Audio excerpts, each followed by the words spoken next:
All right, so welcome back, everybody. And what did we do last time on Dungeons and Dragons? What the hell's going on? Actually, we'll probably start you guys over here more appropriately. Griffle became. Well, this is way into it, but Michael starts at the end. Step one: turn the book over, read from the back. We had a little combat skill challenge combo Mm-hmm.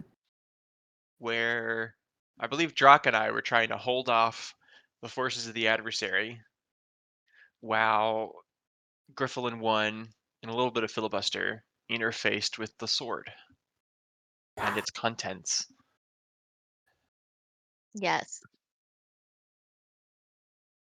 I explained in great detail all of what happened last session to my wife, and at the end she went, "So wait, what happened to all the crystals?" And I went, "I actually have no idea."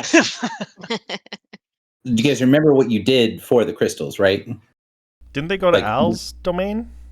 No. Correct, yes. Did So they? you guys set up one of the weapons platforms to hold open the door to be able to gather in the crystals, and then you blew up the sword. So the crystals they gathered around the platform that you designed it for, got clustered together, and they went through, and so they are in Al's domain. Okay. For some reason, I didn't have like that specific moment happening. I just had everything leading up to that. Yeah, because I remember the weapons platform couldn't stabilize because the thing kept growing around it. And then I don't remember what happened after we blew up the sword. Yeah, you blew up the sword, and then it's described how you had this big clump of crystals that all gathered together, and that clump was around one of the weapons platform, and then it into the platform as you guys left. Cool. So I don't know. I don't remember if I was like, "Hey, here is the resolution of this thing that you set up correctly and made all the appropriate checks for." But like, yes, you did the thing and it worked. Yeah, I remember that we were like explicitly trying to get them out of the sword and take them with us.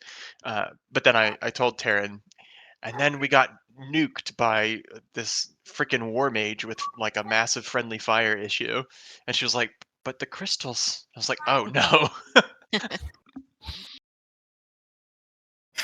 All right. So, but it was kind of not necessarily where we started. What is all this stuff that's on the screen? You know, you said there was a combat skill challenge thingy bob.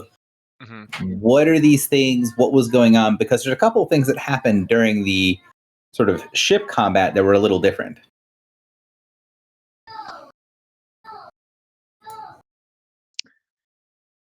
So, let's see. The Mind Master warped in a little bit later. But we were dealing with all these little guys, and kind of, I was shooting them with some weapons. I think Drock shot them with a few weapons, and then we had like this weird thing in the cloud of blood that was really scary for a second. Oh, the crocodile. Mm-hmm.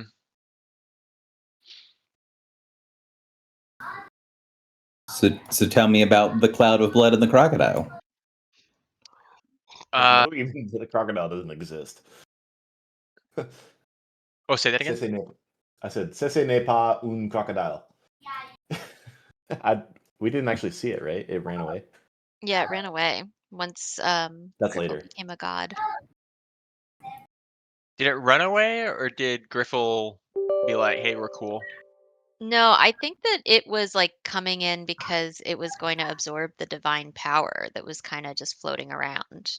And then when Griffle absorbed it, it was like, oh, okay, never mind. But that's my interpretation of nebulous events.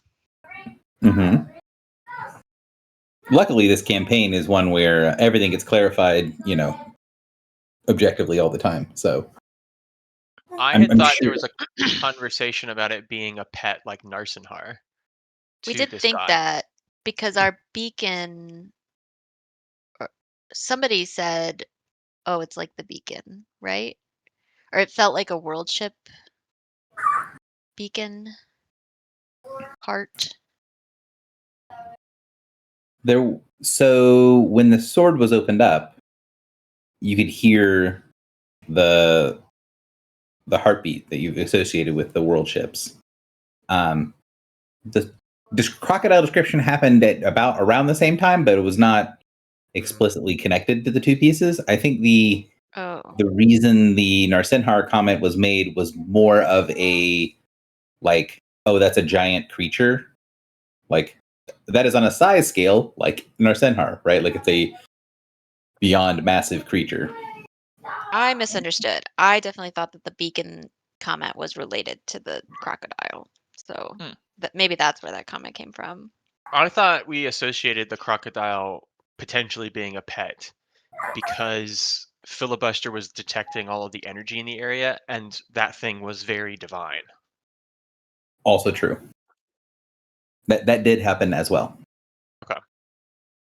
The specific thing that I was saying as the connection with like why do we talk about Narsinhar was because it was a giant creature that seemingly was connected with this sort of bigger entity, right? Like Narsinhar was connected with the Queens of Summer, and it's like, oh, this thing seems to be connected with the divine power that's here. So it swims around, gets close. Something happens, and it decides to leave. What is the something happening? Me. Yeah.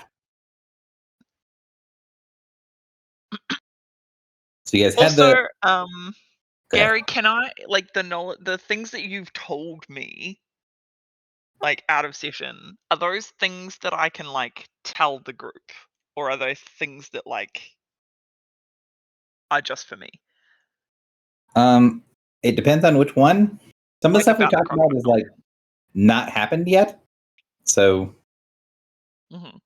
like not those things. About the crocodile.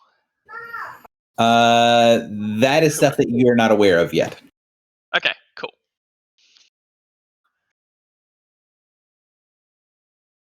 That was me being tired and and just talking about stuff because it was fun to So talk you're about. saying I took advantage of you for insider information? Not. I wouldn't go that far, but I probably wouldn't have said it in session to the full group. Insider until- trading. until you guys had more information. I'm gonna It's be able not to make necessarily millions off of secret. this information, guys. Hang on, let me go to what's that website? What's that?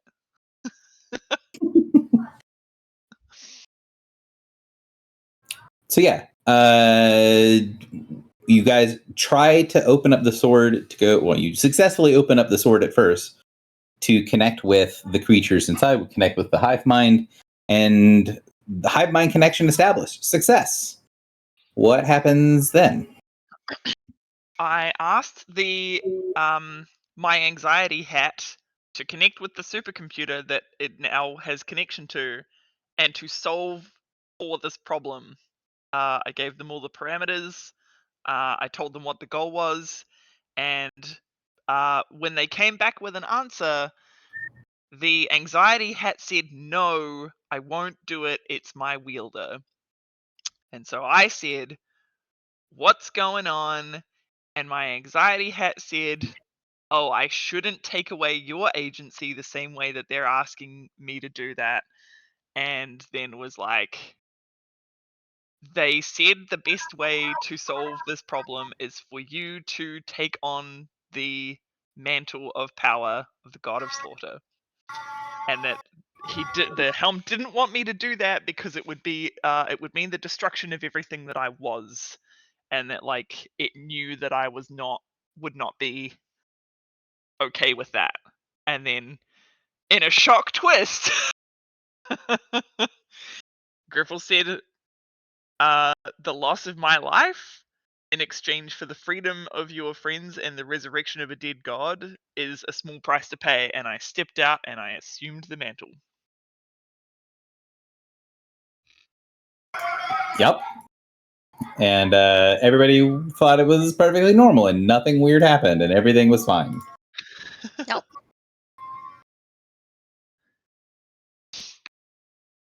Sorry, I'm updating your token and stuff. So, and yeah, the kind of idea, right, was the Helm was told, hey, you're part of the hive mind, just do the thing, right? there's an easy answer. Take over your wielder, do the thing, get us out. Mhm. And the helm said, nah, how about not? Mhm. And then when you had the option to, you knew you sort of no longer had access to the domains that you were sort of developing as you were going along, and you now had a mantle of power. And I don't remember if this is something that has come up in session yet. However, it is a phrase that I realize I'm going to use all the time because of the way that my notes are written. So I do want to define what a mantle is. Have I explained to you guys what a mantle is before? I know I talked to Foxy about it, but someone who No. isn't Foxy, do you know what a mantle is? Kind of in the context of Clotho, Yeah, that's right. with like I was gonna say it's like becoming an avatar, kind of. You're not actually a god, but you're sort of absorbing the power of the god, and like it doesn't literally destroy you wholly, but it kind of just in the way that it destroys you, it's like it is influencing your actions through the power of it. That is true. That is what a mantle does, but that's not what a mantle is necessarily. Okay. No, I mean, so you're right? So like that makes that description, it very much sounds like you guys kind of know what this thing is, but I've not used the term very much before. So because I do not think I can talk about these things for the remainder of the campaign without doing this as a definition, I want to define it real quick. So a mantle of power is a collection of abilities used by a creature with nature. So for a god, the mantle of power is a collection of 3 domains. So, you know, the mantle of slaughter or the mantle of call, whatever you want to call it, that is its own thing. If it's a way to describe the combination of, right, like the kit that is described by having the domains death, destruction, and strife. So like if there is like the same thing with Clotho, right? The least of the queens of summer, it's not just like a single ability, it's like a whole collection of abilities, and it is separate from the person that holds the office, sort of, so to speak. So the mantle of power that is the Summer Lady, that is Clotho, that is sort of the idea, right? It is defined by it having a nature, it's defined by it having a bunch of like subsets, but you can't really break them apart and talk about everything individually without also sort of recognizing that they do kind of come together as a set. So, you know, that does sound like you guys had good definitions for what I was talking about, but I want to make it clear that when I talk about mantle, when I use that word, that is what I'm talking about. I'm talking about the set of abilities of a creature with nature. Specifically, the abilities they get from their nature. Cool. Sorry. That this section sponsored by Merriam-Webster. No. So Griffle gets the power and does what?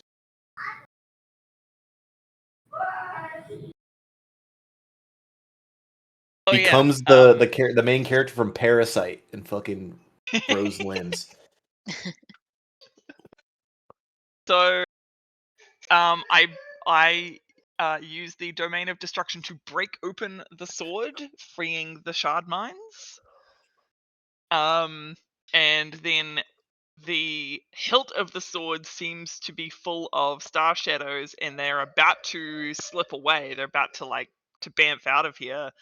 And so then I cause them strife by forcing them to stay, allowing one of many to question them. All right, and one of many. You asked some questions. What were the questions? What were the answers? Hey, Star Shadows, we have experience with these things before. What they do? Yeah. I mean, mostly we're trying to figure out how to kill Pandorum Prime because we know that she has the domains locked in a box, as it were. And so the first question was, where is Pandorum Prime? And they said, a trap is a prison is a trap. The crusade is ended by our will, by our prime.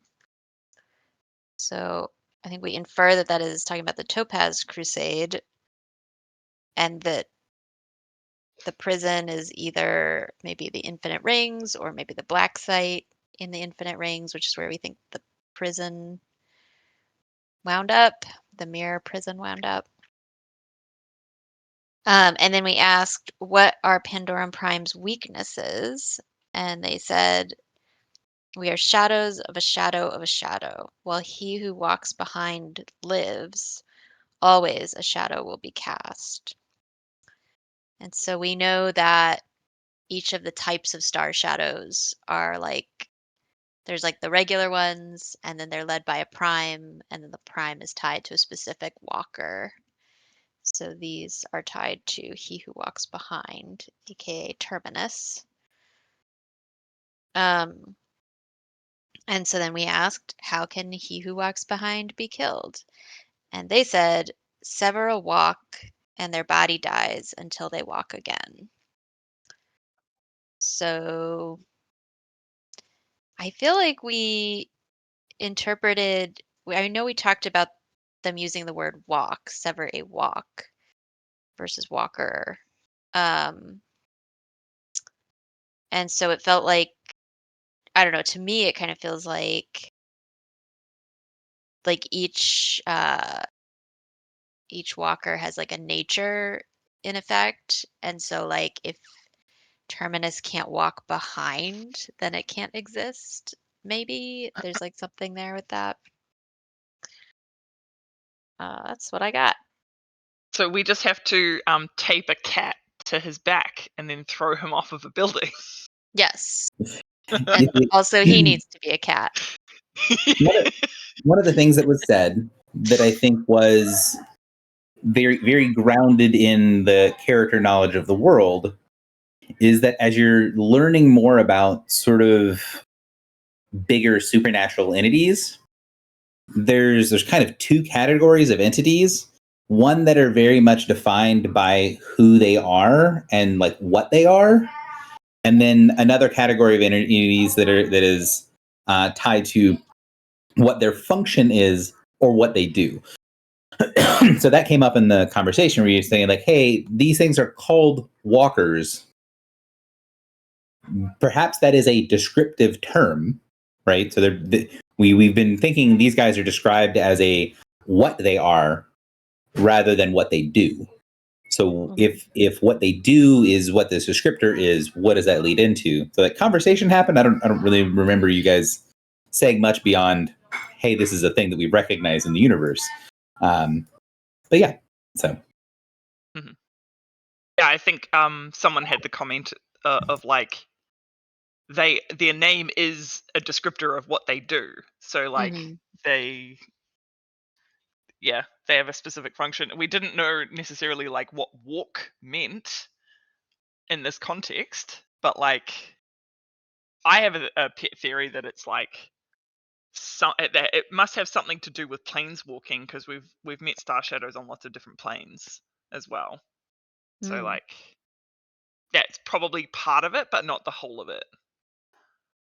Yeah, mostly the reason I was bringing it up in recap is because it was one of those moments where you guys said, "Oh, we have not thought about this name, this thing in the context of what does it mean?" And this was the first time in the conversation, it was the first time anyone had said "walk" in the context of a walker without just saying walker, right? The not the noun version, the verb version. This is the first time anyone's used it, which then implies the verb is an action that means something that you might at some point figure out what it means, what it do.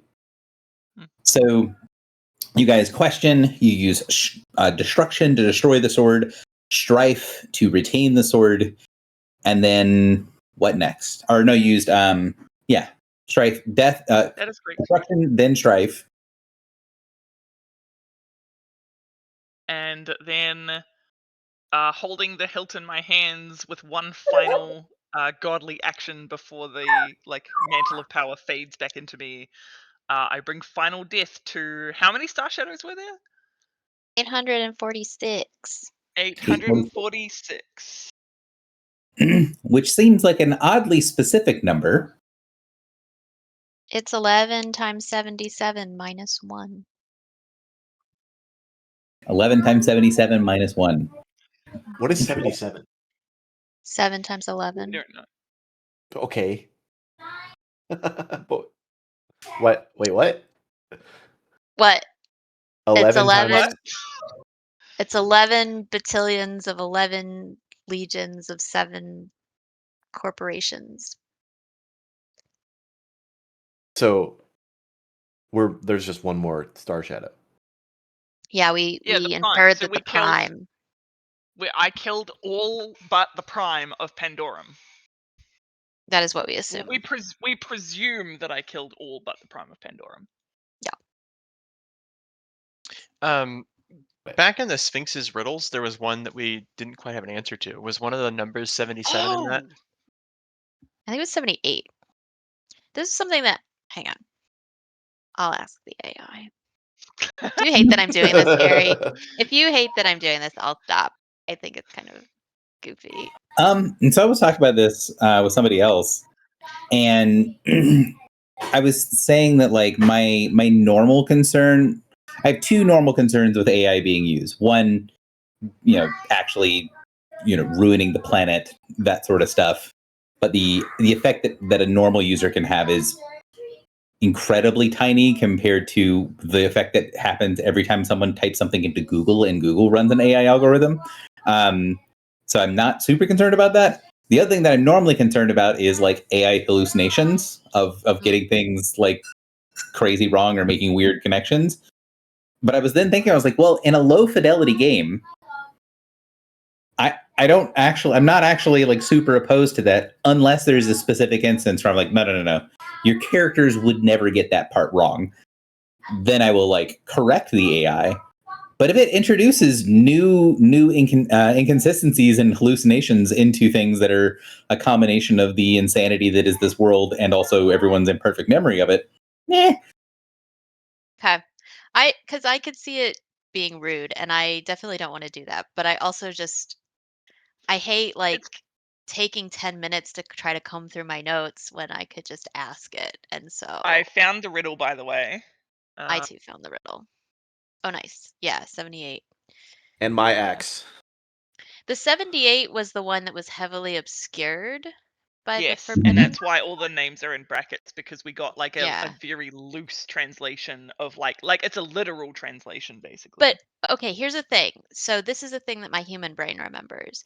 Later, when we talked to Bess Mahiz at one point, I did ask her, hey, what was that riddle? And Gary, you said you didn't have your notes pulled up, but she would have told me. And I don't think we ever circled back to that. Okay. Well, I can do that soonish. I can look Gary, at feel free to pull up the notes my now. notes right now while you're doing recap. And here's another thing while you're pulling up notes, Gary. I wanted to cast Speak with Dead on the skull that I've had since session 1. And you said we could do that, and we haven't yet. I'm not going to do that right now. No, but eventually. What skull have you had? So remember when we were in Prosperity, we came across a ritual that somebody had done, and there was a skull there, and I put the skull in my backpack. I think his answer is remember Prosperity. The answer is going to be no.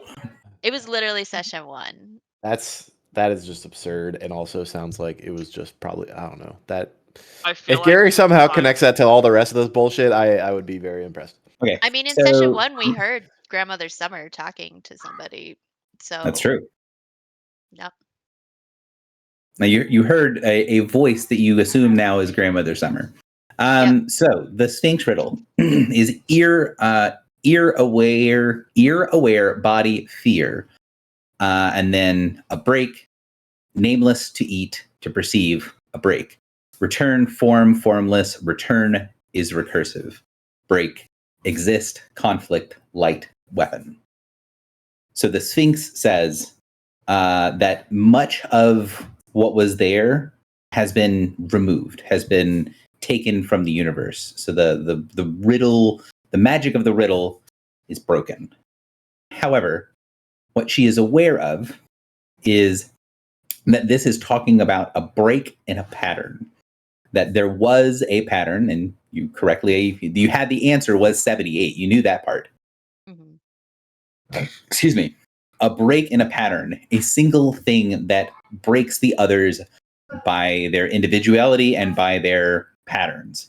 So it is something that takes the formless, gives it form, gives it shape of something that can be broken down by breaking a pattern, right? So the idea of the riddle, while the Sphinx doesn't know exactly what the original form was, because pieces of it have been forbidden, the reason the answer is 78 is because this is supposed to be a patterned number that is one off, right? So it's basically the riddle is one more than 77. Mm-hmm. And the key is the thing that's going from 77 to 78 is against the 77. It breaks the pattern, it breaks the form, it changes what it is. And the Sphinx would say that the last part of the break is what is the identifying thing for what it is. So the first part is this is the category. This is the explanation of the 77, right? Is the first two lines. And then the second two lines, it knows that is, the Sphinx can tell you that is supposed to identify what the thing is that's breaking it. So you should be able to take the two pieces together and get the answer, right? So you go, oh, this is a description of something that we know is 77 in number. And then the second part is a description explaining this is how the pattern breaks and what we're identifying as the thing that breaks the pattern. And if you put those two pieces together, you'll understand what the number is that we're going for and what the thing is that's breaking the pattern. And my question to you guys is, does that make any sense? Does the Sphinx answer explain to you the riddle? And if the answer is no, that's fine too. But that is the answer you'll get from the Sphinx. I mean, it sounds like it's talking about what we just did, maybe.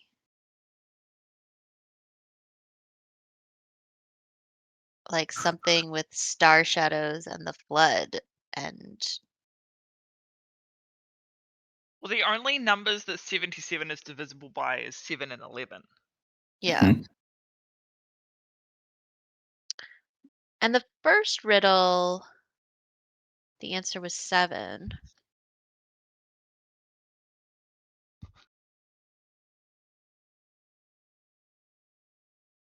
Also, I know people don't tend to care in the middle of session some nonsense that I do, but making the riddles and making all of the logic gates and then seeing how they get broken from time passing and things being forbidden and stuff like the universe breaking was one of the more fun things that I've ever done. I know for you guys, the going through the riddle section for the Sphinx was like pulling at your hair at times, but building that section was very fun for me, and I'm glad you guys sort of suffered through it.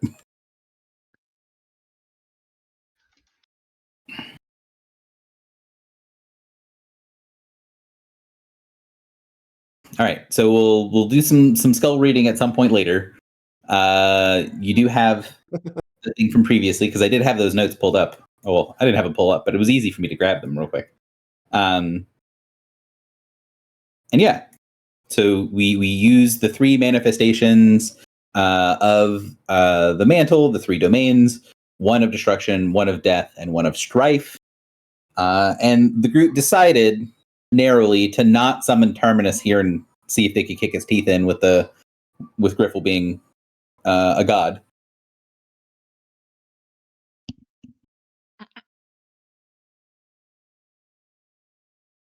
Which would have been an interesting thing that happens. So you guys, in the middle of the fight, in the middle of everything that's going on, you guys get a hey. you have a collect call coming from an unknown source.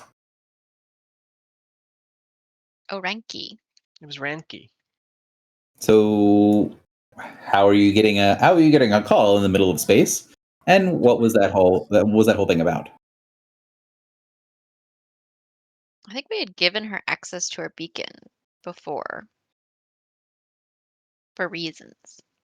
Correct. Yeah, when you guys were on the platform for the rally station in Guadarig, you had given Renki access to some of your stuff because you guys were sharing information with Renki about your experiences and trying to figure out what was going on, and you'd allowed her access to your beacon. But she didn't know. Sorry, did she know she was contacting us? I thought she didn't. She didn't. So she She was knew like, that there was Go like ahead. a ship in an area that was about to get attacked. she did not know it was a ship. Right, but so how does her having like if she had had access to our beacon, she would have had to know it was us to know to access it. Would she not? Great question. Why do you think? So we are super forbiddensed, and it's like well known that it's very hard to identify who we are, or even that we're there. Right, but if she knew us and had access to the beacon, you would assume that she'd know that it was probably us in that scenario. She don't think ever had access to the beacon. I don't even think she's been on the ship at all. She's not been on the ship. She has had limited access to the beacon. You gave her access so that she could look up some stuff. The big thing is when she reached out, she was like, I can sense that something here is positive, right? I'm familiar with something here. Something here feels familiar to me. And I know it is in a region of space that's about to get blown up. And so what she's saying is like, this thing that feels familiar, that feels positive to me, I can't understand what it is. But if it can warn them, if they are people I'm supposed to know, I do want to warn them so they don't get blown up. Now, God. Well, I was just gonna say we were doing the blowing up. I mean, No, there you were was not the mage or whatever, the super mage. the war mage. Oh yeah, that too. And the thing that I think, the piece that might be missing, that I think would be clear to the characters, is that Renki is a sensitive, right? She's a reader. She goes by vibes a lot of times, and your ship has a super powerful forbiddance on it. So the idea, right, is like she's like, oh, I can sense something's there, but she tries to narrow in on it, and she can't narrow in, right? So you have this kind of cloaking device, and so she doesn't know where you are exactly, and she doesn't know what's going on. She's like, something feels vibe-wise correct in this area, and I know we're about to just carpet bomb everything that's over here. So I want to sort of send whatever I can as a message of like, hey, I'm sending you a warning if I can. Ideally, you guys remember when she first reached out, she didn't know if you guys could talk to her. She didn't know if she was going to be talking, or if she was just sending vibes of danger. So if it was, for example, if it was not a ship and a ship's beacon that she could speak through, if it was a creature, then what she would have been doing was have been sending an image to the creature, sending a vibe to the creature of, there is danger here, get away. And that was what she was doing, right? She didn't know exactly what it was, but she's like, vibe-wise, this feels like something I would prefer if it didn't explode. So I'm going to send that message over. And then after you talked to her, she realized, oh, I know who these people are.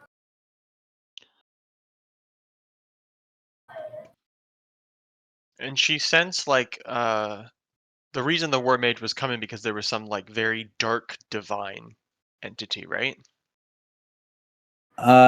Sort of. This might be an English language issue. But does someone else have a take on why she was sending the message? What was going to be happening? Why they were sending the bombs? Was it because of the flood activity? I thought they said it was just lots of divine energy. all in one spot, and they didn't know what it was. Wasn't a combination of like the flood arriving and divine energy being present? So the idea is that the flood was going to get powerful, and so they're like, we can't let that happen. So I want to. This is the part where English might be working against us slightly. They do say that they have divined something here. So it's not necessarily that his divine power is in his like godly power. Yes, that is part of the conversation. But the initial answer of like why you're doing this is there was a divination cast, right? There was a divination cast. There's going to be some sort of fucking crazy thing happening here that we think is like evil. Like there's a dark power that might be rising in this location. We don't know what it is.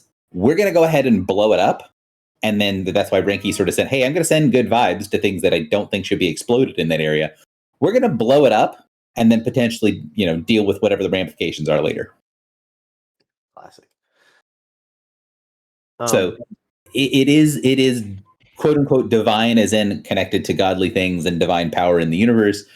But also they were initially using the word divine to mean to like look into the future, to scry into the future, to predict what's going to happen.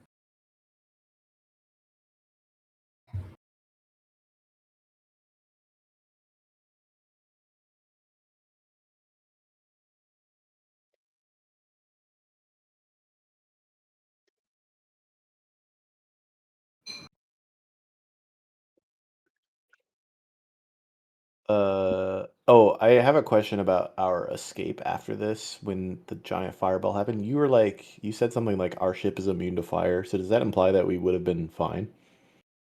Yeah. Oh. And we were fine. You would have been fine. The thing that would have been necessarily quite bad is not everybody was on the ship at all times during that challenge. That's fine. And they would have been immediately very dead. That's fine. What would you have rolled for the damage, Gary? I wouldn't have. You would have died.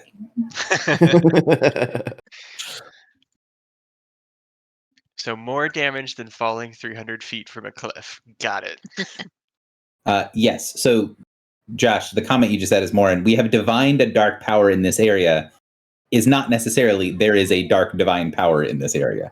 Right. Yeah, right. that is the English language problem. Although, again, one of the things that you heard is, according to the person who did the divining, they were concerned because what they felt was there was evil, and that was like not really a term that they actually like actively use, right? They might use it as sort of like a descriptor of an action or something, but like the idea that something can be inherently evil was uncomfortable for them.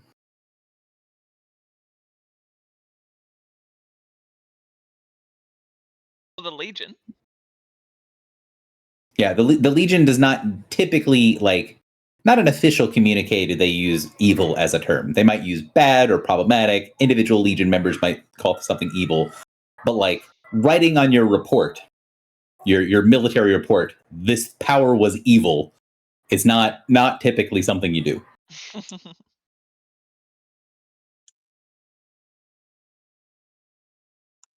So they blow up the thing. You get the shard mines. You boop skidoo out, and we head to the other map.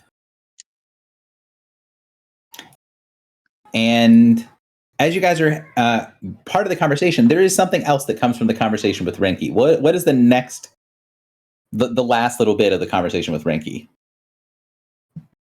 She invites us to meet up with them at the Celestial Dawn, which we know is one of Aegis's ships.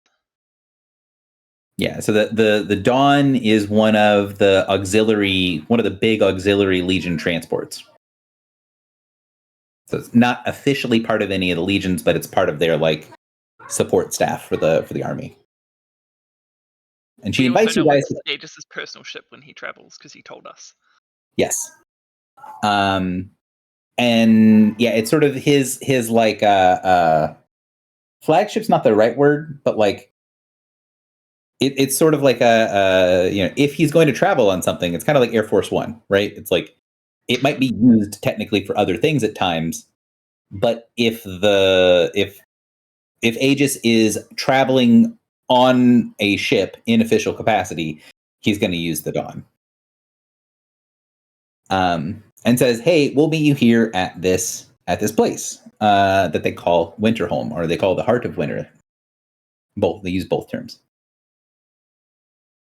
And you guys cross the barrier between because these are very loosely set regions of the rings, right? So we talked about this kind of like, these are not like individual rings. These are a bunch of sets that make up a region, but these are sort of like jawbreakers, right? So it's like, this is a region that is all rings that are roughly like what would be like one color in the jawbreaker. And then this is things that are different colors. So these are like bands of rings rather than like, this is ring 1, this is ring 2, this is ring 3. These are like, these are the rings like 99 to, 85 or something. And then these are the ones that are like 85 to, 60 or something like that. They're not, because the boundary is very amorphous. It's hard to tell exactly which ones are there, and the rings, not all of them are circular. So some of them are more elliptical looking. They kind of like mold into and out of each other. So you might be within one set of rings and not in another set that is defined by a region. So these are rough guideline areas, but there used to be barriers between each of the rings, and these are the ones where the barriers, there is still actually something there. And so you guys cross from 4 to 3, and you cross one of these thresholds. You cross one of these like actual barriers within the rings. And what happens when you cross that barrier?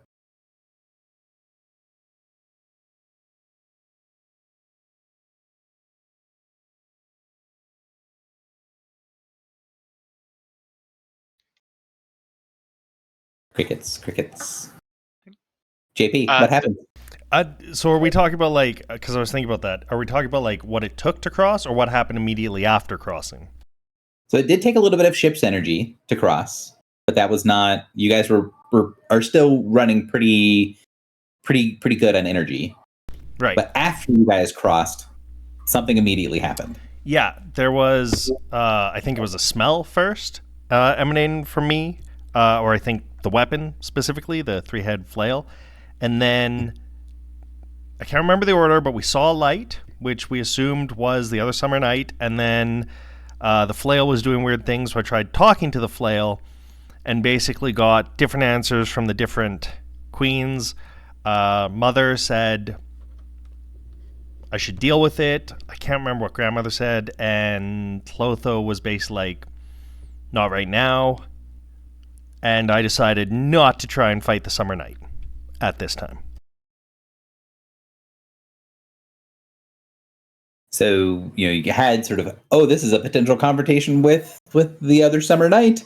And you decided option B would be heading and rendezvousing at Winterholm with the Legion.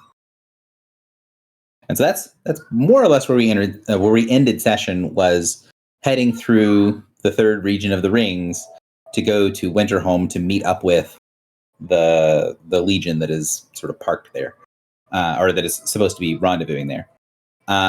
What other stuff, if anything, do you guys feel needs to be gone over in recap?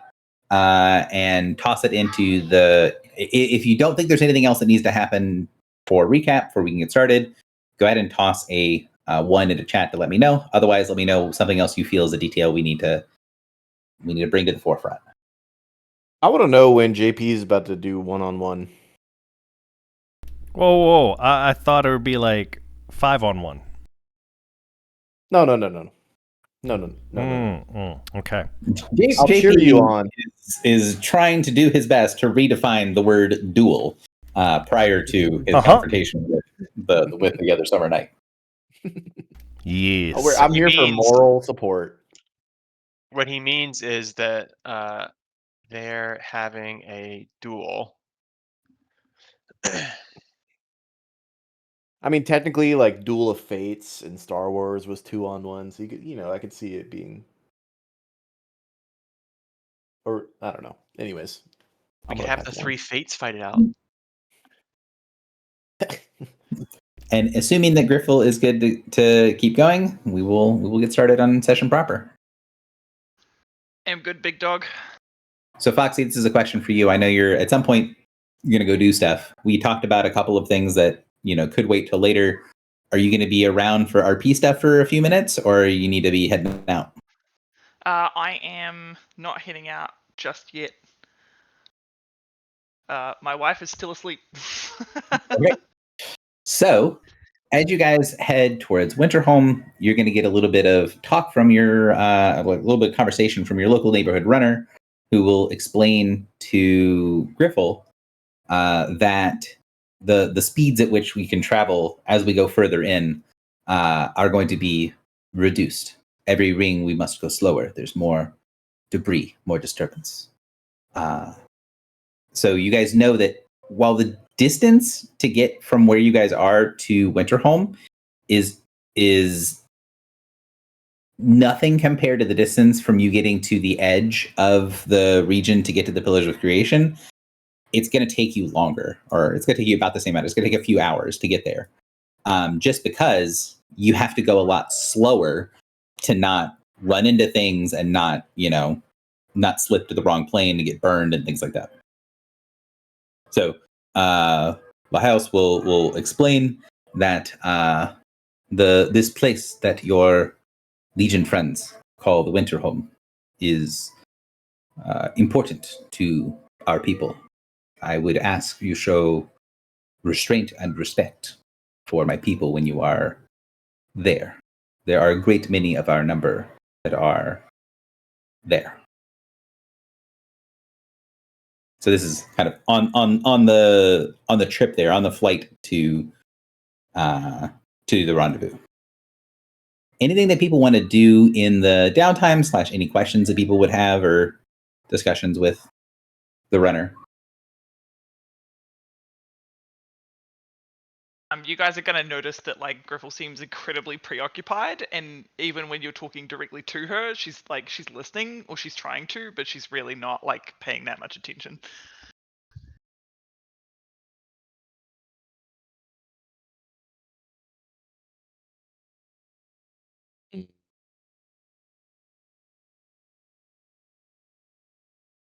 So do you guys have any questions for the runner? If not, I'm just going to say that scene happens, and then we'll pass forward, and then I'm going to kind of sidebar to Griffle for a minute here. Sounding like a whole lot of nothing. Wait, I have a question. Go ahead. Lahaos, we just saw a giant fireball summoned by a war mage, or the war mage, sorry. How would the Legion have the ability to do that here when they're somewhere else? They, as long as they are within a section of the rings, they have permissions to use the springs of planar energy for many tasks. This is something the War Mage can do because he has access to General Akatos's permissions. It would not be a thing if they were not working within the rings. But within the rings, with correct permissions, powerful things can be done. So you guys like the War Mage? So he sort of frowns at that and says, they are our allies for the moment. We have an official stance of the Legion is allowing us use of much of their might to help protect our rings and protect our peoples. But everything with a cost. Some among us do not like to see as many outsiders as there are within the rings. And I choose a middle road. These are decisions for those with more power than me. If the Legion acts in ways that are contrary to us, I will do what I can to report and bring to task those that are disrespectful. If they are respectful, then their actions will show us that they are actual allies. So basically, Laios is saying that, like, for the Minotaur as a people, the fact that the Legion are here is a complex, like, problem. For him personally, he's like, I don't really like painting with a broad brush. So he's like, I'm gonna kind of ignore Legion bullshit, except for the stuff that I personally experience. Like, if I personally experience Legion members that are being assholes, well, then I'm gonna treat them like they're assholes.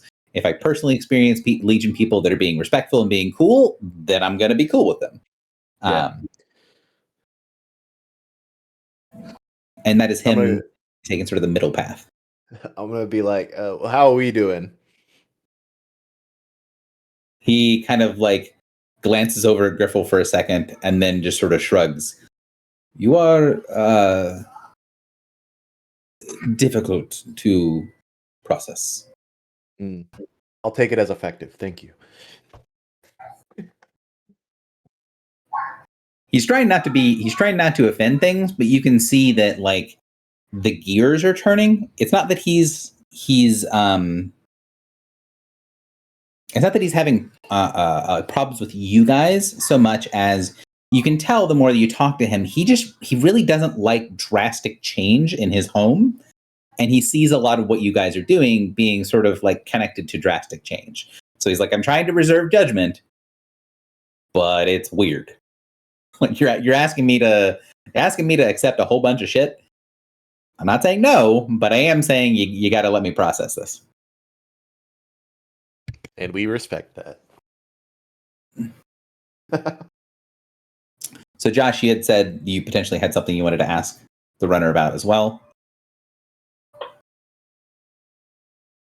Maybe. Did I? I thought when I was like, hey, I'm going to end the scene and kind of go to sidebar, I thought you and Michael were the two that spoke up, being like, hey. Oh, I was going to speak up and say, yeah, I'm ready to go. That's all. Oh, gotcha. Appreciate it. Any other things that you guys would talk to the runner about before I kind of sidebar with Griffle real quick? Would he know what that crocodile was? He says, I have experienced many strange things, many more reports of strange things within the rings. I do not know what that was, but I am concerned that it is a creature of potentially water, and water is becoming more prevalent here within the rings. I am curious if it is good or bad, but it is change. Thank you. Water like the flood? He shakes his head. That is potentially a concern, but it is likely more metaphor than truth, but metaphor often comes from truth. More water in the rings, more activity of flood, more things connected together. Maybe. But I am a soldier first, a philosopher, many things later.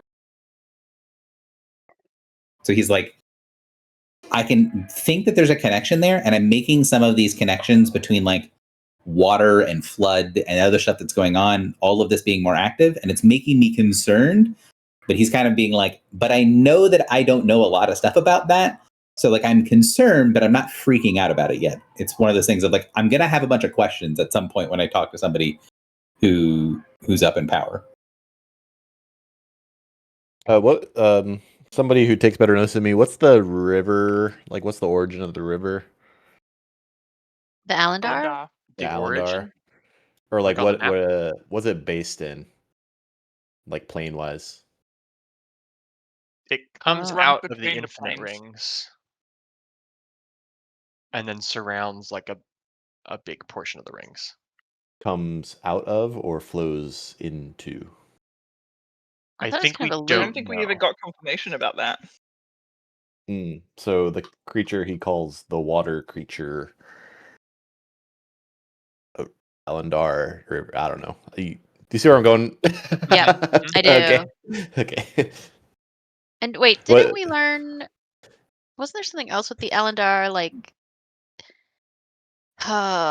there was like an explosion of growth on the Alendar, like back when we talked to Aegis at the Vampire Court, and that's why he Yes, wanted and he to was send. really worried about. That's why he was sending troops into the rings, and that's why the Minotaur were pissed because they didn't want him coming into the rings. But he was like, "I gotta control this Alendar growth." And then we thought that it was related to chaos elementals, right? Which are demons.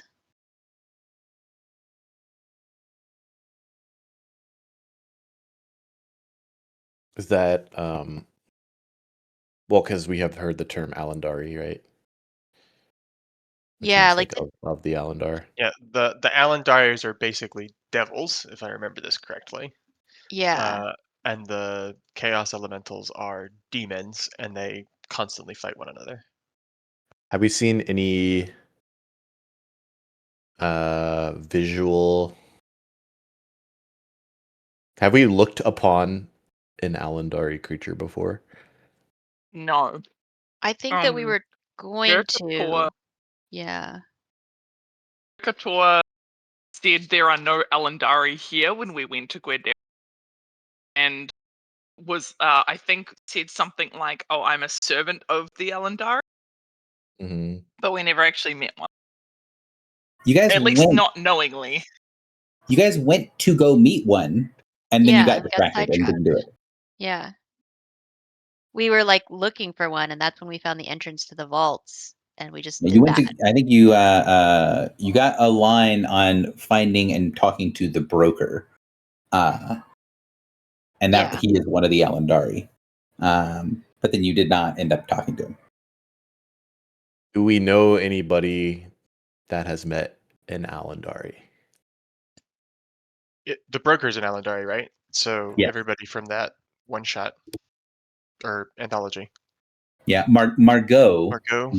met the broker. Is Oh, there right, that's the one who anybody gave her that the we knife. have immediate contact to that has met an Alandari? Let me rephrase the question. I'm sure Al Shaib has, right?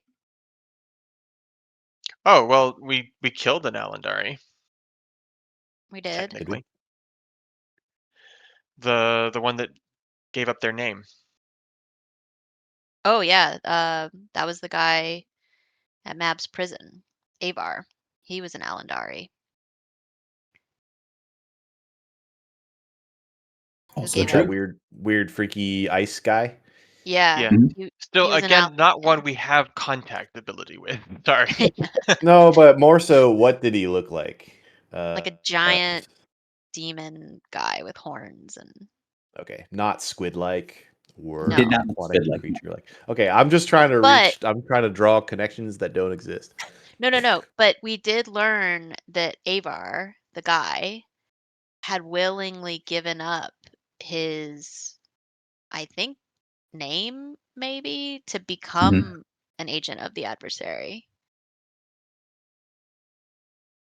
Like that was the last time we talked to the Sphinx, and that's when we freed Al. Mhm. We freed Al so that we could get the name of Avar. And the Sphinx told us that Avar had given up his name. I don't think I he see. became a walker, but he became something. Maybe he did become a walker. I don't remember. Yeah, semantics. Okay. Octanubrion is the name of the Elandari, or the former Elandari at Avar Spear. Will you tell us what he became? There wasn't really a name for it, right? He was an Elandari. He gave away his name. Yeah. He allowed his name to be forbidden, which is why they couldn't figure it out in order to get something, right? Made a deal with the outsiders, made a deal with the walkers, and that was part of the bargain. So that's what the Sphinx said. Is like the Sphinx was like, we don't really have a name for what it is when something becomes this thing, but I do know this one instance where it happened. Okay.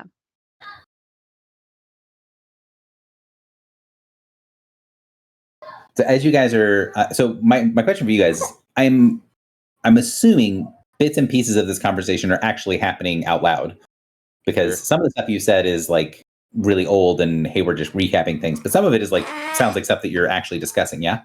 Mm-hmm. Sure. Sorry, I need to sneeze.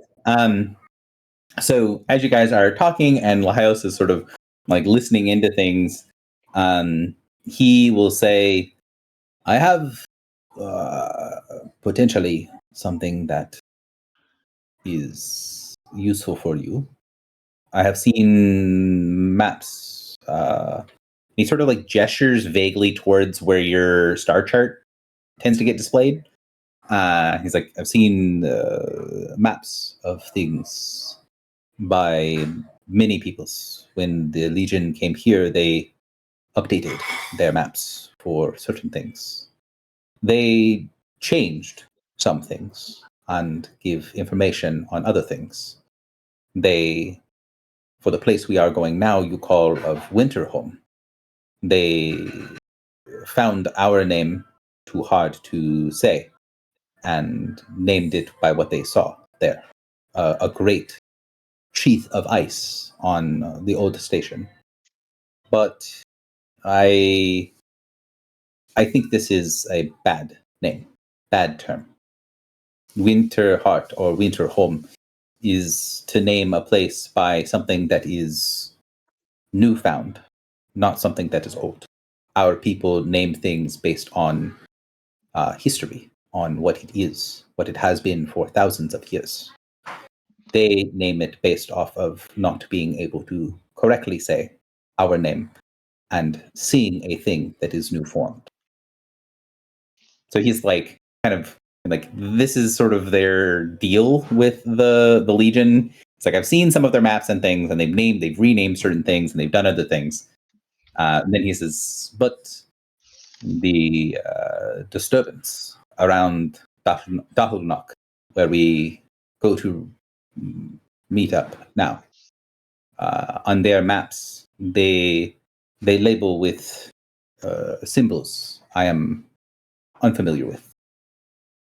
And so he sort of like, does a little thing in the air where he's like gesturing, but you can sort of see that the way that he's sort of finger writing for a second, he's doing like a big like flowing script. He's like, I don't know what he uses this weird language, but I don't really know what it was.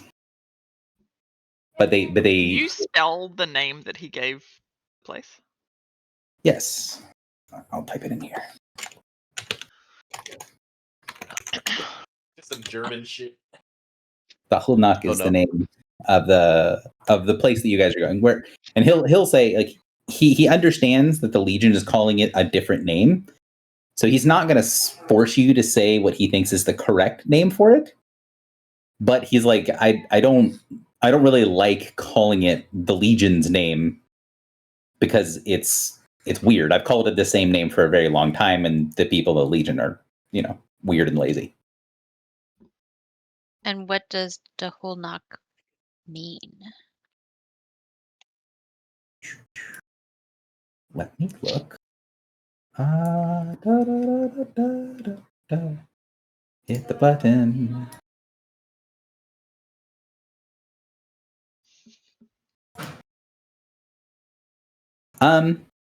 So you can break apart bits and pieces of what it means. The literal translation doesn't mean a whole lot of sense to you. Mm-hmm. But the literal translation is like the wall wedged in the hard place. So it's like it's like a barrier, but it's something that's between other things. And between a rock and a hard place. Sort of, yeah. So think of like between a rock and a hard place, but the idea being that there is like a wall between a rock and a hard place. And he says is not wrong. but we would more likely translate it is something that also makes me think of more water things. Dahulnak is the stone that blocks the stream.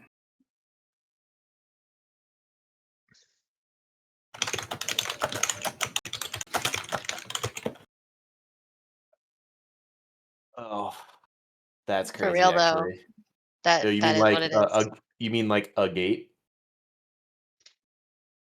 He says, if Dahulnak is a gate, then it is perhaps even more worrying than what I was already worried about. Dahulnak is, you can see he's like getting a little uncomfortable about talking, and like he's trying to talk quickly because he assumes that like you guys don't actually care what he's talking about. It is a complex planar place. I do not think it is much like a gate. Okay. Sidebar. Telepathically. Didn't Iris show us that there is a topaz jammed into the rings that we needed to remove to like stop the cycle? No. All right. So, No? well, No I is think not kind the. of. I should Didn't she rephrase. show? I don't remember. She did show us. She didn't say it was a topaz, but she showed us like a yellow gem that was sort of like, yeah, that was like sort of not supposed to be there. Is the impression that we got. And we know that the Topaz Crusade is associated with battle mines, and we know battle mines are associated with the rings. Mhm. And we know that the Topaz Crusade was like defeated in one of these wars. La Hoyos, is there a color associated with Dahulnak? There have been many colors. Most commonly, we use, and he sort of like gestures using his little like, he's basically has a little holographic display that he can use. That he's used a couple times to show you things, and he will show you that there is this like light blue color. And he's like, we tend to use this for colors of things that are,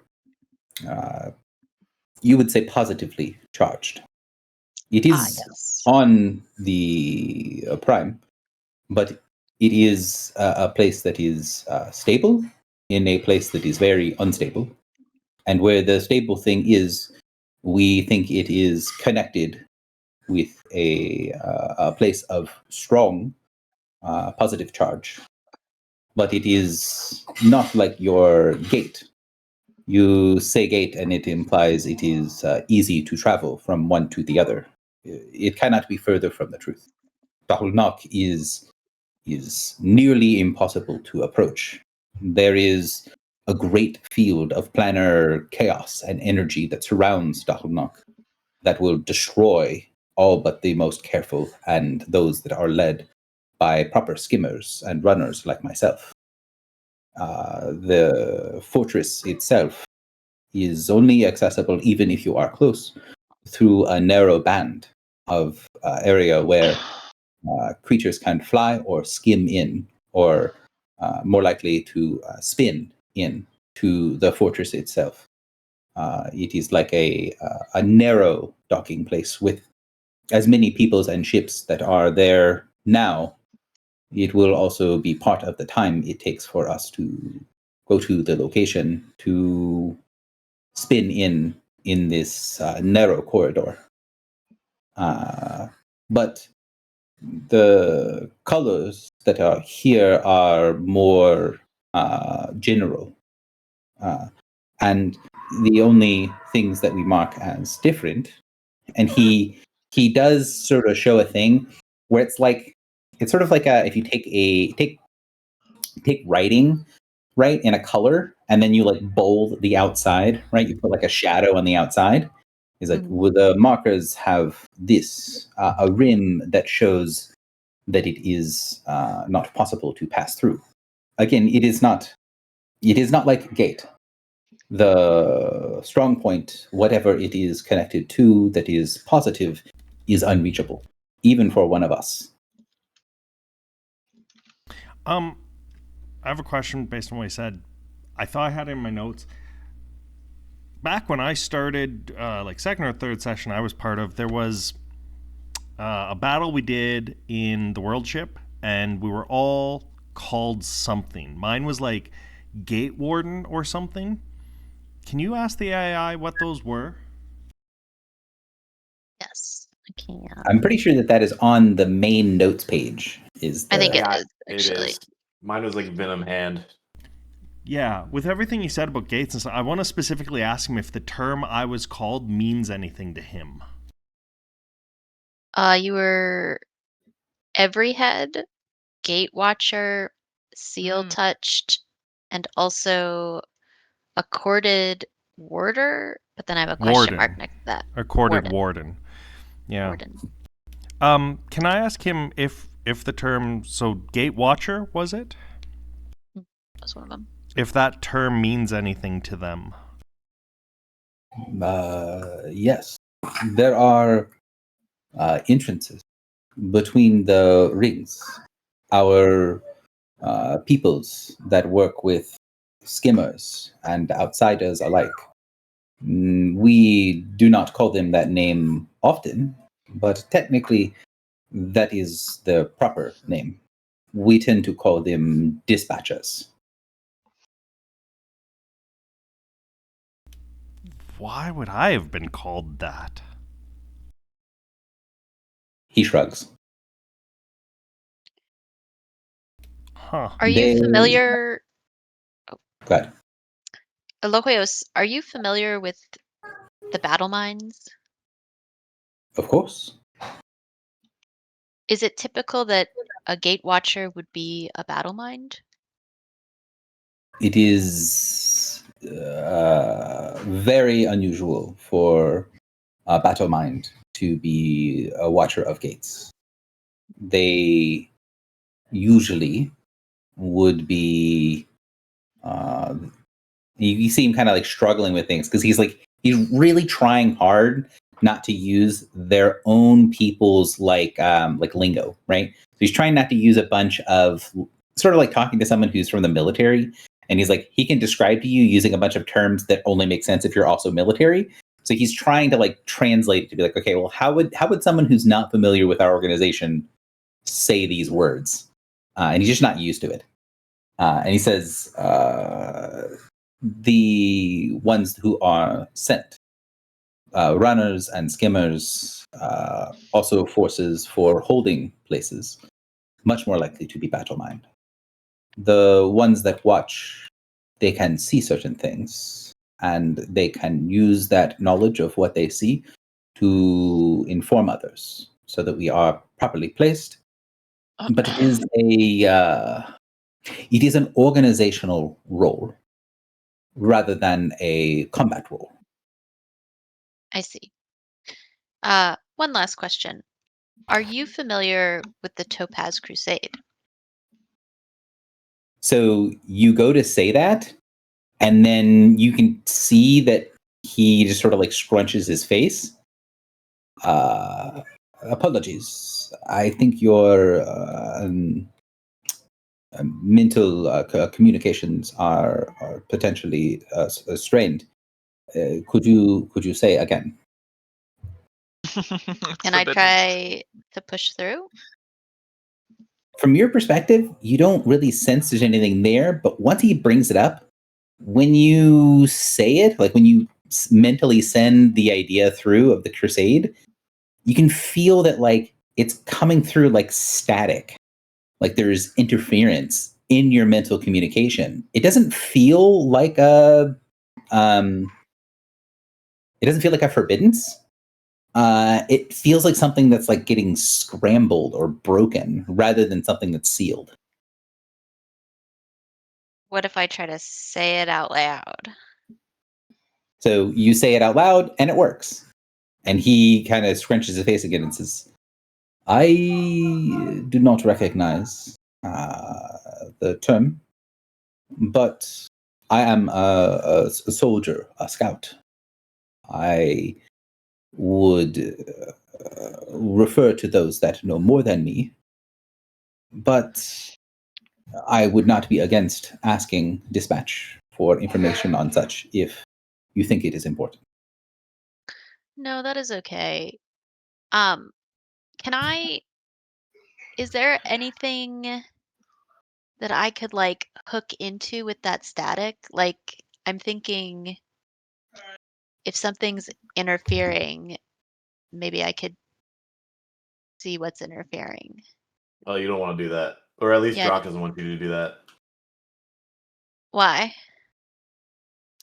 Oh, you mean the Topaz Crusade, the one of the battle mines, and there's a specific battle mine in the rings that's looking, that's like doing stuff, and when you bring up the Topaz Crusade, it gets interrupted, and it's similar to Forbiddens. Like if you say it and you push through, that person will know where we are, and then we'll got it. Sorry. No, what do you mean?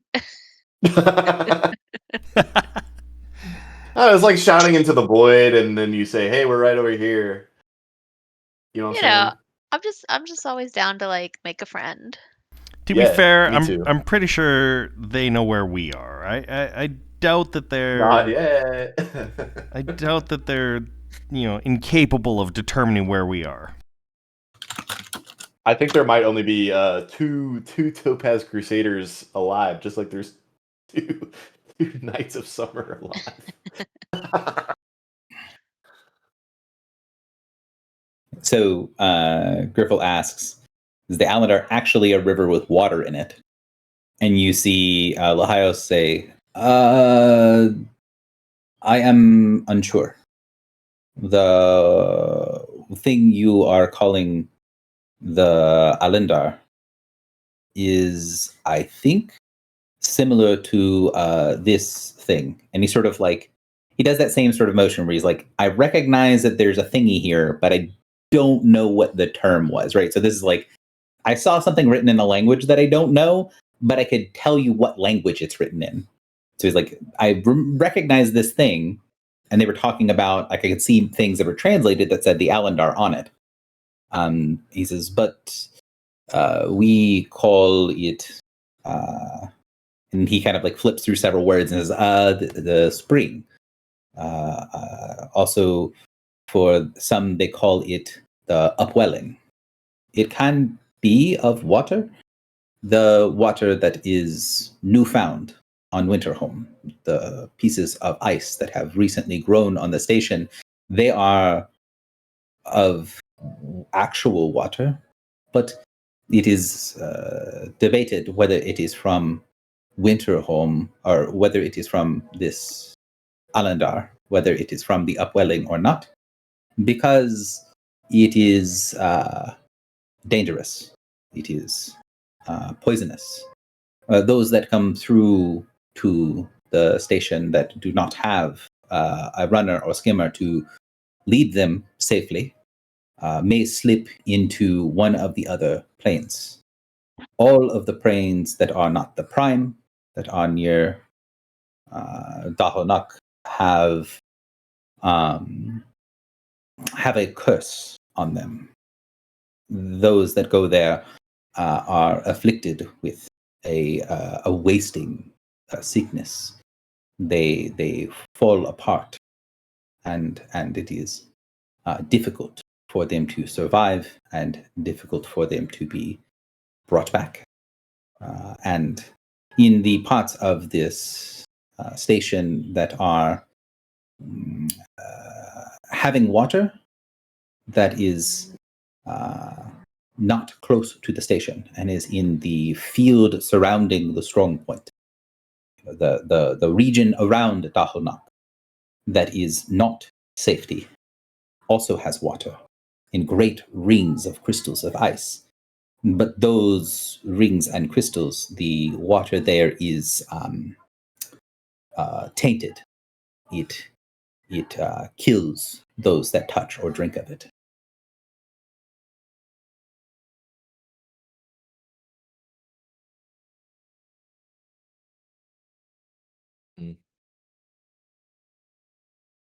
I have a question. You said recently forming ice crystals. Like how recent? There have been different changes at the station in many times, but the water is new, and it has started. And he kind of like sitting there and he looks through and he basically accesses the beacon stuff to give a translation. So you can tell like he's very not used to thinking in your terms. And he says, it would be what you think of as 3 weeks for the first indication, and the second, where the ice was thicker and stronger, was much more recent, only a few days. Does that align with Timekeeper 3 weeks ago. when we let Mab out? So there's 3 two, weeks the ago? two timestamps that he kind of pulls up. You can line up with the release of Lachesis and the release of Mab. Lachesis meaning summer? Summer, yeah. The release of Mother Summer, the release of Mother Winter line up with the initial, hey, there's water here that's not normally here, and it's starting to cool and be around here, and then it all freezes. That second part lines up with the release of Queen Mab. And Oh, but does also it's Go ahead. called, at least on our map, the Edge of Madness, which is something that we were perceiving as potentially the big dark room on Prosperity, which is kind of funny. At one point, right, Oh, Kylie? yeah. Uh, Well, that's where we heard the voices. The grandmother voice. we have no definitive proof that Mother or Grandmother Summer and Grandmother Winter are not the same person, right? Well, we know that a grandmother had died and got replaced. The grandmother Summer died and was replaced, but grandmother Winter did not, is the original grandmother Winter. So that makes me think they're different people.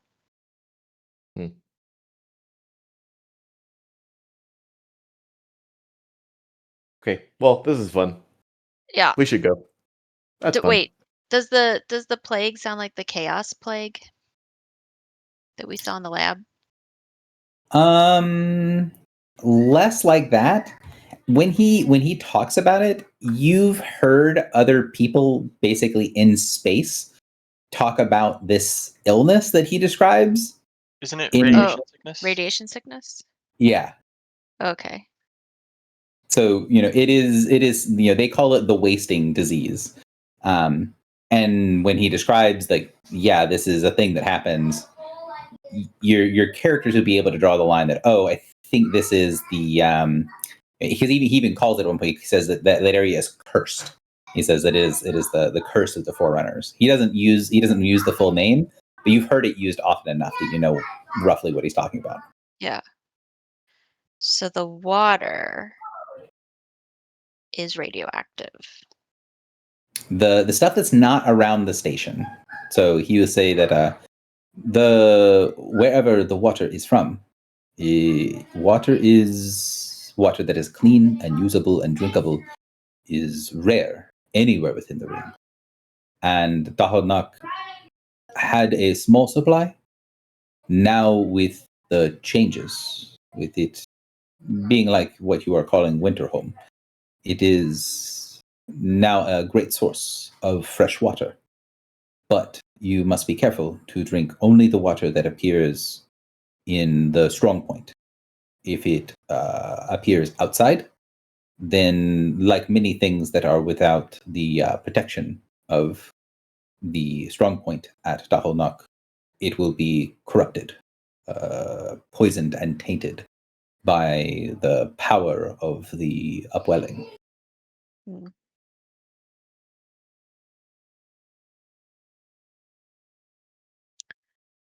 Interesting.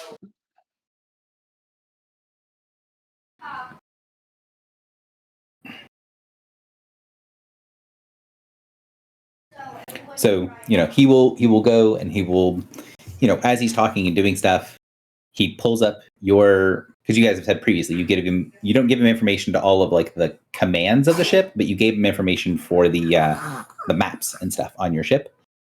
So he pulls up the map and he goes to like explain something, and then he was like, well, your map, I know you guys are connected with the Legion, you don't have the same Legion markers. So he was trying to explain the Legion did something different with this, but he's like, your map doesn't have those things, so I don't know what it said. So he just sort of shrugs, and it's like they rename things, and it's annoying. Hmm.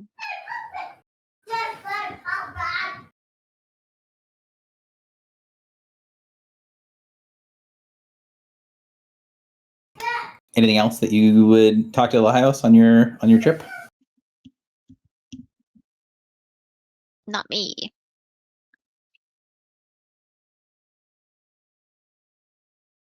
All right. So again, if you have other things, it's a several hour trip, so you can bring other things up if you want to. But at some point during the trip, Griffle is going to not be on decks.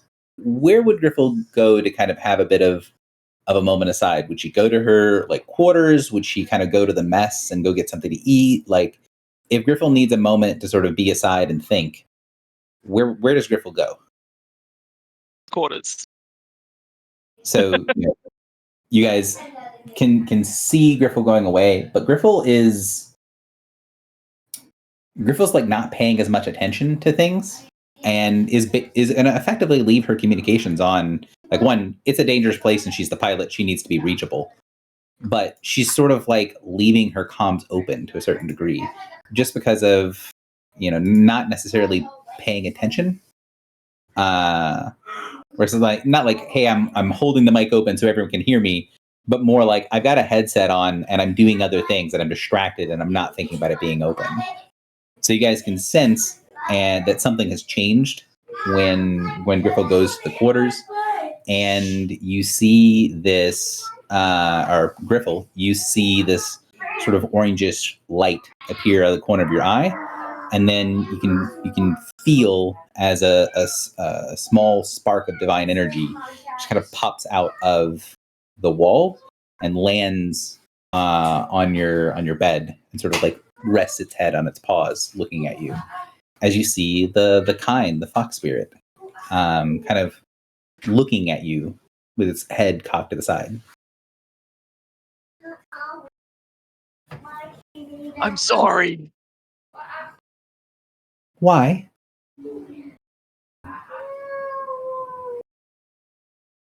I think this will change things for you. Of course, it will. Things change, but some things make the same. I still think you are the one I felt was worthy back then. There is still something of light in all the darkness inside. But you have gone to a place that I cannot follow you. At least not as I am. Will you leave then? Huh? Will you leave then? If you wish. But I want to know. I have guided some in the past out of dark places into light. It is the story of the redeemed. You are in darkness now. If this is a darkness you choose and wish to remain, then I will remain outside and hope to see you again. If this is a darkness you wish to push through, then that is the kind of darkness that the worthy should bring light into.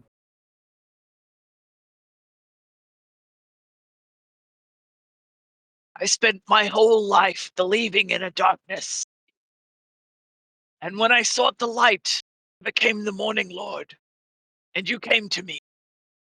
I would have that happen again. Only this time I fear it must be harder to. The kind of nods. You see it's making a decision. Then, as I am now, I can be no guide to you. But I sense an echo around you. Perhaps if I am traveling with you in darkness, we can feel the light together at the end. And as it sits up on your bed, you can see bits and pieces like disintegrating off of the fox, like big chunks of, kind of looks like flakes of that sort of vibrant orange yellow paint sort of floating away from the body as it's deteriorating. And as it does, there is this smell that fills the room.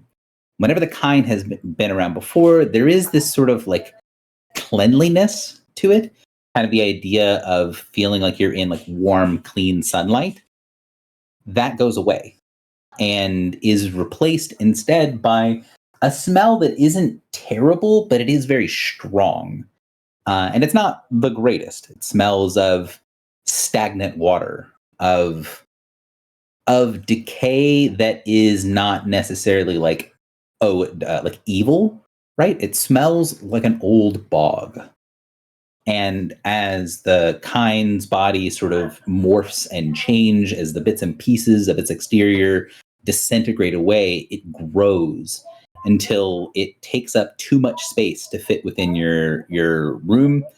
And where it was sort of like putting its head on its paws and looking out at you from the bed, it's still doing the same thing, where its head is on its paws and is looking out at you. But as it turns its head from side to side, sort of shaking away the bits and pieces of the flecks of orange and yellow, you can see it's not a fox anymore. You see this head of a great, shaggy, scarred old bear with its sort of face looking up at you from the bed. The sides of its head are the size of your bed, as this massive old bear that smells of old stagnant waters looks up at you, and it sort of does the same expression, that sort of like sly smile that the fox would give, but it looks very different coming from the bear's face, where it has these great old teeth. Several of them have like cracks and wear on them. Many of them kind of have this faint coloration of yellowness to them. As the bear smiles and says, "I can be this form for a while, but I will have to be further here in darkness until I can be a creature of light again." The great bear spirit lifts its head up and basically goes through the ceiling and then steps away. You see it sort of fade away into the darkness. Just openly weeping.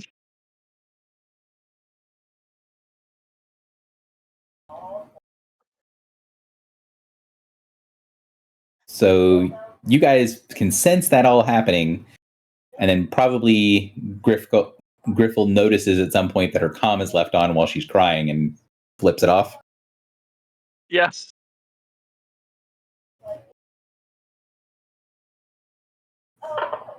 Well, that was embarrassing.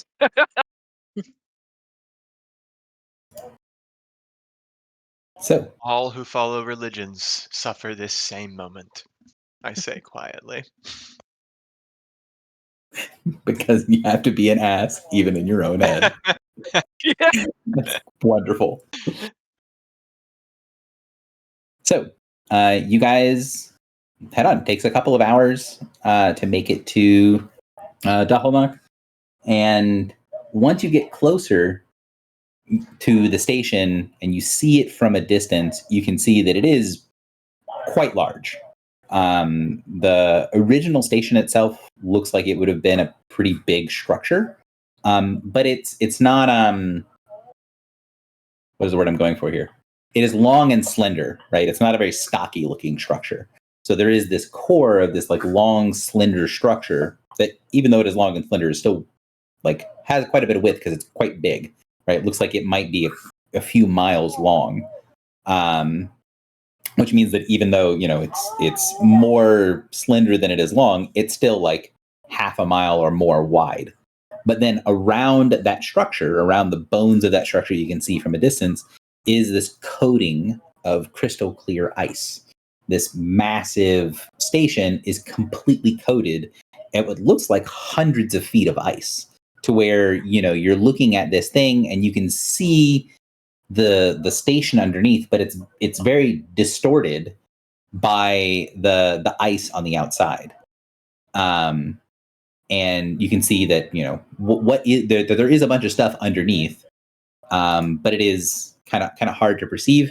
And you can see that as you guys have been passing through this for the last like 30 minutes or so, Laios has been on the deck of the ship, kind of moving back and forth, like stepping from foot to foot, as he is piloting he's basically surfing the planes as they adjust. He's doing these little micro adjustments to keep you on the prime side as you get closer to this long train of ships. That you can see that there is this like channel of these spaceships, these star-going vessels that are like one by one, slowly in a line, moving up to a location, and then they're turning and moving back off away from the station. So you can see that there is this like single sort of docking point, but even then it's like a moving dock. None of the ships ever stop. They just sort of slow down at one point, and then they pick back up, and then they keep moving faster, right? So they kind of go in a line to drop things off, and then they speed up to get away, to get out of line once they've left their cargo. And around this whole procession, right? So you have in the middle, we got a space station. Around the station, there's a sheaf of ice around it. And then one part of the station, you can see that there is this sort of drive-through line almost of these things coming up. And then if you zoom out slightly further, you can see that there are these huge Saturn-like rings of ice particles, right? And there's not just like, they're not all in the same, I wanted to say plane, but that word gets used for a bunch of different things. Like they're not all, they're not on the same, there's a name for it, like an accretion disk, right? Where if it's on an accretion disk, they're all kind of on the same level, but they're not. They're all over the place, right? There's like many different interlocking rings. So rather than it kind of looking like rings of Saturn, it almost looks like the orbitals of like a huge atom, where you have all of these fine rings of ice that, again, you're having to sort of slowly navigate through to get to the entrance of Dahlnak. As you guys get your final approach, it's probably going to take you about half an hour to effectively wait in line once you're up to the place. Is there anything you guys would do? Any questions you guys have for this as you guys are kind of making your final approach to the station? I had a question. So the runner was doing busy communicating with ATC. Sorry, I missed what people said. So yes, you communicate with what is effectively air traffic control, the Minotaur in the station. And then, JP, you had something? Yeah, so you were saying the runner was like sidestepping and keeping us on the prime. Does our ship not do that? Was he controlling the ship or just like himself? So the ship can plane shift, but the ship is not designed and doesn't really function on like maintaining planar boundaries, right? So like if you take the ship and you fly it through a planar portal, it's going to just move from one plane to the other, right? Like, and you can use the rings, where the rings sort of distort and you get that like football shaped shield over your ship. It can then take that bubble and put that bubble on another plane, right? So it can move between planes really easily. It's not really designed to do what he's doing. And he did the same thing the first time he boarded the ship. If you guys remember, when he joined the ship the first time, you saw the area around him like heat up, and there was a ton of planar interference, and he was just sort of like, juking and jiving, like stepping from foot to foot, adjusting himself, kind of like watching someone who's like kind of getting their sea legs, where like the ship is rocking underneath them. And he stayed put because Owl tried to bring him off of the ship into his domain, and he just sort of like sidestepped it. Right, but in that case, he was only dealing with himself, not controlling the ship. Correct. And so previously, you guys had given him sort of limited control of some things on the ship, one of which was being able to sort of interface with the ship to say what's going on. And so what he's doing is he's moving in a way to show this is how you have to pilot the ship, and sending that off to Griffle and the ship so that the ship computer basically can navigate the way that he's doing it, right? So he's doing on a small scale, and then he's giving the information to the ship to do what he's doing. Got it. Okay. So it was like, I was thinking he was somehow doing it for the ship, but he's just basically guiding. Okay. Yeah. This is ostensibly what his role was supposed to be when he got brought onto the ship, is that he is to guide you through these planar weirdnesses. And he's not going to do it by like verbally explaining it, because it's too inefficient and it takes too long. And also he's not great at verbalizing. It's an intuitive thing for him. So he gets, set to the system. From memory, or at least from my notes, you guys did not give him the ability to actually physically pilot the ship. So he doesn't have control, but what he does have is he does have basically an open feed to say, all right, here's all the inputs you need. And then the ship is able to process it and do it, right? Where you can sort of override him at any time, but he's able to say, all right, if you want to stay on the plane, follow me. And then the ship, Griffle then tells the ship, follow him. Does that make more sense? Yep. Cool. Any other questions? I will say that as you guys approach the, Griffle, once they finally, when they compose themselves and turn their comms back on, Griffle might pass along that the runner was not exaggerating the chaos around Dahlnak. It would be incredibly deadly to not be on the Prime anywhere in this region. The energy sources and the spikes of power are kind of off the scale for everywhere that's not the Prime.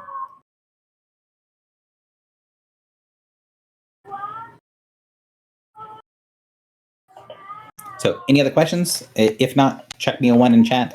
I know that you're kind of still here, and then we'll get to docking. And since I've already talked to Foxy a little bit about this, I'm going to trust that she will interrupt me if there is something that she wants to bring up or say.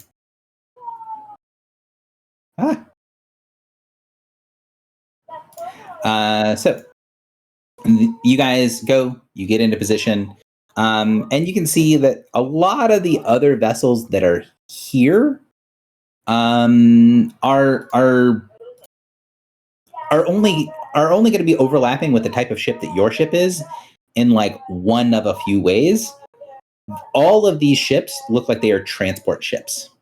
You can see that there are some ships that like have weaponry on them, but it's sort of in the same way that like a merchant vessel has weapons to protect itself, but it's not like a warship. Yours is the only one, and I mean, to that degree, your ship doesn't necessarily look like a warship unless you know what the platforms are. And right now, the platforms aren't deployed; they're in the slots in the side of the ship, right? So you look sort of like you fit in with the crowd of ships, and there's no formula for the ships. It's not like these are all different ships of the same sort of category. The ships that are waiting in line to dock are basically every make and model, every different type. You have things that look like what we as players would consider like a traditional starship, right? Basically a big metal can, right? A big metal fuselage with stuff inside. But then you also have things that look a little bit more like your ship, that look more like naval sailing vessels with magical things on it that make it function in space. So there's kind of all sides of what's going on here. But you do see, as you get close to the docks, you see in the distance there is a sort of lined off area that looks like it's still in the sort of chaotic ring of stuff just outside of Dahlnak, but it's got like its own markers and things that are making it slightly more stable, where you can see that there are several ships that are waiting in that cloud. And you can see from a distance, and the ship sensors will be able to pick up that the Dawn is in that like waiting area. Like it has already dropped off people at the station, and it is sort of circling the station. So you guys go, and you can spin onto the station itself. So,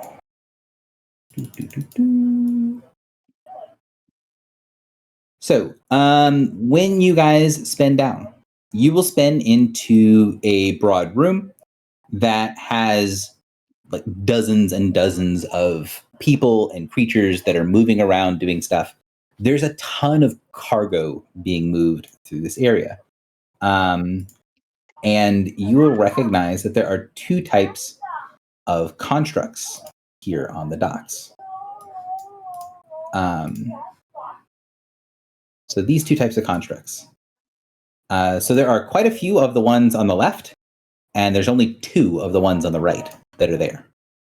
The ones on the left seem to be doing a lot of the like physical labor, picking things up and putting things down. The ones on the right, there's two of them. One of them looks like it is going around talking to people. The other one looks like it is sort of up on a slightly raised platform in the center of this sort of like loading and unloading area that's sort of watching everything that's going on. And then in addition to, there's quite a few of these constructs, quite a few of the ones on the left, and then there's two of the one on the right. You can see that there are like dozens of people wearing the various brands of like Legion colors and Legion markings, as well as a couple dozen Minotaur, none of which have the like runner armor on them, because like Lohios is with you and he has his like full runner getup. Nobody else here looks like he does, right? Like he has a very distinctive. I think I actually have.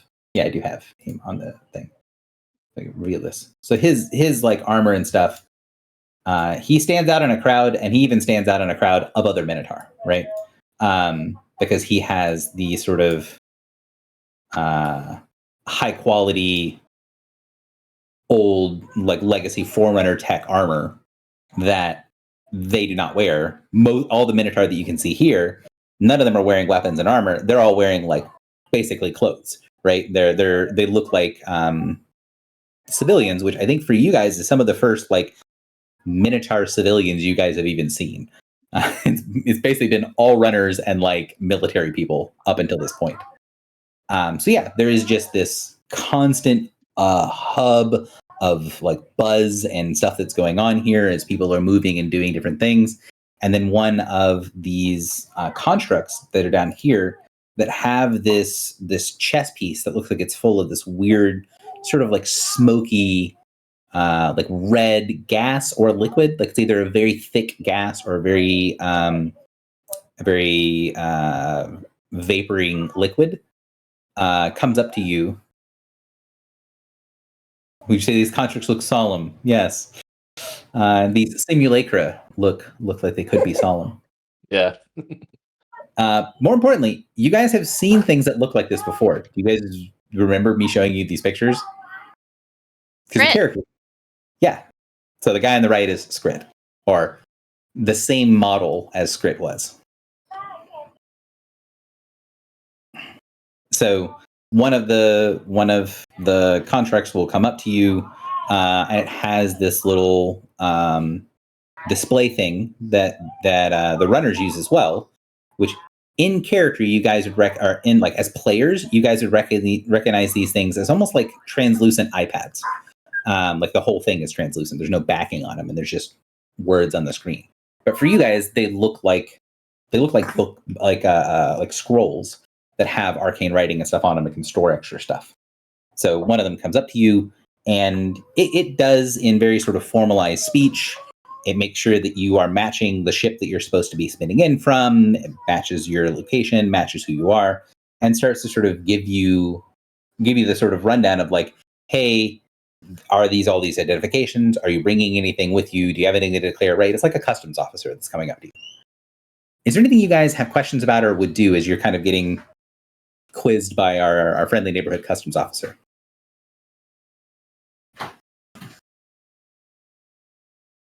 I have a question about what it looks like. Would the fluid on the inside take a different context from the last time we saw one of these, like based off knowledge learned?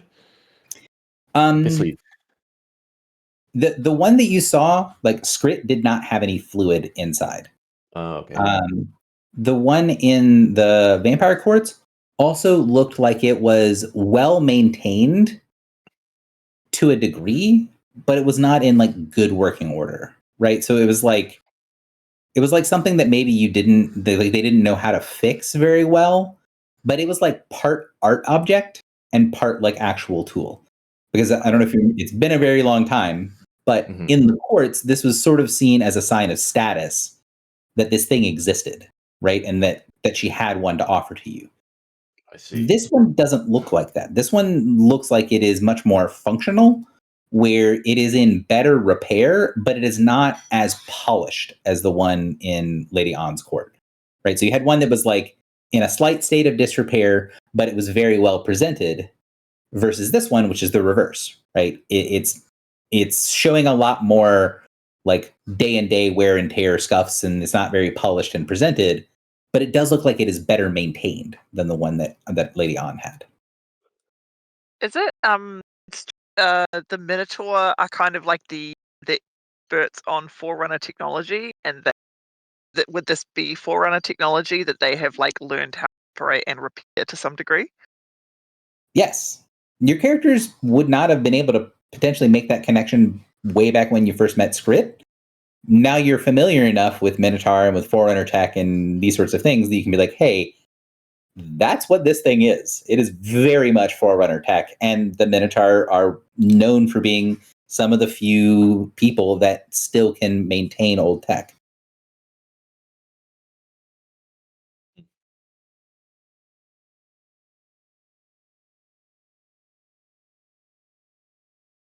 So anything else you guys are doing as you guys are getting sort of dressed down is not the right term, but you're getting questioned, right? You're like, hey, we're going to fill out all these forms. You're going to do all this stuff, all this sort of thing.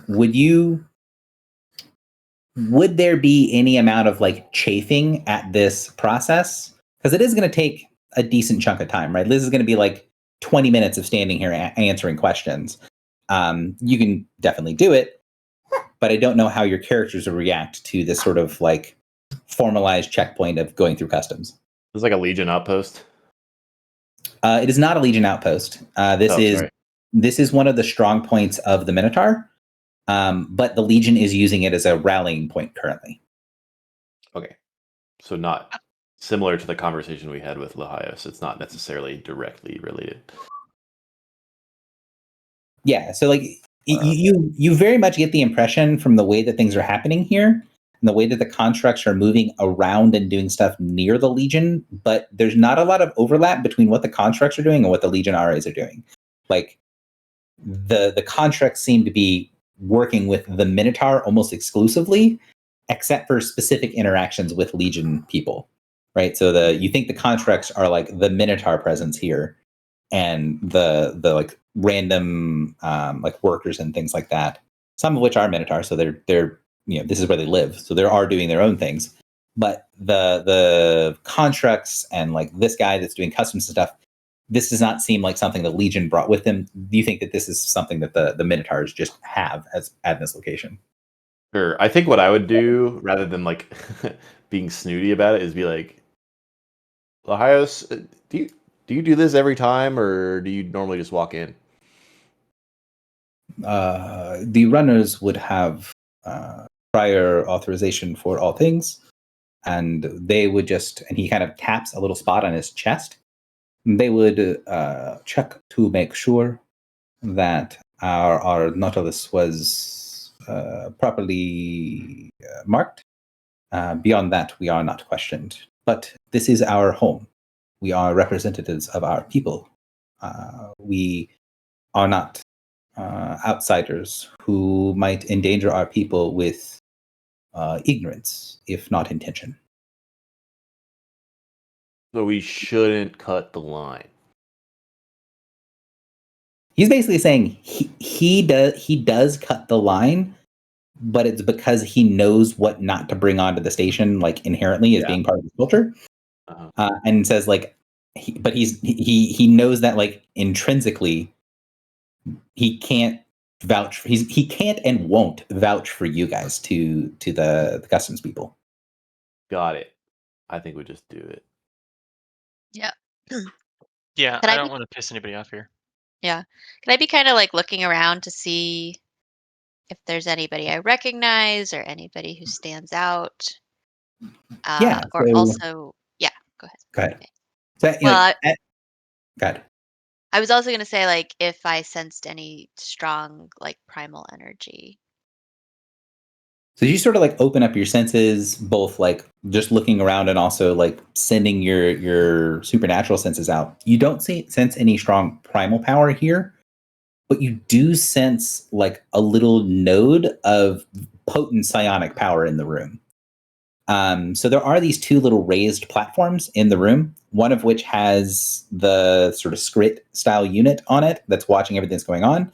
There's another one that is sort of across the way from that raised platform that is also sort of watching what's going on. And there is a little guardrail or like handrail that you see someone leaning up against.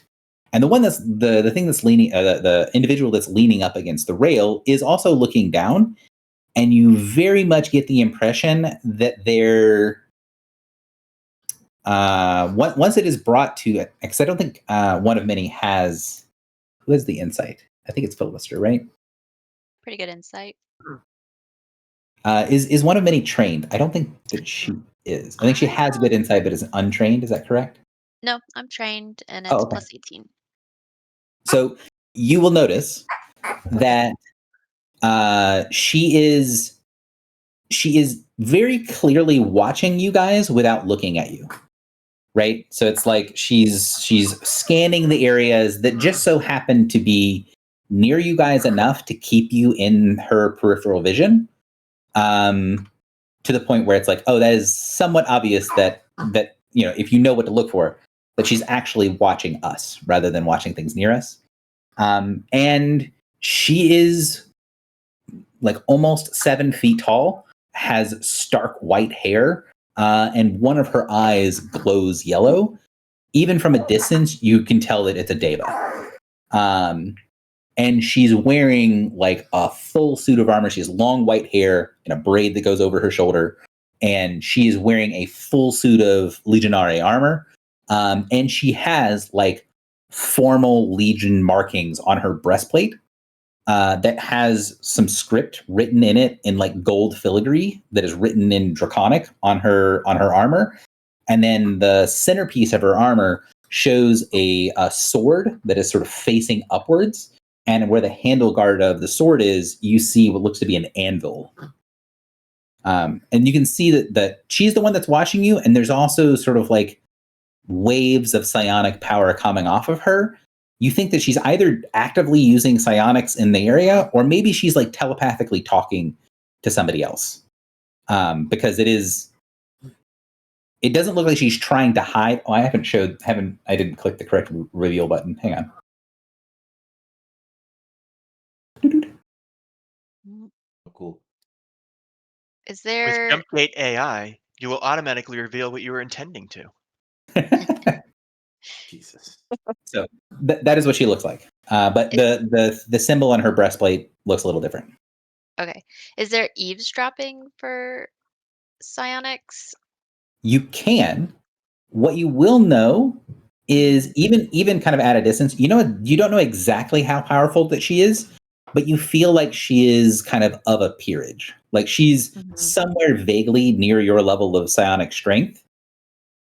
If you could break through into and like kind of tap into her psionic communication, you do not think you would have the sort of difference of power needed to make that undetectable. So like you might be able to break into, if she's using telepathy, might be able to break in to see what she's saying, but you feel very, very confident that you'll be noticed if it's successful. And if you don't succeed, they're gonna notice if it's unsuccessful as well. Mm. Do you care? And I think somebody in the group has Draconic. At least my notes say someone has the group has I Draconic. do. I didn't note it down. I think I do. But her armor says this. Iron on steel. Would I infer that she is in some way tied to Aegis?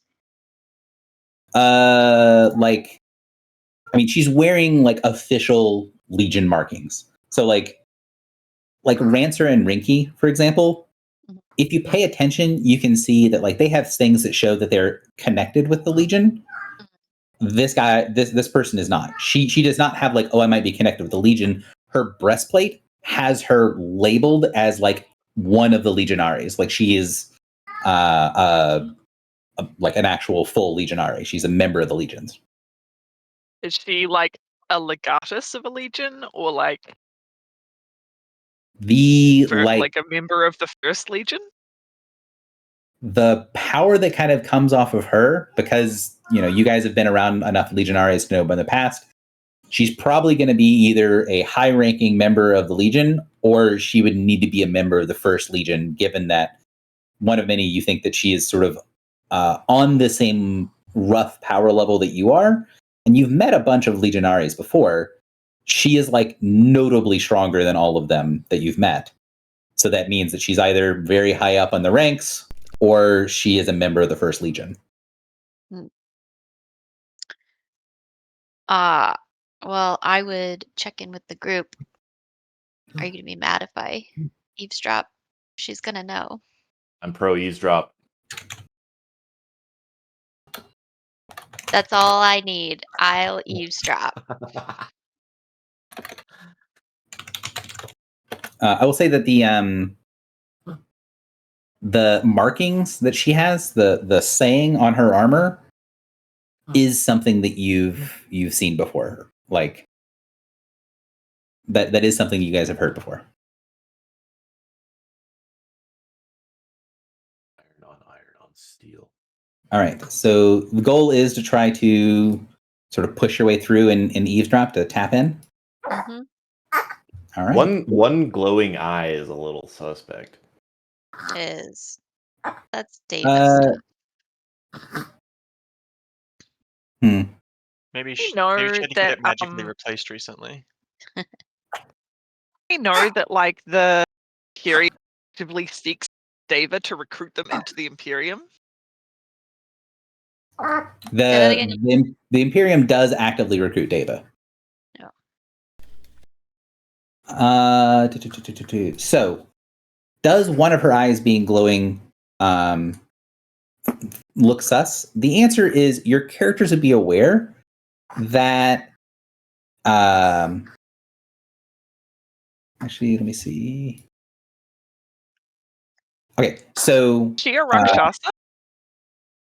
You don't think so, but I would say that Filibuster can tell that the eyes being different colors, it doesn't look like that's what it is all the time. It's like she's looking through one eye to do something and then looking through the other eye to do something else. You think what she's doing, because of your training in religion, she's using like detect divine with one eye, and then the other eye she's seeing normally through. You think that she could do like any combination, right? So she could do like both eyes as detect divine. She could do neither eye as detect divine, but that's what she's doing. She's using like one normal eye and one detect divine eye when she's looking at the group. I see.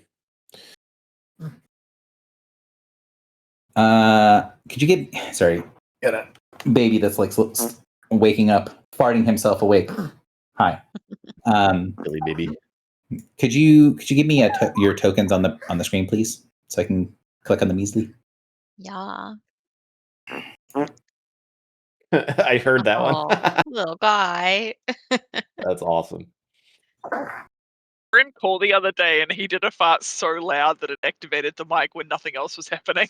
It was pretty funny. It was intense. Man has impressive gas when it's time to wake up and potentially eat something. So I would say by default, right, you're trying to mentally force your way through with sense of personality. I would say that if you're just trying to like pop in, probably intimidate is the correct skill. If you're trying to just sort of like glean little bits and pieces, right, you're trying to have a much more light touch, which might mean that you could potentially roll very, very well and get some information and not be detected. You could use something like bluff or streetwise.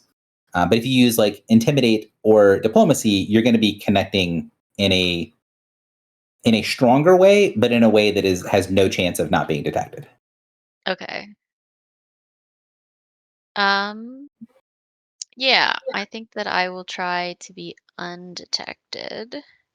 Okay, I'm going to make the check for you because Okay. we'll go from there. Do you have a preference for bluff or streetwise? Hi. Yeah, I know. It's the worst. They are the same for me, but I'll go with streetwise because I'm trying to be cool. Cool. Super cool. Sorry, I'm gonna get Rachel to come get little man because he is just a continuous stream of farts. And it's probably hungry.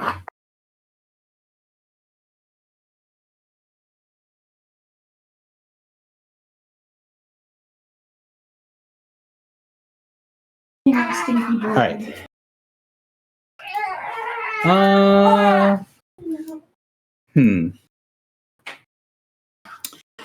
So, you reach out, you kind of lightly sort of tap in to the end of the thing, and you're kind of in this middle range, so you're gonna get an option. You can either glean a couple of things and then stay undetected because you did very well, or you can kind of get extra information, and then you're going to have to make basically they're going to get a saving throw to see whether they notice, right? So you can get sort of, it's kind of dependent on you whether you're valuing being detected more than getting clearer information. Can I get a little taste and then decide? That is what you're trying to do right now, right? So you're not going to be able to get a taste until you decide how you're kind of taking your cut. Okay. But I will say, like category wise, right? Like if you just do the gleaning method, you're gonna get like vibes and impressions. You're probably not going to get a whole lot of words. You're going to get more complete thoughts and words if you say, all right, I'm gonna give them a saving throw, let them have the capacity to detect me. Yeah, let's go big. Okay.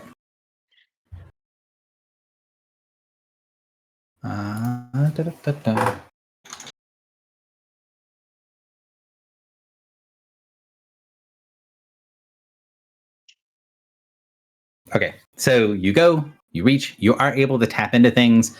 As soon as you tap into things, you can tell that she immediately detects you. So basically, you can tell that she is in active communication with a bunch of different people. So you think that she is psionically linked to maybe as many as a dozen or more people, and that psionic connection is active. So there is like she's watching you guys and having a conversation with a bunch of others. And when you sort of tap in right before the sort of line goes silent, the eye flicks to being just normal and no longer detecting divine, and she develops a very stern-looking frown. you get this other voice saying, all due respect, sir, you weren't there. You don't have a man's eye for things. She is actually quite beautiful and talented and wonderful, and she might even still... And then there's silence. And you can feel that when that was happening, and when she focuses on you, that she was already like looking at you. You get the strong impression that whatever that other voice was that was talking to her at the time was talking about you. You are quite beautiful. Oh, thank you. Was it that creepy guy who hit on me that one time? Mm. Who's in the Legion? From Silver The guy Spire? that wanted you to sit on his lap. Sit in on the his bar. lap? Mm-hmm.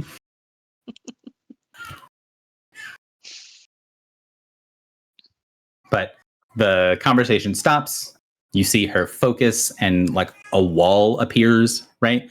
She was sort of making herself easier to connect to, so she could connect to a bunch of other people all at once. So she sort of sent out your equivalent of like, she broadcast, right? She broadcast and tried to exclude certain people so that she could reach a bunch of others. And then when you did that, she sort of shut it down when you were able to kind of tap in, because it made it a little easier for others to tap in for a minute. Mm-hmm. But the last thing you'll get is sort of this sense, this little pulse of energy from her that doesn't have any words, but it is like a, get your ass here, like come faster. That To she me sends or out to her people? to her people. To her people. Okay.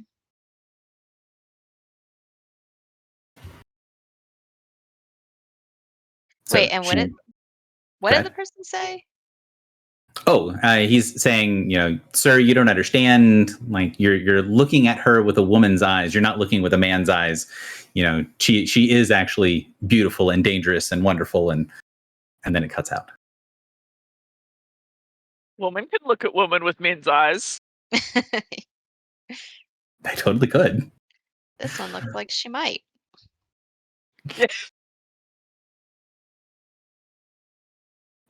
Oh, so you can tell that happens. She doesn't come off of her little platform. She doesn't like approach you or anything, but she's no longer being roundabout and glaring down at you while you guys are standing there going through customs, and different people are kind of moving through you and kind of doing different things as they're, it's kind of like imagine you guys are a group of people standing roughly together in a place where there's just a ton of foot traffic and people that are like carrying boxes and moving stuff back and forth.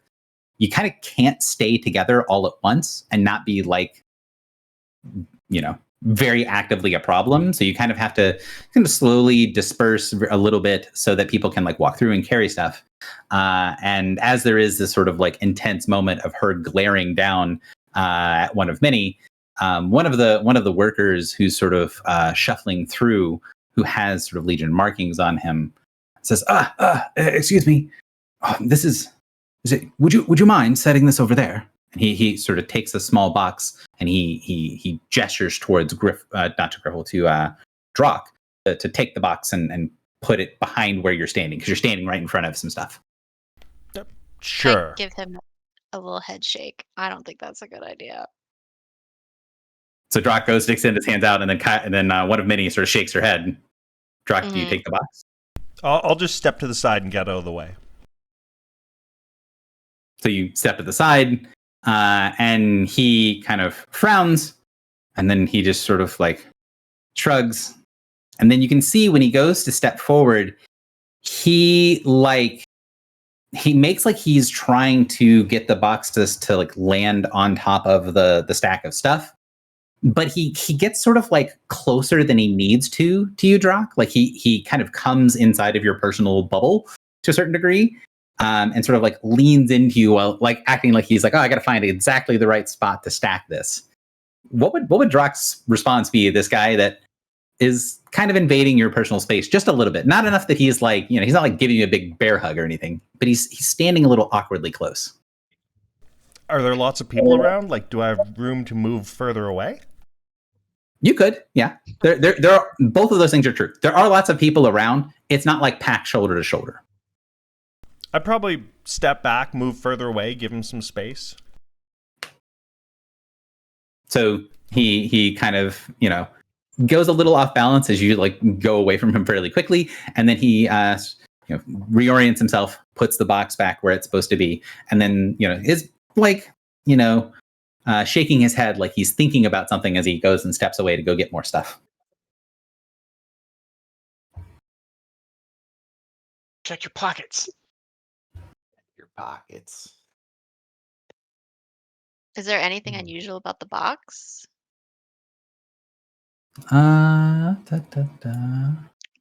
So it looks like there's something small that's sitting on top of the box that doesn't match up with the other boxes that are in the stack. So it's like a bunch of there's a whole big wall of crates, and there's something that's sitting just on top of the box that looks like it's been sort of like placed like a loose object that's much smaller than the box that's been placed on top of it.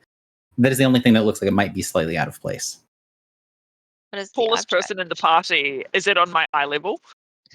Yeah, it'd be roughly on your eye level. Also, real quick, who is the person who's actually going through port? I assume, I should have asked this earlier, but I assume that the person who's doing it is the person who's actually the captain on the manifest, which is Morin. Gulp. So I assume Morin is the one that's actually going through the customs thing, doing the mechanical filling out all the boxes, right? Is that a reasonable assumption to make? Yes. Okay, And I cool. probably have Lahios helping me if I'm confused with anything on the I forums. will say that, like, as far as the process is concerned, Scrit and the fact that Scrit has like this like system of interacting with things that he's very used to dealing with people that either like don't have common languages or not used to this sort of thing. It is a very sort of user-friendly experience, right? If you're not trying to hide things, it is very easy to fill out the process. There's just a whole bunch of shit to fill out. So it is not a difficult thing or a confusing thing at all. Although Lahios will be there to be support if needed. Okay. So Griffle looks over and sees that there is a strange sort of star-shaped looking crystal that is sitting on top of it. Maybe it would fit, it would easily fit in Griffle's palm, but in like a person's palm, it would still easily fit in like the palm of somebody's hand. And it looks like there's a little like a cord connected to it, like it's maybe an amulet or something like that that's resting on top of it. How many points does the star have? It is not an 11-pointed star, which is the main thing. Okay, that is the most 78 important part. points. 78 points. Why is that not on my notes? Hang on. Okay. So the amulet has 6 points on the star. So it is Okay. It looks like it is 2 sets of 3 points. Right? So it's like Ooh. what's it called? The brain? No, not a pentagram. Star of David? Hexagon? Star of David, thank you. Star of David. So it looks a lot like a Star of David. Is it at all reminiscent of Bedbeer's symbol? It does have a little bit of overlap. Like it looks vaguely similar to the symbol that Bedbeer has, like the 6-pointed spears. It does look a little bit like that, although it doesn't have like Bedbeer's symbol is 6 spears and their points, that it's very clear what it is. The orientation of the tines of the star look the same, but it doesn't have any of the spear imagery associated with it, if that makes sense. Mm-hmm. Do I sense that it would cause this person strife if I were to take it? You think so. You think it would cause problems. It is likely to make things more awkward if you make a point out of this thing, and you can feel the mantle sort of like tingling in the back of your mind to push you towards making a scene. I'm filling out all the paperwork and I'm like, yes, ticking this box, ticking that box, and I just look up and I'm like, my crew is trying to steal shit out of the port we're trying to enter. He handed it to us. He tried to. I am afraid He that if showed you a touch chip it, to my something will friend. happen.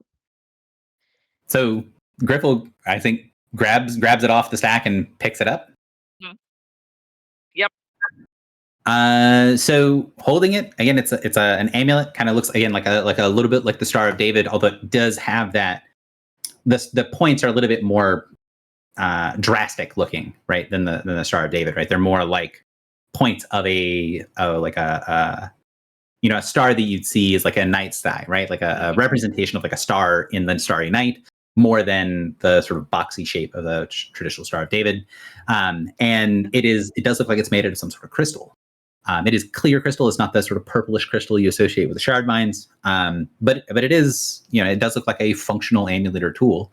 And as you hold it up, and others can see it, Drock and One, both of you can tell that thing has some level of psionic power in it.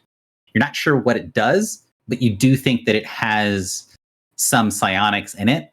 Griffle, it looks like a pretty necklace to you. Does it seem like it has like an ability stored in it? Like if you were to touch it, could it be like a trap?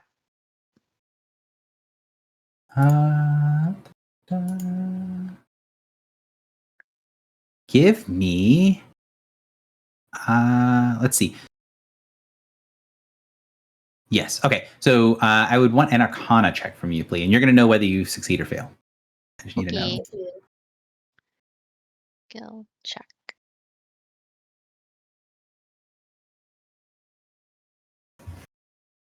Oops, that's the wrong button. I know everything there is to know about this amulet. Cool. So what you're going to get from it, to say it's a trap is too strong of a term. It is more like a triggered ability that will happen. So you do not think it is going to be harmful, or at least directly harmful in any way.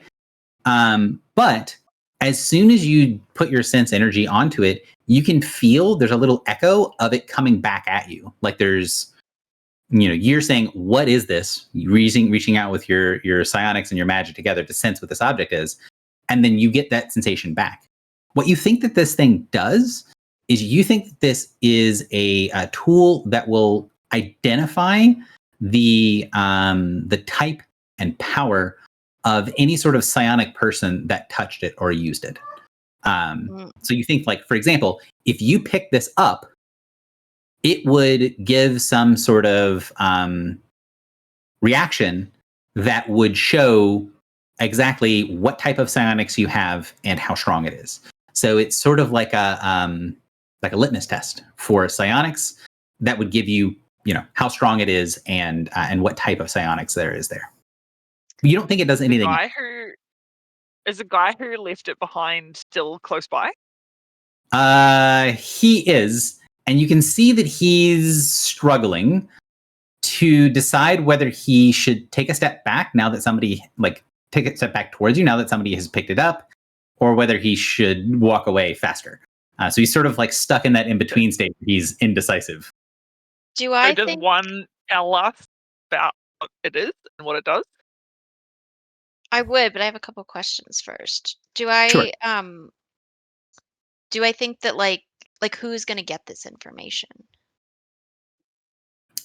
You think that the information would be like basically broadcast? Like you think it's going to basically make like a light, and the stronger the light is and the coloration of the light will be a signal, right? It's supposed to be broadcast to everybody. This is what this thing does, and this is what it does. Okay. And how far away is this lady? The woman that's on the little platform? Mm-hmm. She's maybe 30 feet away. She's on the other side of the little port area. And do I think that if I psionically moved it, it would trigger? Yes. Yeah, it would definitely trigger. It basically, touching any form of psionics, the only thing that this thing really does is it recognizes if it's touching something that is psionic power or it's touching someone who's psionically gifted, it will trigger. Okay. I'm going to explain to the party what's going on and tell Griffle to throw it at what's her face?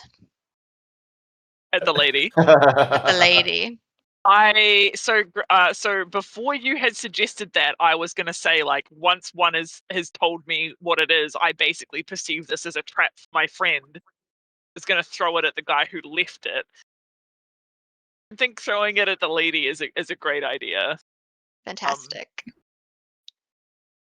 But now that you've put the idea in my head, I'm like, oh yeah, this seems like the best thing to do. So we'll whistle her to get her attention, like that real loud whistle that people do where they like put their fingers in their mouth and they go like and they like whistle, and then I like throw it at her as hard as I can, like the kind of throw where it's like they could catch it, but they do have to be pretty quick to catch. Yeah. And yeah, No, so I this throw is it a at her. fastball. Yeah. So you chuck it right before it gets to her. You see the air around her blur for a second, and then she just snatches it out of the air. And as soon as she touches it, you see this sort of brilliant orange light pop up from it as the thing reacts, as the broadcast happens. One of many, because you had a check on what it was before it was thrown and triggered, you know what that means. So she is a very powerful psionic. You think she's about as strong as you. She might be a hair stronger. But her psionics are people-based. So she has social-based psionics as contrasted to manipulation or intellect-based psionics, which is what you have, or personalized or self-augmenting psionics, which is what Drock has, right? So she's not this. She's about as strong as Drock or one, maybe slightly stronger, and she is psionic, but she doesn't have the type of psionics that the two of you guys do. She has a slightly different type. Does that make sense? Because it would make sense to the character. I want to make sure that makes sense to the player. Yes. Can I telepathically send to her as it's like right at her catch? Nice. She does frown. The frown deepens as she catches it. And then you see like almost like a gun turret, right? Like her head very quickly and sharply looks and glares at the person who gave you the thing. And then she takes the thing and sort of like loops it onto the bottom part of the platform that she's standing on, where like it's basically at her feet, but it'll be at the head of someone who's walking up to where she's standing. And she glares at that guy and then puts the thing down there. And you see the guy like shrink away and then very slowly starting to make his way through. Like he's technically walking towards where she is, but it's like he's like, maybe if I take forever, something will happen between me starting this path and me getting to where I'm going, right? Very abashed looking as he's making his way across.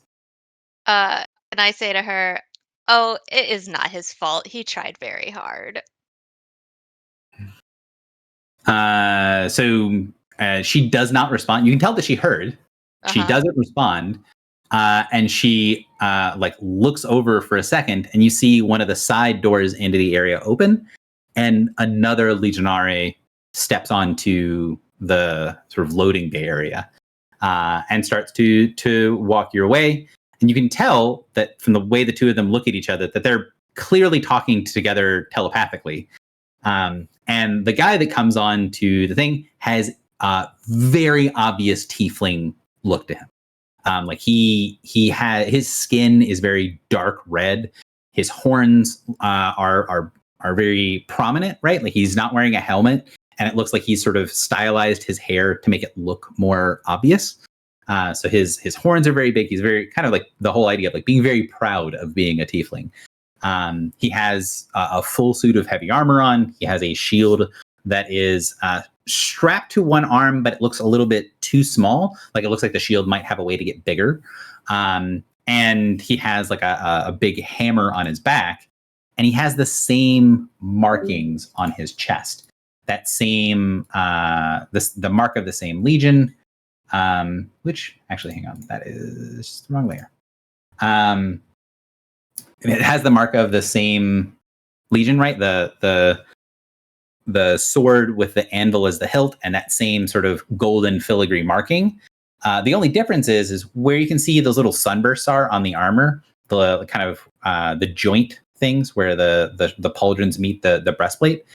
You can see that right there, he has a little like sunburst that has the image of the tower engraved on it in gold, and a little stylized number that is engraved in the armor. That is the draconic number for 2. Mm. He does. He does look. He looks. So the judge had a bit of a look like this, but it was much less polished. This guy looks like the picture of what the judge might have, or what one of the judges might have, is like the big mural, right? The statue of the best of the best. This guy carries himself, and he moves quickly as he's coming into the room. He carries himself as someone who's sort of used to command, used to being obeyed. And your characters would be familiar with the little symbol, the starburst with the tower on it, being the marker for a legion centurion. So he's like the leader of a company. So he approaches, and are you guys doing anything as this guy is walking up? He doesn't look like he's aggressively approaching as much as like approaching with a purpose. You said he was talking to that lady still? I try and break into the psionics again. I mean, she already knows you can. You don't think he'd be able to now that she knows that you tried. Aww. Like, it is difficult to break into somebody else's psionics. They either have to be much weaker than you are, you have to kind of catch them off guard. Something like same thing with like enemies, right? Enemies can't tap into your psionic communication unless they are way stronger than you guys are, or for some reason you're very distracted. Mm-hmm. So like she was holding a couple of different conversations with other people. She wasn't guarding her mind quite as well. Now that she has been looked at once, there's, one of many would know that there's basically no chance you'd be able to tap in, even with the idea of like, I'll just not worry about getting noticed. Mm-hmm. So if nobody says does I want anything, to say something so bad, I just don't know what to say. To be like, go ahead. No, you. He's going to walk and approach, and then he will sort of take his hand that doesn't have there's not hidden mostly behind the shield, sort of place it palms out, and he puts on this big grin, and he says, welcome to Winterhome. I think there might be some things that might need to be cleared up. I am Talakalan. It is good to see interesting peoples here. And he gives a big grin. You can see that he's kind of cataloging everyone as he's talking. But can I don't say this very often, but can I insight check him? Can I tell if he's like being sincere? So your passive insight will get that he does seem to be sincere, that he sees a situation that is potentially has problems in it, and he's trying to diffuse things. So he is sincerely attempting to diffuse the situation by trying to sort of like, hey, why don't we talk about something else? How's the weather, right? You don't need a lot of insight to know that that's what he's doing. I understand. But he's being subversive in any other ways. I'll just say, hello, friend. Normally we're greeted with a handshake rather than subversion. And normally allies of the Legion do not press themselves on interior communications. But everywhere has different customs. Please, a handshake if that is what you want. He extends his left hand and he says, as I have said, I am Talakalan, 112. 112? Yes. Oh. Well, you said 2's on his armor, so that means 1 means something. Team? You think so? He makes it sound like it's like a code, like a not like a code that you wouldn't understand, but like something that he's very familiar with using as a way of identifying himself. Yeah, like the second in command of the 11th Legion or something like that, or Yeah. the first Legion, First maybe. But he's like a, what did you say his symbol was? Legion Centurion? Yeah, he's a centurion. Yeah, so he's like the leader of a group of lines. So would he be the leader of like the first company of the first something of the second? Yeah. So the here I'll type this out because it'll be a little easier. Sorry, everything you say, Gary, is a puzzle. You made us like this, Gary. We didn't start out this way. So the Legion is sort of the highest thing. And then there are cohorts, and there are centuries, and there are lines. So each of those is getting smaller, right? So him saying 112, you think he obviously there's not enough numbers, right, for him to be able to do all of those. But there's probably numbers that he considers to be more important than others for some reason. So he says, my number is 112. You know that's not enough to be able to get all 4 pieces. But he probably is picking the pieces that he thinks are the most important. So the Legion, so the line is made up of, depending on where they are, between 7 and 10 people. And then a century is usually 10 lines, but by custom, it's 7 lines of fighters, 3 lines of like support troops to make up a full 100 people. And then the cohort is 7 centuries. It's 700 fighters with 300 like hangers on. Although those numbers, you know, that's what they say, but sometimes they get changed around a little bit. And then the Legion is 7 cohorts. I'll just say, hello, I'm Filibuster, leader of the Church of the Boundless. He tilts his head slightly at that, and he does shake your hand. Church of the Boundless. Oh, you are from Sulba'an. Interesting. You can tell that like he heard it, didn't recognize it. He clearly asked a question through his mental communication, got an answer, and then he responded, right? He's like, I'll just say we're up and coming. Yes, and you have unusual markings. Please understand that we in the Legions, we look for things that are out of place, things that are unusual. Sometimes those things should be exalted, should be celebrated, right? Great heroes are ones that are out of place. Other times, those things are risks. We are currently rallying here.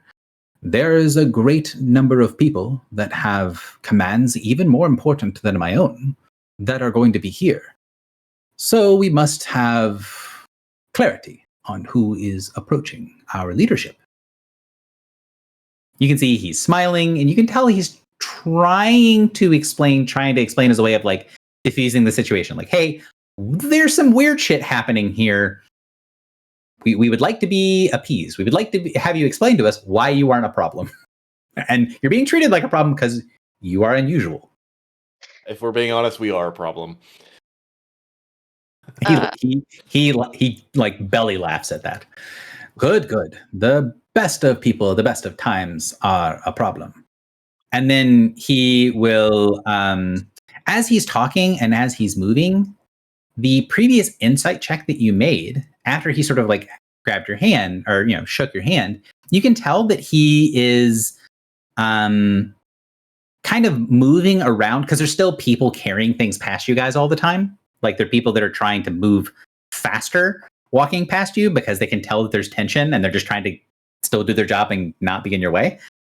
But you can tell that since you're sort of watching from doing anything unusual, he's like very slightly leading you away from the rest of the group. Not to the point of like you're going to be out of line of sight or anything like that.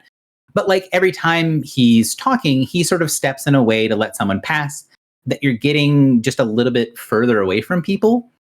And after a moment, you see he kind of like notices out of the corner of his eye as Drock just sort of like subconsciously takes a step forward, and then he smiles. Oh.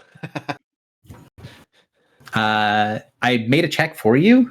I would say that you could tell that he was using his sort of conversation with you to range test Drock to see how far he could get you away from Drock as being in sort of like the back of the area, because you're by the crates behind where he approached from.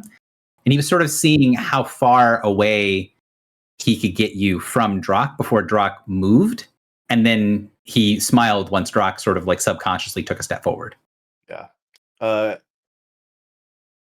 Is Talak Alon his full name, or would Talak be an appropriate singular name? So Talak is going to be his like family name as a tiefling. So Alon would be his like more common usage name. I'll say Alon. How familiar are you with the Topaz Crusade? So his eyes open up wide at that and he says, I am quite familiar of the stories. No man of the line would be unfamiliar with the Crusade. And have you seen or heard of a scary battle mind around? So he gives a broad grin, and then when he takes, he had his left hand that he shook your hand with. He takes his hand, and then when he pulls it back, you see his whole body sort of blur. And for a second there's like three of him standing beside each other that you can tell is not like it's not like a mirror image. It's not like a magic spell or an illusion or something like that. Mm-hmm. It's him like displacing himself for a moment, and then he reaffirms. I believe you were perhaps thinking of me. And he kind of bows his head very slightly. What? So you asked him, have you heard of a badass battle mind? And he went, yeah, of course I know him. He goes, me. I'll go, hey, Drock, I think you might want to talk to this guy. I probably do want to talk to him, but I'll let you finish first and see what happens.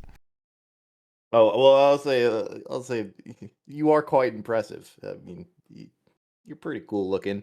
We're actually looking for a scary, freaky lady who we actually have not met, but we've heard about, and we're kind of actually not me, but I'll point at Drock and I'll say he's actually afraid of her.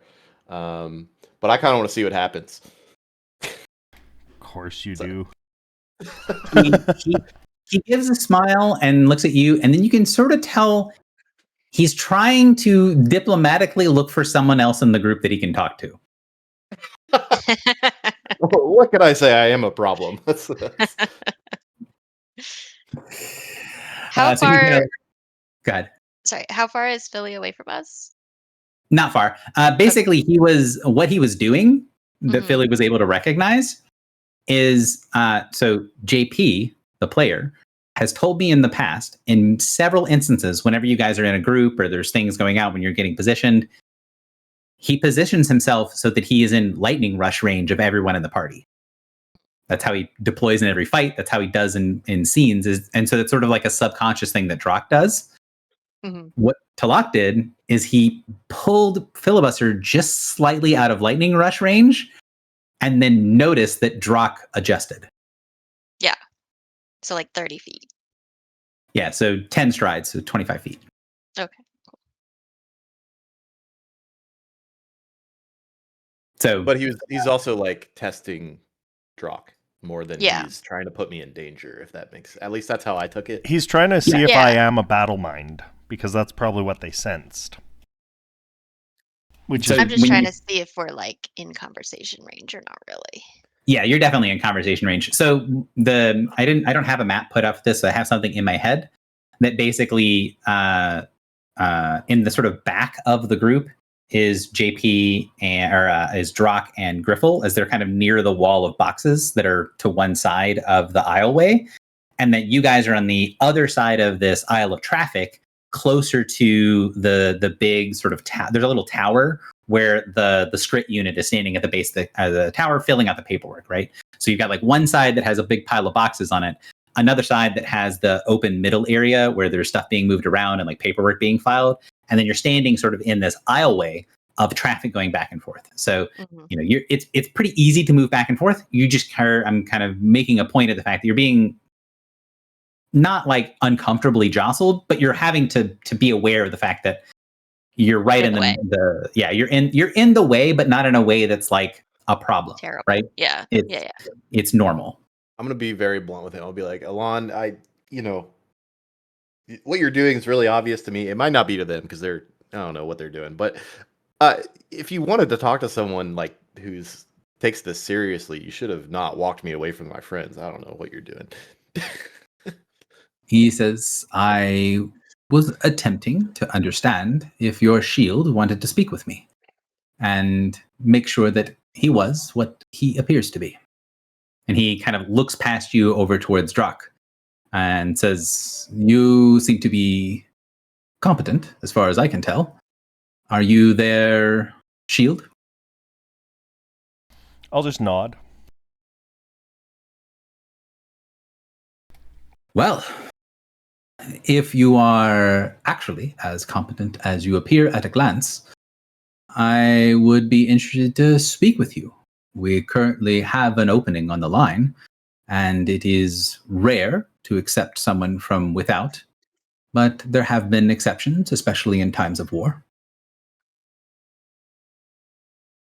While it is an honor to be considered, I have goals that must be accomplished before anything else can be done. He nods and says, yes. We understand being men and women of duty first. It is important to the Legion that, should you choose to join, that any of your previous engagements or attachments are handled prior to joining with, so that your loyalties are not confused. However, I will say, if you have individual tasks that align with the Legion, you need not join without stipulations. We're going to be doing some interesting things here. Perhaps our interests can overlap. As at this point that you can now hear the woman that's over on the stand loudly chewing out the worker who handed you the crystal. Like verbally chewing out, not even. Oh, yeah. No, like she is chewing him out verbally, very specifically, so everyone nearby can hear her. Like that is part of being chewed out, is that everybody else can tell that you're being chewed out. Ouch. Poor guy. Who were we here to meet with, by the way? Was it the Legion or was it...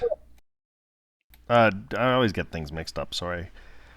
I think we're here just to check out this space because you didn't want to fight that lady. No, we were meeting up with that Chip and what's her name? Renki? Renki, yeah. I Are thought they we were Legion meeting up as well? We were meeting up with the Legion because they're doing operations in the area because the flood is super active all of a sudden. Yes. But so one thing that might be a confusion for the players that would not be confusing to the characters is Rancer and Renki. If you're talking as from an outsider's perspective, they are Legion. From the perspective of the Legion, they are not part of the Legion, right? They're auxiliaries. They're support staff. Which doesn't mean like they're not respected, right? But they're not like a numbered Legion. So they are the battalions of support staff that are around the Legion itself. Right. So I was thinking, and I won't name drop until I get confirmation from the group. I was thinking I could just say we're already here to meet up with and name the ship to let him know we're already working with the Legion.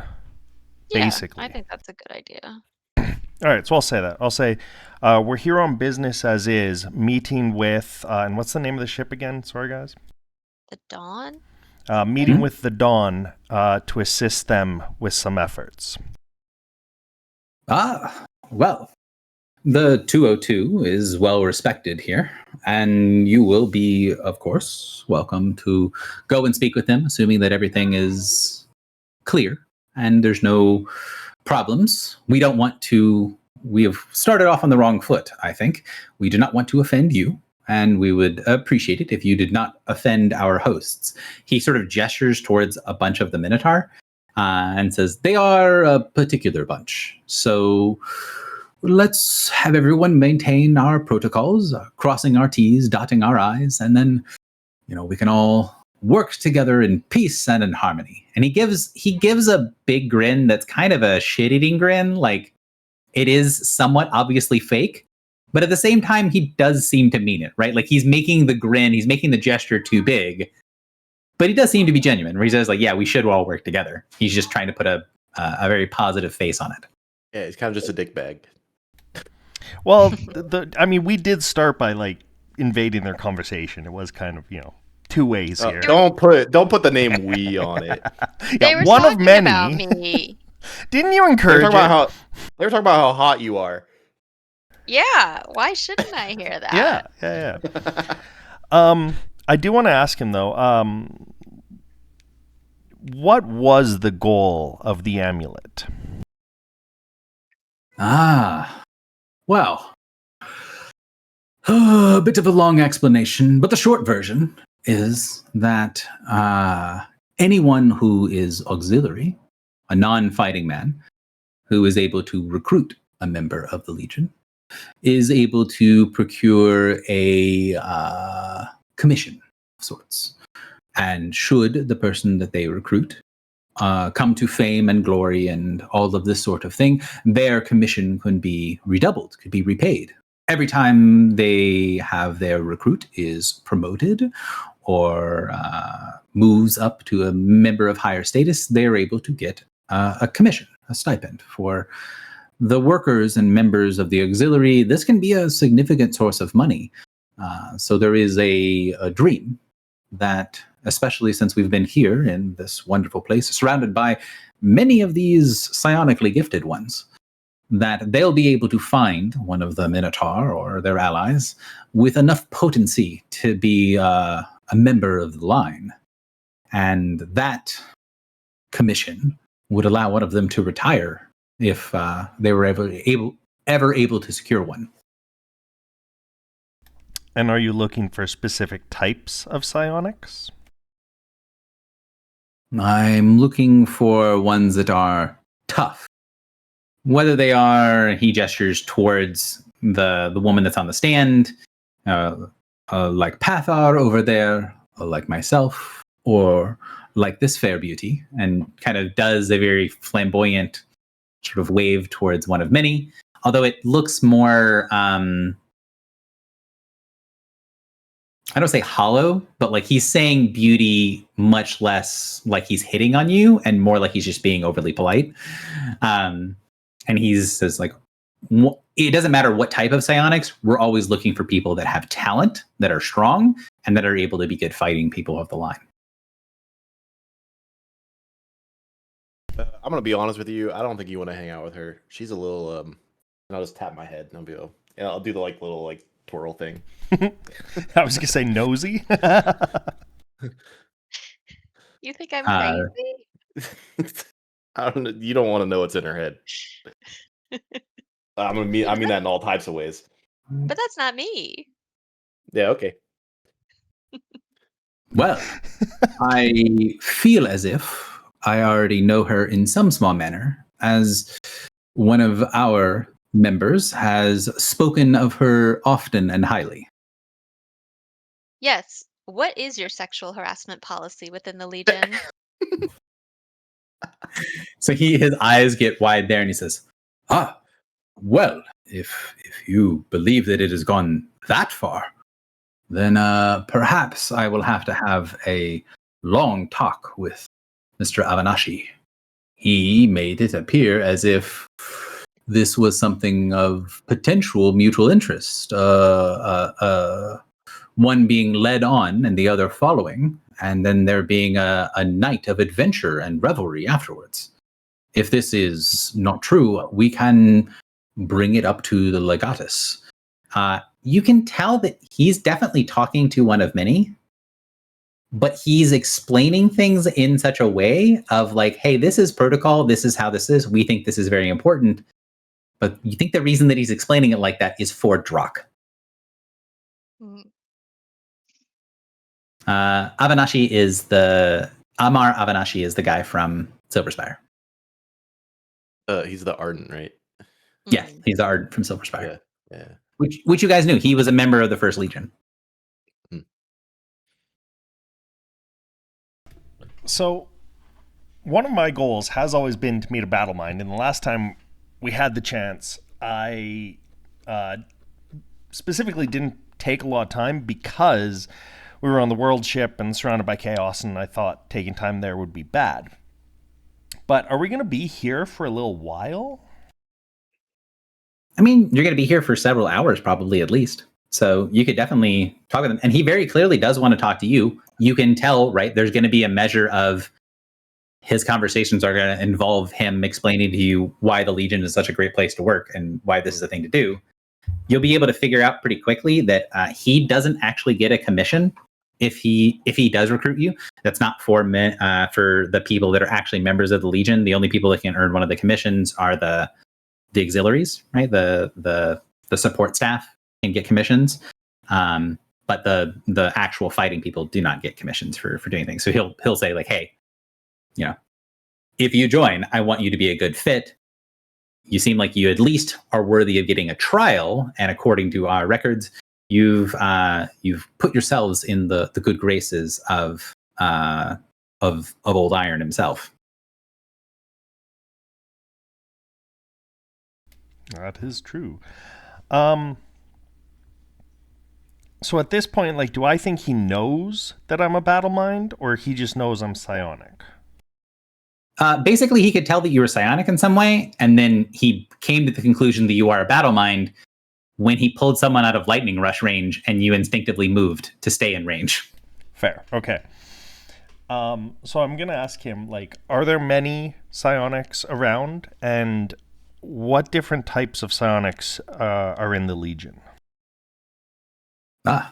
Well, any type of psionics is welcome within the Legion, as long as they are given the correct blanks and protocols and know not to muddy their minds in some things that we are especially vulnerable to that maybe others aren't as much.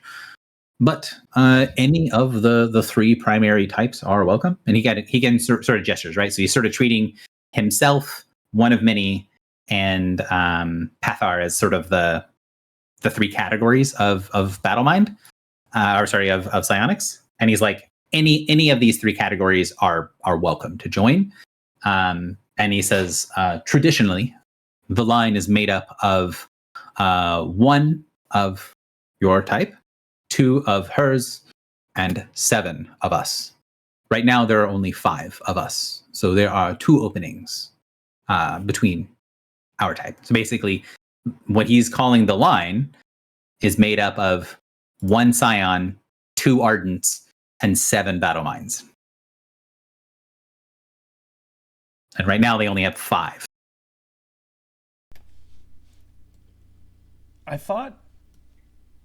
I'll just ask him. I thought battle minds were fairly rare, yet you seem to have many here. Yes. The line has almost all of the battle minds in the Legion. So I'm going to point you guys in the conversation stuff, in the little vignette or the conversation, the 202nd and the 301. You asked about battle minds in the Legion way back when, and you got an answer, right? That, hey, the people, where the battle minds in the Legion are, there might be some sporadic, but everybody knows that they exist in the First Legion, and specifically in this one line. So wait, this one line, like those 7 people, and there's only 5 of them? Yeah, so typically they're in the line. There are 7 battle mines, and right now there's only 5. But like this is the only line that has battle mines. So there are 5 battle mines in the whole Legion. No, these are the ones that have the most notable, the most well-known battle mines are are members of the line. So how many battle lines total are in the Legion? I do not have exact numbers. I would say maybe 100, 150, but most of them are not on our level. So like there's a bunch of weaker battle mines, but like he's saying all of the notable battle mines, they're the men in quotation mark, right? The individuals of the line. No, great, because this is going back years. I forget the reason, like what the goal, like obviously mean to battle mine, but then what was my actual goal of like information to get? Just like training information on battle mines? I honestly forget, and I can't find my notes on it for some reason. I mean, originally there weren't really any battle mines on Sulban. You didn't really know what it meant to be battle mined. And like everyone had different perspectives of things. So you wanted to find like a group or a culture where like battle mines were more common. So you could learn more of your abilities, maybe get a mentor, things like that. But the process of doing that, you've become very strong as a battle mine yourself. So is there really any... Because I thought one of the, like originally when we kind of started the campaign, there was the goals, and if you accomplish the goals, it would give you kind of something, right? Mm-hmm. And one of the one was the battle mind one. But is that kind of then a null point at this venture? Like, I mean, you can still complete your sort of carded goals if you would like, and one of your goals is find a powerful battle mind to recruit you into the Topaz Crusade. So like Talakalan would definitely qualify as a powerful battle mind to have a relationship with. It doesn't necessarily, like, because you guys are much higher level than what you could have potentially been when that first sort of thing happened. He won't be as much of a mentor, right? Because he's a peer these days rather than being a mentor figure. But you know, that quest is basically befriend or at least become sort of professionally, you know, friends with a powerful battle mind, right? Because the battle mind as a like archetype is extremely rare in the mortal world. Okay, got it. And then the other question I had, so I forget exactly how this worked, but at one point, it wasn't while I was running the character. Was it when like one of many was in my body or something? I had a third eye, and it was because of the psionics being used differently. Mm-hmm. Yeah, like you were connected to the Topaz Crusade. Oh, is that what that third eye was? Mm-hmm.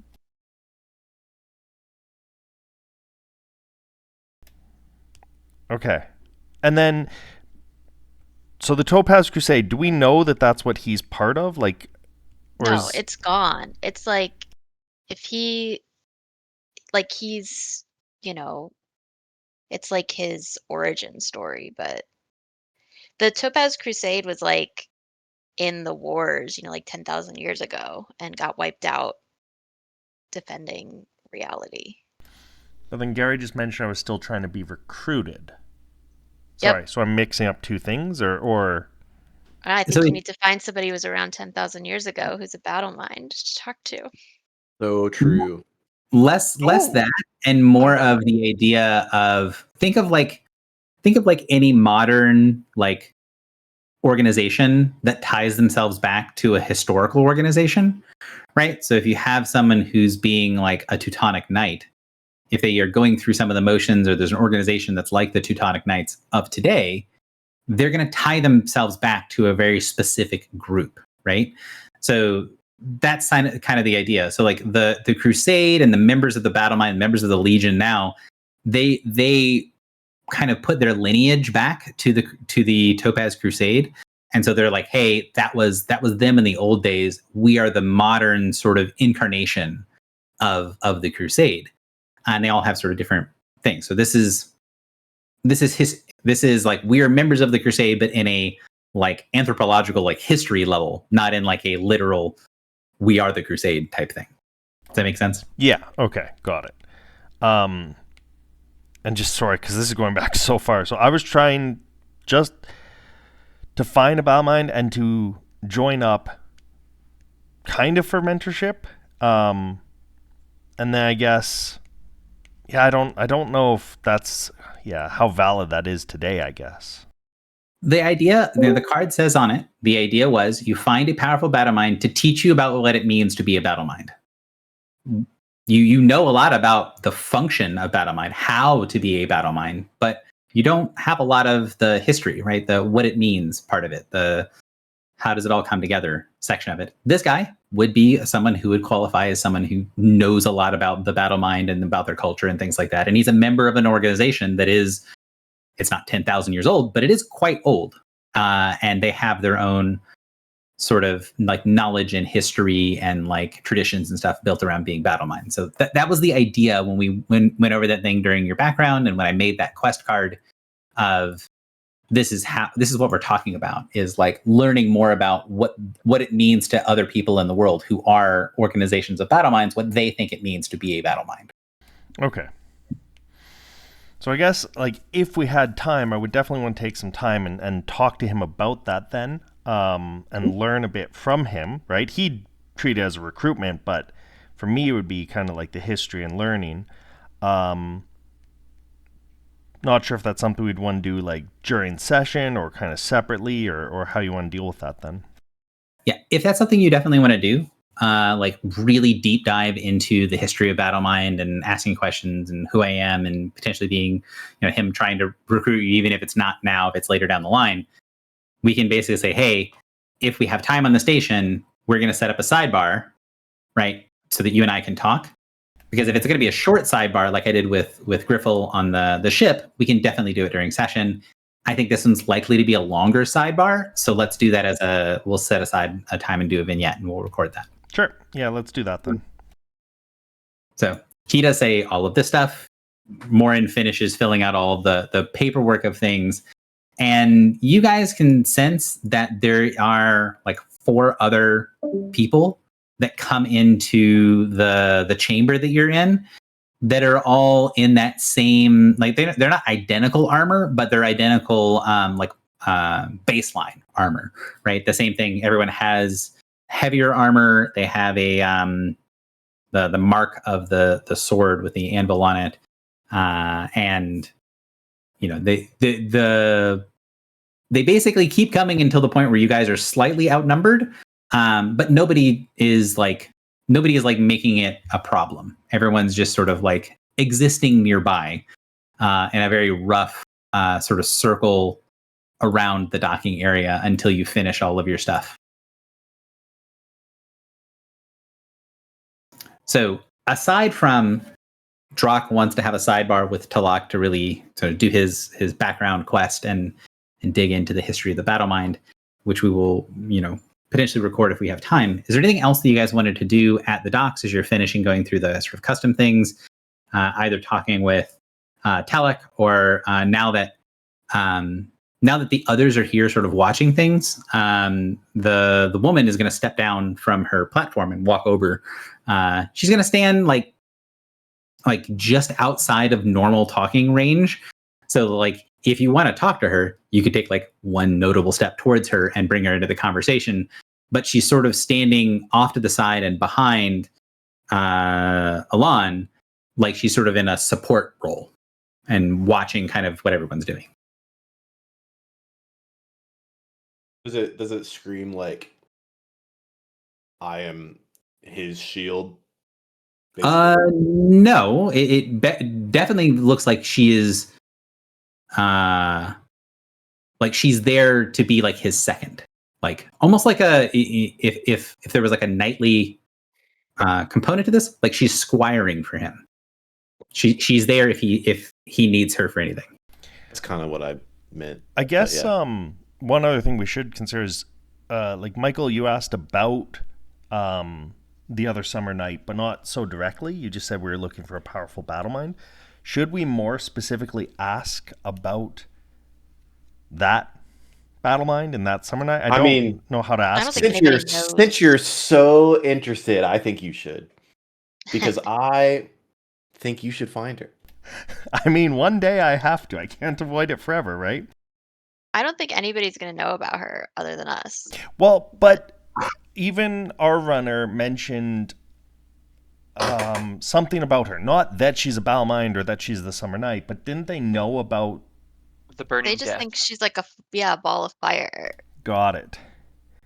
So I'll just ask that. Like, so was it the Burning Death that our runner called her? Yeah. Okay. I think so, Yeah. yeah. So I'll just ask, what can you tell us about the Burning Death? Well, I mean, the obvious. We're holding the meeting here because the star that burns the sky avoids this place. So if we're going to be gathering a significant number of forces, we don't want to be in the crosshairs, intentionally or unintentionally, of whatever that is that's bouncing around inside of containment here. He sort of, shrugs and is like, I don't know why she avoids this place, but maybe she can recognize that there are a great number of defenses. Maybe she could be subject to the wasting sickness that surrounds this place. Maybe it's something else. It is because she is a creature of summer, and this is a place of winter. It just says it. He kind of like smiles and is like, okay.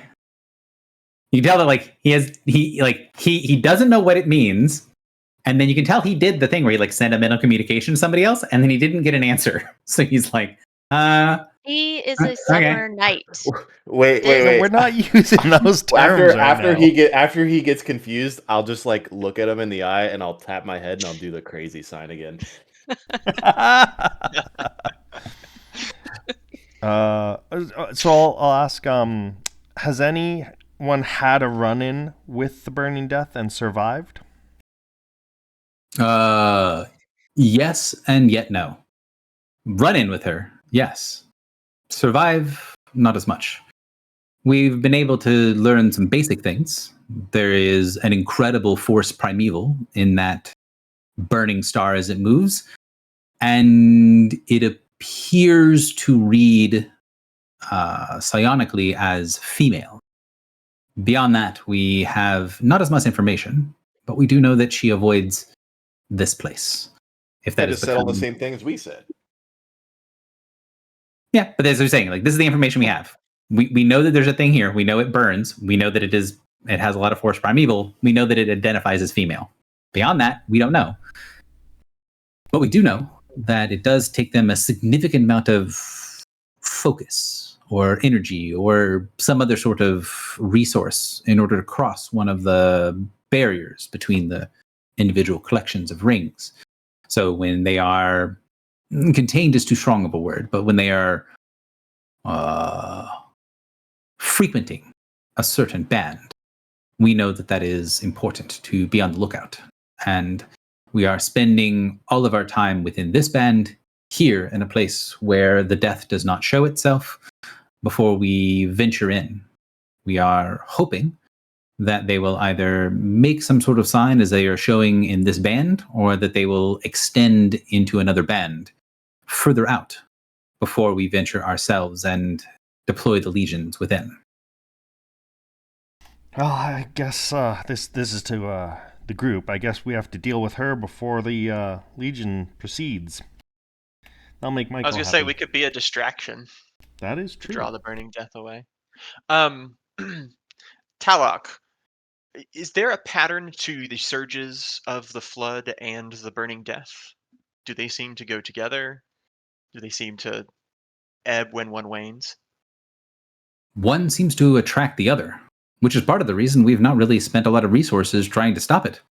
If someone's going around bashing in the heads of all of your enemies, you don't really need to understand their motives too much to just make sure you stay out of the way and your head is not on the chopping block.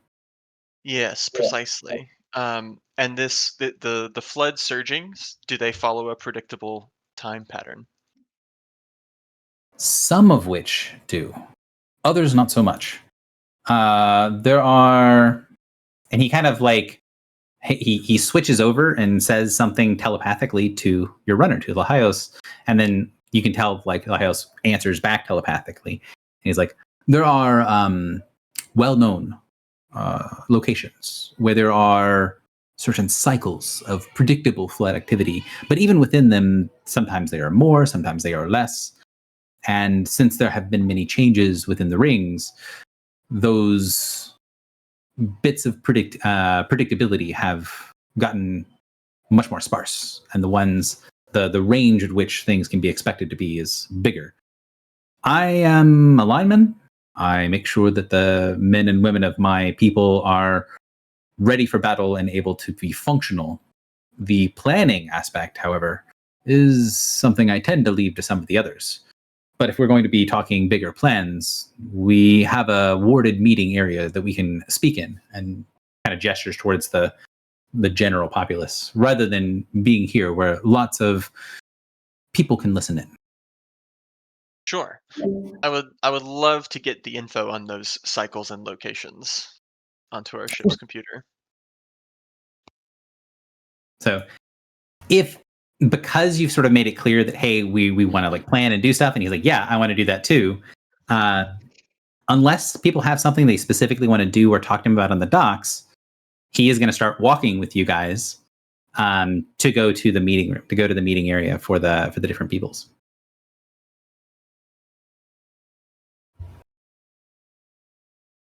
Are they bringing the amulet? Because a part of me still wants to grab it once we're in like a more secluded area, like the meeting room.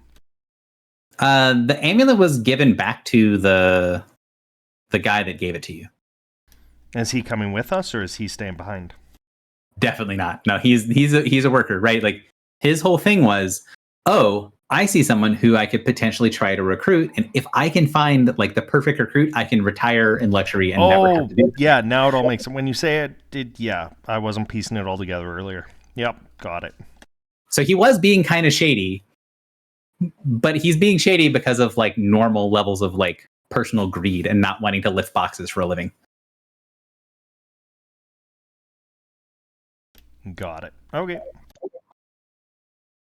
So he will kind of lead you guys along. As you guys make it down one of the sort of early tunnels, you guys see a somewhat familiar face come around to one of the bends. And then he has like this big grin on his face. He goes to walk up, and like as he goes to step towards you, you see like he freezes for a second, like the smile freezes on his face, and then he looks towards Talakalan, and then you see the smile sort of like break, and he kind of takes a step back, and then he puts his head down and turns and walks away. And like while Talak is moving, he's talking, he's just sort of chatting about different things, and he stops talking for a second, glares at him, and then Amar steps away, and then he goes back to just talking like nothing happened. Brother in battle, join us. Oh my god.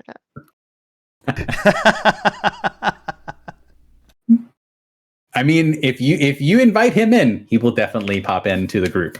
Where is my other woman today? Ugh. So you can tell that like he does go to walk with you, right? And so Talak and so the woman Pathar, she stays at the docks. There's a group of other men and women of the line that sort of escort you into the other room. And when Amar kind of joins the group, he kind of stays closer to the group than the rest of the escort. Like he wants to be part of the group, but has basically been, he's been scolded very clearly by Talak, or by Talakalan, and then has now been invited to go step in. So he doesn't really have an easy answer. So yeah, he does kind of walk along with and kind of stay near. And then after a second, he realizes like, oh, well, Morin was the one that invited me in. So he kind of moves around to the side where Morin is, and then he walks up and puts the smile on, kind of gets the easygoing demeanor back on, and then it's like, oh, it's been a minute since Silverspire. I see none of you have. Well, actually, that's not true. One of you has something of the aura of danger around them again. And he kind of looks at Griffle, who's there, because I think Griffle's the only person who's died since the last time you saw him.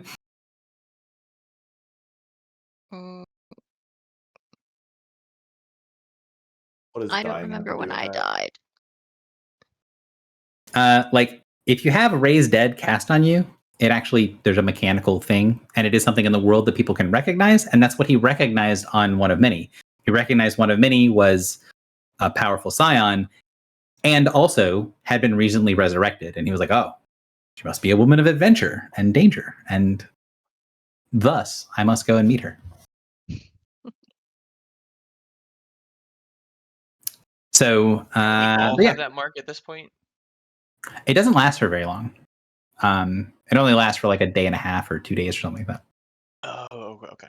So I think Griffle technically doesn't have the Raise Dead effect on her anymore, but she's still going to read like she has an aura of death around her for some reason. Weird. Can't imagine why. I wonder why. So he would be like, "Hey, it's been a while since Silver Spire. I hope things have been going well." And he's basically just going to try to hit Mornet for small talk to kind of talk about things and, you know, try to find a way back into the conversation and the good graces, because apparently he's in trouble. You have been contacted by HR. Yeah, basically He's that's in what just happened. He's more been trouble telling than tales he- outside of school. Yeah, I think I'd probably thank him for his assistance in the battle on Silver Spire, because I think one of his mind blanks was pretty important for keeping some of us from being completely dominated immediately. Mm. Remember that. One of the things that he does, one of his functions within the Legion, as one of the men of the line, is he provides a blank for his line. So he gave up his blank during the battle to help you all. And I don't know, that might have been the first time that we really encountered having a mind blank in a battle, and like I what the think difference would have so. been without it. So I would not have appreciated it then as I would now. So he says, we'll smile and be like, "It was intuitively, I knew that was a bad place. That is as bad of a place as some of the places that we've gotten ourselves into as people of the line, and it took a bit of doing to recover from that." He kind of smiles and sort of wiggles his hand where, he shakes his hand at you where he has the one joint of his finger missing.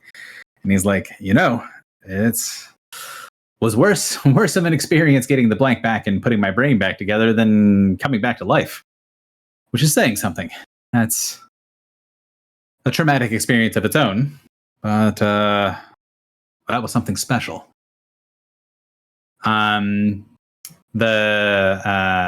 You can tell that there's like a little bit of psionic communication between Alon and Amar, and maybe like a joke passed between them. But Amar sort of rolls his eyes at him. Not knowing anything about the mind blanks and stuff, was that mind blank worse than normal? Like, what? Why was that one? Like, if that was his, like one of his jobs, or what he's kind of used to doing, why was that one so much worse? Well, the blank is like a shield. You're used to deflecting stuff off back and forth. Amar himself doesn't actually have a shield. He has a spear that he carries with him, but he will gesture like he's holding a shield in his hand. He's like, the shield can protect you in a lot of ways. Ideally, if you're taking a blow in the right way and you know what's coming and it's not too powerful, you can deflect, make a glancing blow. If you need a little bit more oomph, maybe it'll dig into your shield, right? You get a nick or a break or something like that. But if you take it the wrong way, or it's just too much, or you can't move out of the way to deflect, you need to protect yourself, hold up someplace. Then you've got to take it full force. And blanks are like that in a lot of ways. The blank that I put up was designed to take a lot of glancing blows, and even some pretty solid shots. I'm good at what I do, but I don't think any blank really could have taken the full force of that. thing that was there that day. That was a special kind of pain, a special kind of power. We, when we're on the line, we have 3 blanks. Each of us generates one of our own in different ways. Myself and Pathar, we generate a field blank, protecting the line and those that are close to us. And then our Scion does a ritualism more formalized. It's a bit more brittle than the shields that Pathar and I make, but it's also stronger. So hopefully, if one of the shields are broken, we can adjust. We can do what we need to. Or if one of them is too strained, we can rebuild them, move them around. When it was just me, it broke and there was nothing left. I was afraid that it was going to have enough strength, even after pushing through my blank, to be the end of maybe not the body, but the mind. You know? And then he kind of like, pulls himself out of that sort of solemn moment or somber moment. It's like, yeah, it'd be a terrible waste for someone as handsome as I to be a drooling idiot somewhere. He sort of like tries to shake off the uncomfortable feeling. Especially if that happened in front of one of many. Yes, we must always be on our... And then he like goes to say something towards one, and then you see him sort of like hiccup for a second, like, there was a mental jab, towards people we care about. We want to look our best. And then, sorry, just for the group, what was it that hit his mind blank? I'm just not remembering the whole fight. I think it was Hope Slayer's aura. Yeah, at Silver Spire. It wasn't just her aura. Like, it was a direct attack. It was Hope Slayer's dominate. It was the fight where we like remembered that we were the Gate Watchers, right? Yeah, we woke up on the wall. Oh, the woke up on the wall wall, fight. we had to, yeah. like, The wall fight. Fight out of the water and the... Bunch of Androcco imagery. almost got... Also, The Clotho summer- did some crazy shit. Yep. Yeah, she got speared. Yeah, she melted a whole bunch of stuff. Like, it was a wild fight, and he remembers good chunks of it. But he took Hope Slayer's like full frontal assault onto his blank, and it just broke him during the combat. But he's saying like that was a really powerful blow for him to take by himself. He thinks that if all 3 of them, which is normally how it works, the three men of the line working together as a team to protect the line itself, if the 3 of them were there, he's like, maybe it would have broken through one of the shields or 2 of the shields, but I don't think it would have taken all 3 down. Like, we would have been able to weather that attack, I think.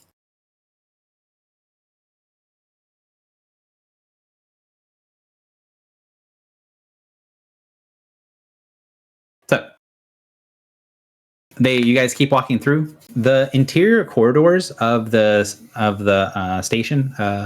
Dahlanak looks on the inside like a weird mix of places. There'd be some areas that look very like Forerunner tech, right? So like metal walls and floors and ceilings, metal walk paths and things like that. You can see bits and pieces of either old and misused Forerunner techs, or like occasionally just one like unusually well preserved like panel or something in a wall someplace, but it's unlikely to be like connected to anything around it, right? There's this sort of idea that looks like people have tried to preserve different things, but some stuff has been broken or repurposed or whatever. Like, this place is, it's very much not like what it used to be, but it is very lived in, right? So people that would need, think of it like the peoples that live outside of where the pyramids were.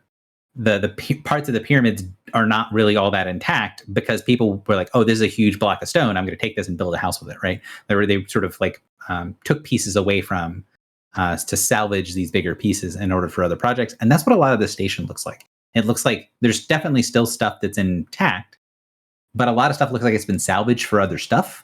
And then there are other sections that look like they are like made of stone, or there's basically no wood that you can see in here. But there are other materials and things that are more new made or more newly designed that are intermixed with the old Forerunner tech. So it has this sort of patchwork look to it as you guys go along. And as you're walking, you can tell that moving through the corridors, there's a couple of legionaries, a couple of people from the various legions. Specifically, you see people from the 7th and 12th, I think. Yes, so members of the 7s and the 12s are here, moving through, doing things. A lot of them are like not super paying attention to what you guys are doing.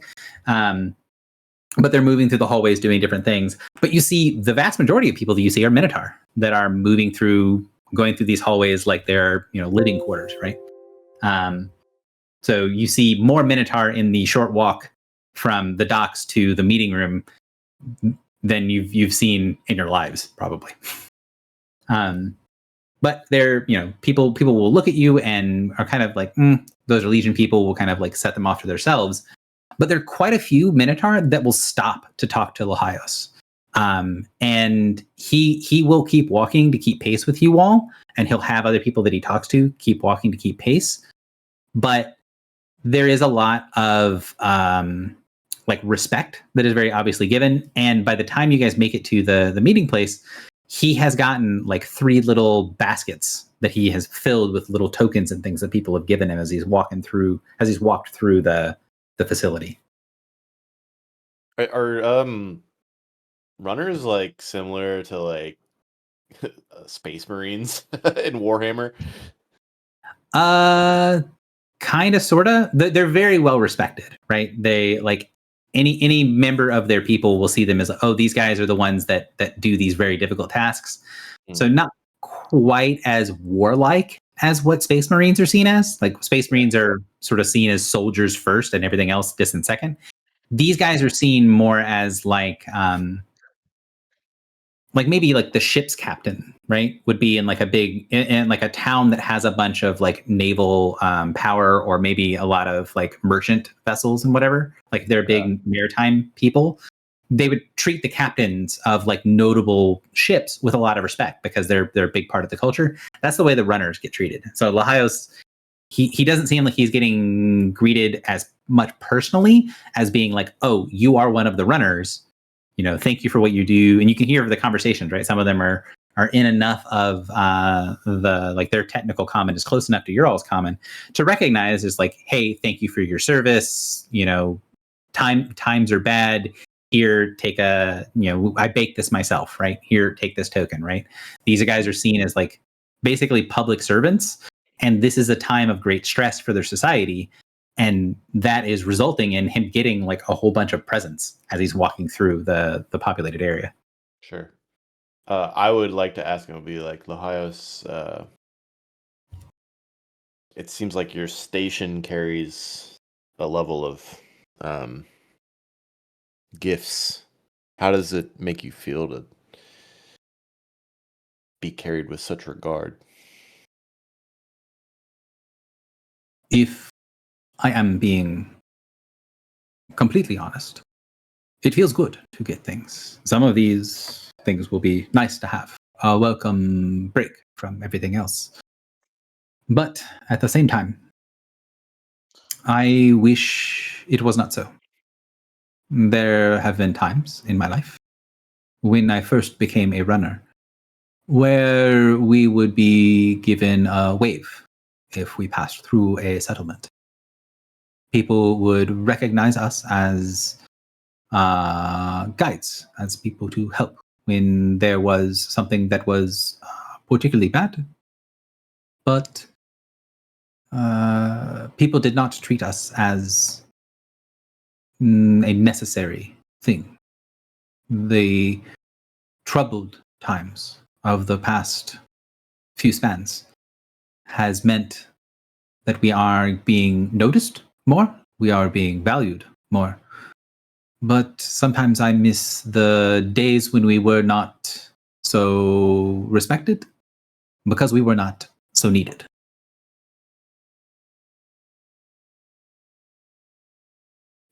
feel that I can relate. Did we ever ask him why he chose to come with us rather than keep doing what he was doing?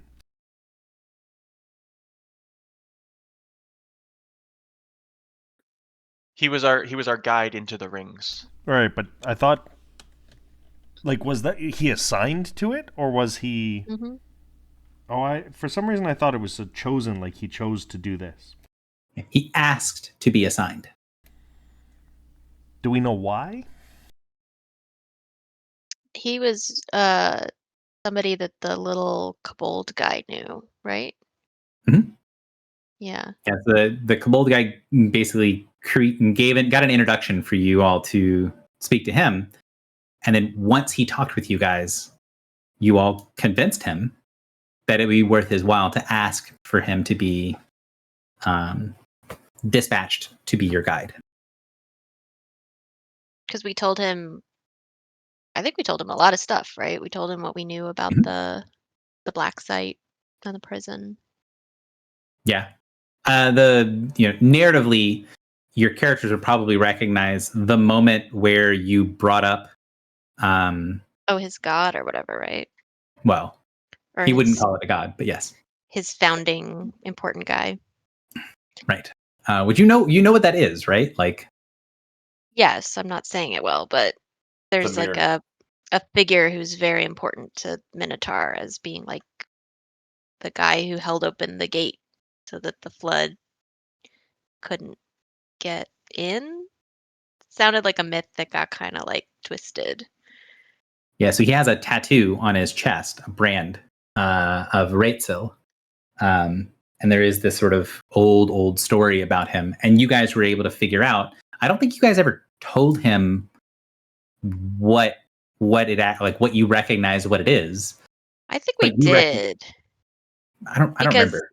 yeah, because I remember asking him like, "Hey, does this name mean anything to you?" And he was like, "Are you kidding? I have this tattooed on my body." Right. So like I don't think you explained to him what the mirror was. So like I don't think he knows the same, or at least my notes say that he does not know your all's definition of the mirror. You were like, hey, we found information about this guy, and while we were doing this stuff, and we're here to look in for this guy. Like we're looking for more No, information on people like this. I thought we told him this guy is in this place, and he was Yes. like, "Well, that's not true," but Yep. he thinks we're crazy, but he's also curious. But you've connected enough dots for him, right? You've raised his interest enough, and you also said that, hey, we've got we have a solution, right? Like we have a countermeasure to the burning death. Mhm. So he's like, okay, well, there are a lot of potential, like you guys know from talking to him, he's like, I could convince command, I could convince dispatch that there's a lot of potential upside for working with you guys. You're friends of the Legion. You seem to have a countermeasure to something that we really don't have a countermeasure to. You know and are potentially looking for or have some information about this individual that is very personalized to our culture, right? This cultural hero that we don't tend to share that much with outsiders. So like you guys checked a lot of boxes, and he's like, okay, I'm curious enough. I'll get dispatched to you guys because you do need a guide, and then I'll be your guide through here.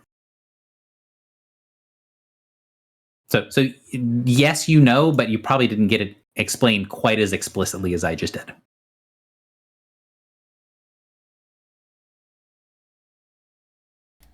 Cool.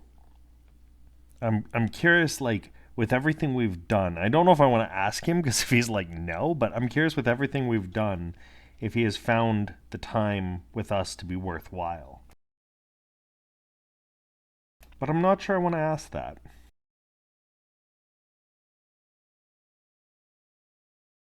I don't know. So you make it through. You get to a big room. You can see that there's a set of wardings around the room. And you can tell that he kind of looks like he's just going to walk into the room, and then he stops because he recognizes there's like an active ward there, and just kind of frowns at it. And looks over towards the Alon and says, "This is a warded area. I did not know your people were allowed to deny access to one of us." And then the Legionary kind of puts up his hand and says, "Okay, denying access to everyone to this area, and it has been cleared with the general. This is where we are meeting to discuss things. We don't want anyone." And he kind of like looks meaningfully over at one of many, tapping into our communications. I give a shit-eating grin.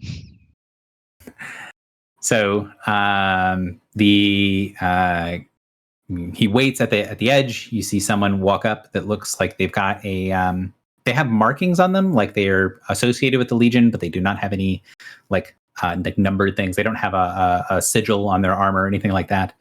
You guys have been around the Legion enough to recognize one of the auxiliaries. So this guy is one of the 444s, one of the 400 tactical or the logistics divisions. Comes up and kind of pulls open a piece of paper and sort of reads from it.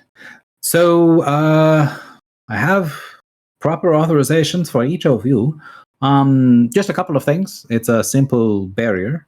You can actually walk across it if you want. But you will, if you do not go through some certain things, you'll be leaving some part of your ability to do things on the other side of it. If you do not want to read through these pieces, you can. Just know that you will feel a little queasy while you are within the field, and certain abilities you have might not function very well. But it is a simple task. You can read this, and he kind of shows a piece of paper that has what looks like a form written on it, where like you can see there's writing, but then there's like a blank spot where it like says like your name, and he's like, if you read along with this, then you can enter through. And he shows this little piece of paper out to you. The characters would immediately recognize what's written on the piece of paper as being an extension of the people that are inside offering Hearthright and asking for guest right. Yeah. Mm. Is one of many able to enter?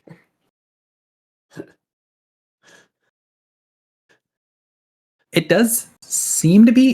It looks. I would say your characters are knowledgeable enough because you guys spent a lot of time with the Accords to be able to recognize that it's not perfectly correct, but it's pretty close. So this looks more like the thing that happened at the Vampire Courts, right? Where there is there's sort of a derivation of the Fey language that's used, but it's sort of this formalized thing that has come into it. So it's thinking like, hey, if you say that you're gonna, respect everybody who's in, offer no harm to those while inside, you will not, take the words from here and speak them to other people with harm in your heart. Like basically, you come in with good intentions, you leave with good intentions. While we're here, no fighting, no fucking with each other.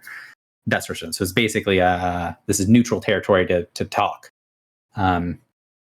If you agree to that, you can walk in. If you don't agree with it, he says you can still come in, but the words will weaken you significantly. So did On Da Song sign that when she came into the courts? Because she definitely hurt people. Yes and no. So she did not have guest right because she was the one offering Hearthright. She was the host. And if you go back way back when and you read through the thing, before she did what she did to Lita Vito, she made a point of expressly explaining how he was being a bad guest. Right? True. It was like, I offered you Hearthright. You were coming in here making demands and being a complete asshole. You are no longer welcome. You're no longer a guest here, right? Like, if you're gonna, and the other thing is, if you go back, you'll find that like Lita Vito didn't sign guest right because he thought it was stupid. He thought it was ridiculous that he was being asked. So, by both tokens, she went through the effort to show that she was actually being a good host by basically making her case before she killed him. And then he made a point of saying no to guest right because he thought it was silly. Poor guy.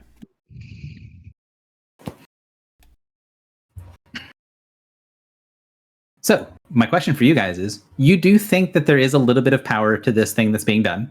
So there is going to be some measure of binding to it, but it is very boilerplate, right? It is very much a don't everybody take out knives and stab each other. It's not super specific of a binding. Would you guys, do the read along? And if not, who's deciding to leave some portion of their power at the door? I'll read it. I think I would read it. Curious what's going on here that they even need this. So curious what's happening behind there. I'll read through it in like a slightly resigned, I'm doing more paperwork after just getting done with paperwork kind of way. Philly? I look forward to explaining why someone present is breaking the rules. I will read it. I think that, and I will have them make the decision on their own. I think that Griffle probably won't, and will leave a big chunk of her power at the door when she steps into the room. Hmm. I mean, if she leaves a big chunk, she still has a lot.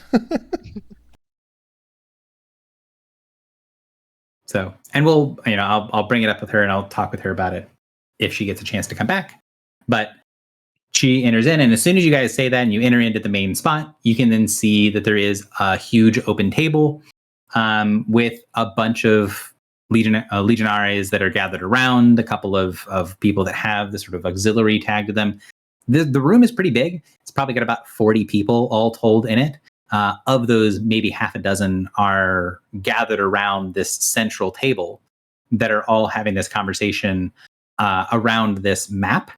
And you can see that one of them is sort of explaining a lot of things to the others.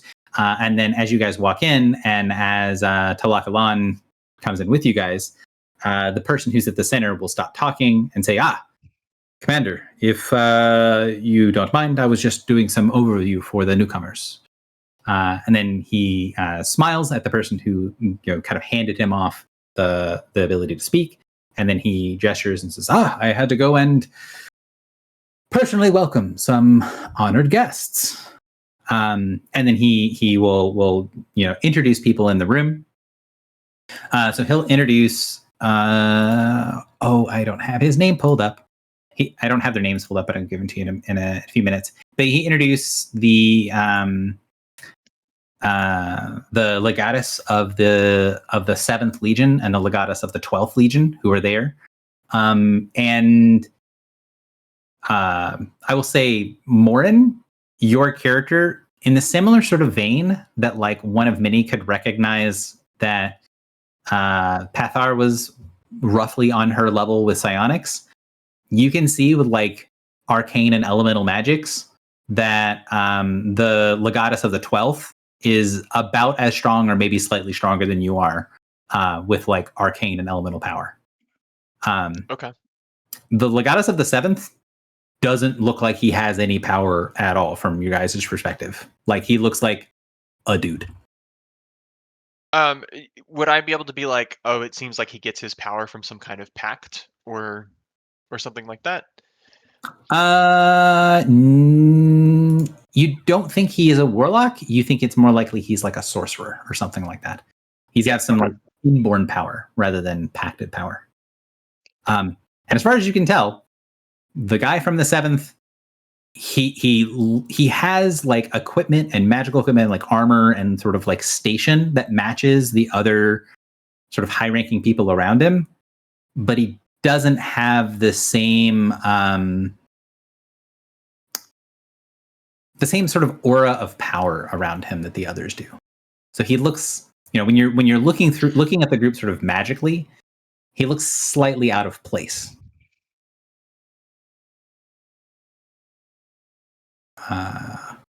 There we go. Okay.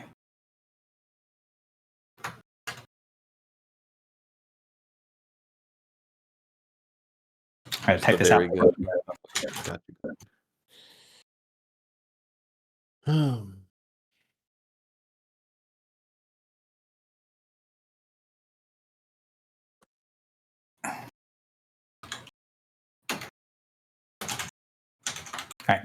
So pull up the names. So Assyrian is the guy that's the leader of the Sevens, and then Ishtar Kaze is the leader of the 12th. And then everyone else in the room we know. Everybody else in the room is either like clearly like a servant of some kind, like a words escaping me. You know, they're here to help out. They're not one of the people in the center. The only other person that you see who does not get introduced. So Rancer's there, Renke's there. Renke also looks like she's standing in sort of the advisor style role, where Rancer is the only one that's up front. You see Assyrian, who's the leader of the 7th, Ishtar Kaze, who's the leader of the 12th, Talak Alan, who seems to be the representative for the 1st Legion. And there's one person who isn't introduced, who shows markings of being from the 301, and he has that same, a similar styling of marking to the 2 Legatus, but it looks less ornate. So you think he's probably the leader of the 301st Auxiliary Division. But he doesn't get introduced. He's not really paying attention to everybody else. He's just staring at the map.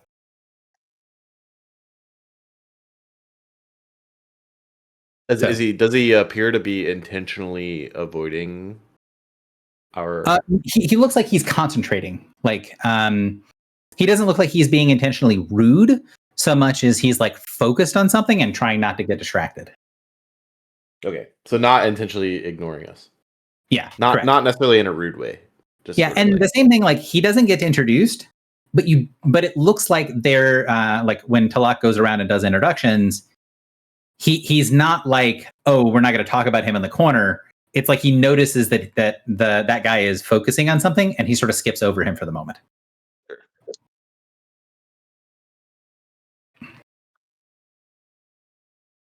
Can I see what he's looking at? He's staring at the map. So in the center of the room, there is this very detailed map of the rings. I'm going to pull us back out to our little mini map here for the moment. So there is this detailed map of the rings. There's stuff being moved into place. And you can see that there is sort of a haze that's over the whole thing. Kind of like it's been like lightly obscured. And when you look through it, you can see there's sort of little illusions that are playing over the top of it. You very much get the impression that what you can see right now is not what the map actually looks like.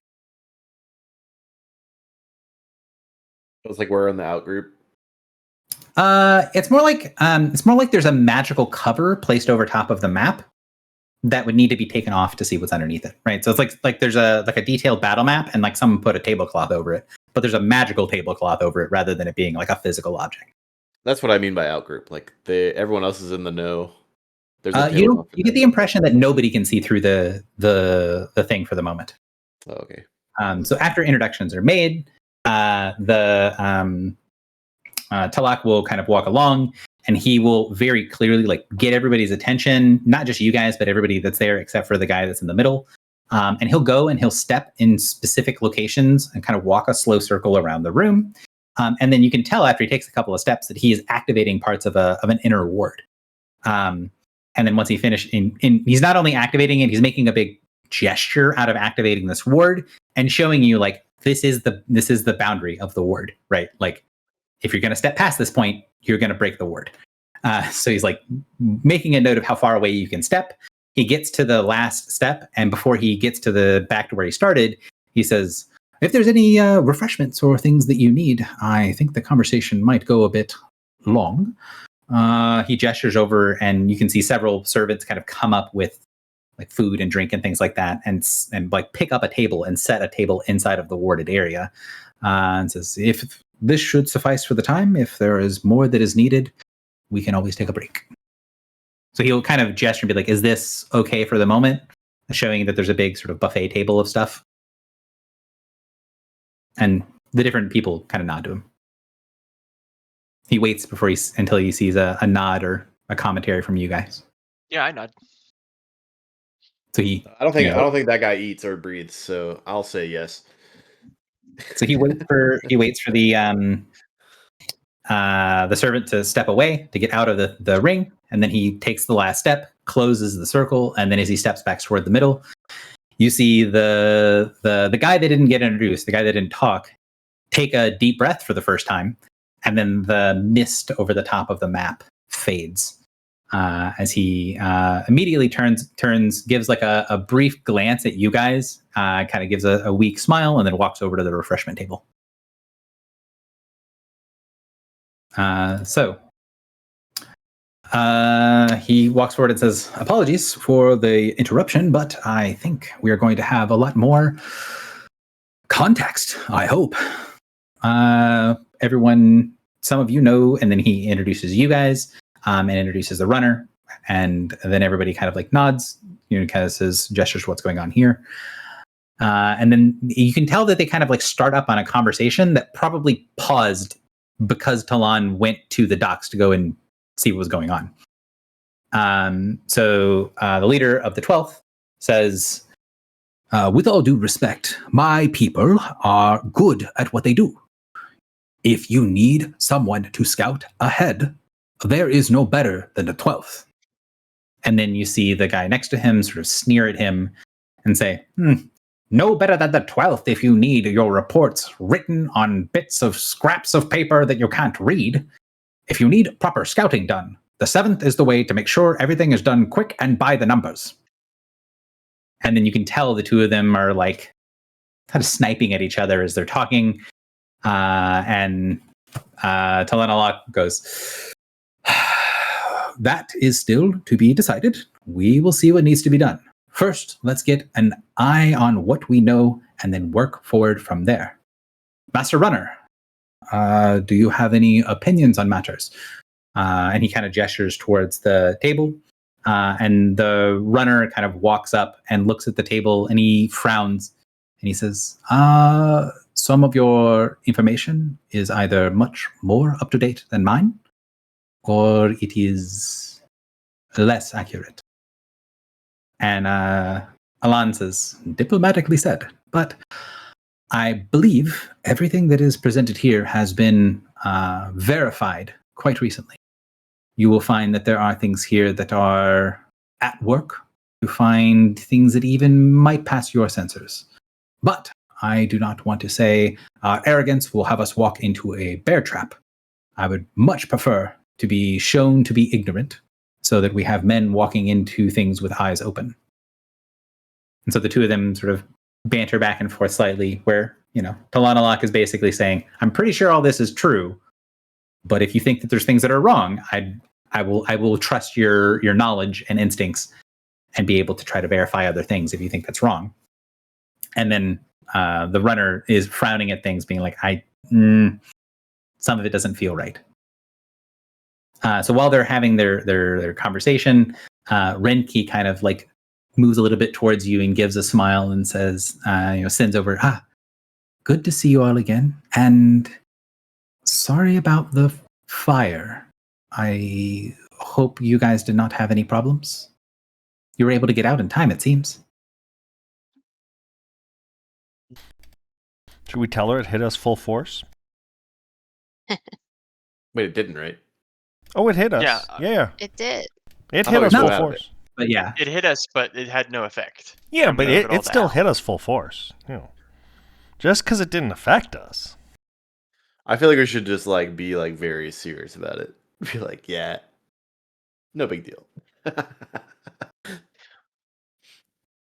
you tell basically she's like, "Hey, But I'm I sorry thought- we threw a fireball at you, but hopefully you were able to make it out in time and no hard feelings."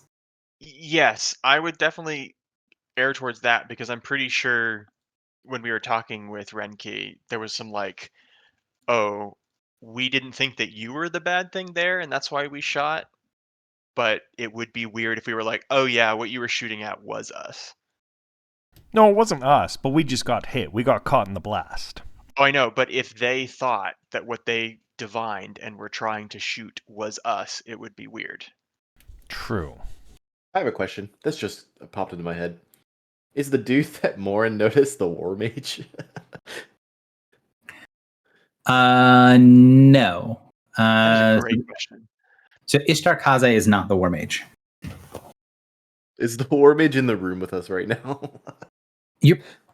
we're pretty certain that the War Mage is the leader of the Warcasters. He's the leader of the 301. He's the guy that was holding the illusion on the table that's currently at the refreshments table having a drink. Oh, The one person who so hasn't been he is, so he is here. Okay. Yeah. We should tell him it was a very impressive fireball.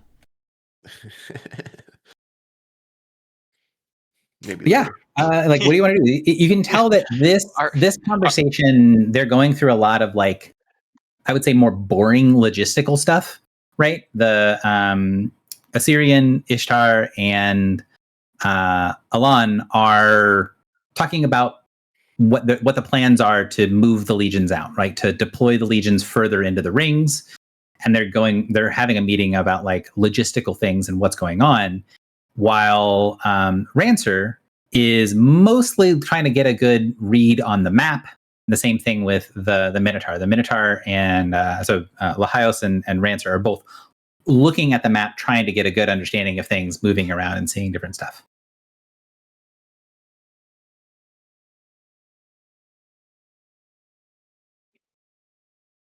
Wait. This is a question for Morin. Maybe Drock. Did we get the communication about the Great Evil after we opened the portal into Al's realm?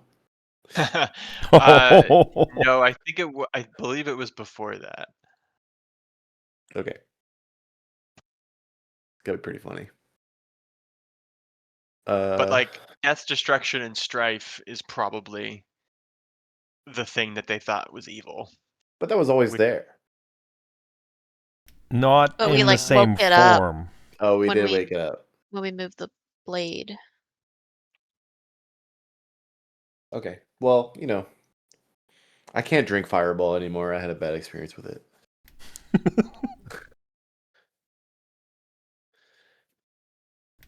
So What are they deploying for? Do we know? I think that's why we're here to find out. So you can tell that the conversation that is happening between the three, like, Legion officers is sort of assuming that everybody knows why they're doing what they're doing, and they're talking about what. They're talking about orders of operation, talking about who's doing what, about where they're going, that sort of thing. And you can tell that there probably is a conversation to be had about, like, what their objectives are and stuff. But right now they're focusing on the logistic side of stuff. Whereas the Rancer and Lahios are kind of focusing on getting a lay of the land. So my question for you guys is, what would you guys focus on? Would you try to talk with the Legion? Would you try to figure out what's going on with the map? Would you talk to one of the other groups? Well, what is it that you'd like to focus on? Should we ask Renki if the evil they sensed was destroyed by the fireball?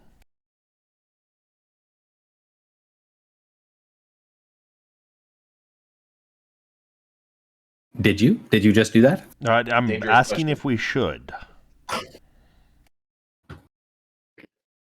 But since no one's answering, yeah, I'm going to ask. I love a little tension in the room, So Did you guys hit it? She says, I don't know whether we hit it or not. We knew that was happening, but we did not have time to remain within the fourth circle to confirm any sort of things, as we were needed here. We were already traveling to this meeting when the divination came through. So, like, they basically shot their shot, and then they went at a range of being able to see what was happening because they were on the way to the meeting. And did we know divinations can't happen across the boundaries?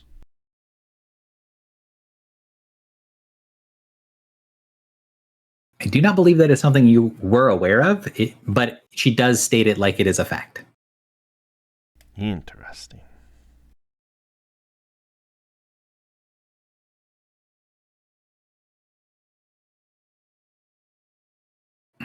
So you guys stand around a little bit, listening to sort of the two legatuses and the centurion discussing things. And you see Rancer sort of sidles up a little bit closer to Lahios and then ask about a couple of things on the map that are, like, clearly marked as, like, Minotaur areas. And Laios gives him not wrong answers, but like very, very like overview answers, right? He does not give a lot of detail. He does not offer up a lot of stuff that's not directly asked for. And he nods along. And then, you can tell that Laios is focusing on some of the pieces on the board that he is making a note of as being different. And then he says, what are these marks here? Show things that are here and here and here. I do not recognize this as pieces of locations that matter, but on your map they are listed as importances. And then Rancer sort of like shrugs his shoulders and says, I don't know those as different from many of the other things on the map, truth be told. But if you say they're worth looking into, then I guess we can ask when they're... He kind of gestures towards the 3 Legionaries that are just openly arguing about stuff. Rancer will sort of smile towards you and be like, so what are you all doing in here? I know you're not getting deployed as, Legion auxiliaries. At least I don't think that's what's happening. Do you know anything about? And he kind of gestures vaguely at the map.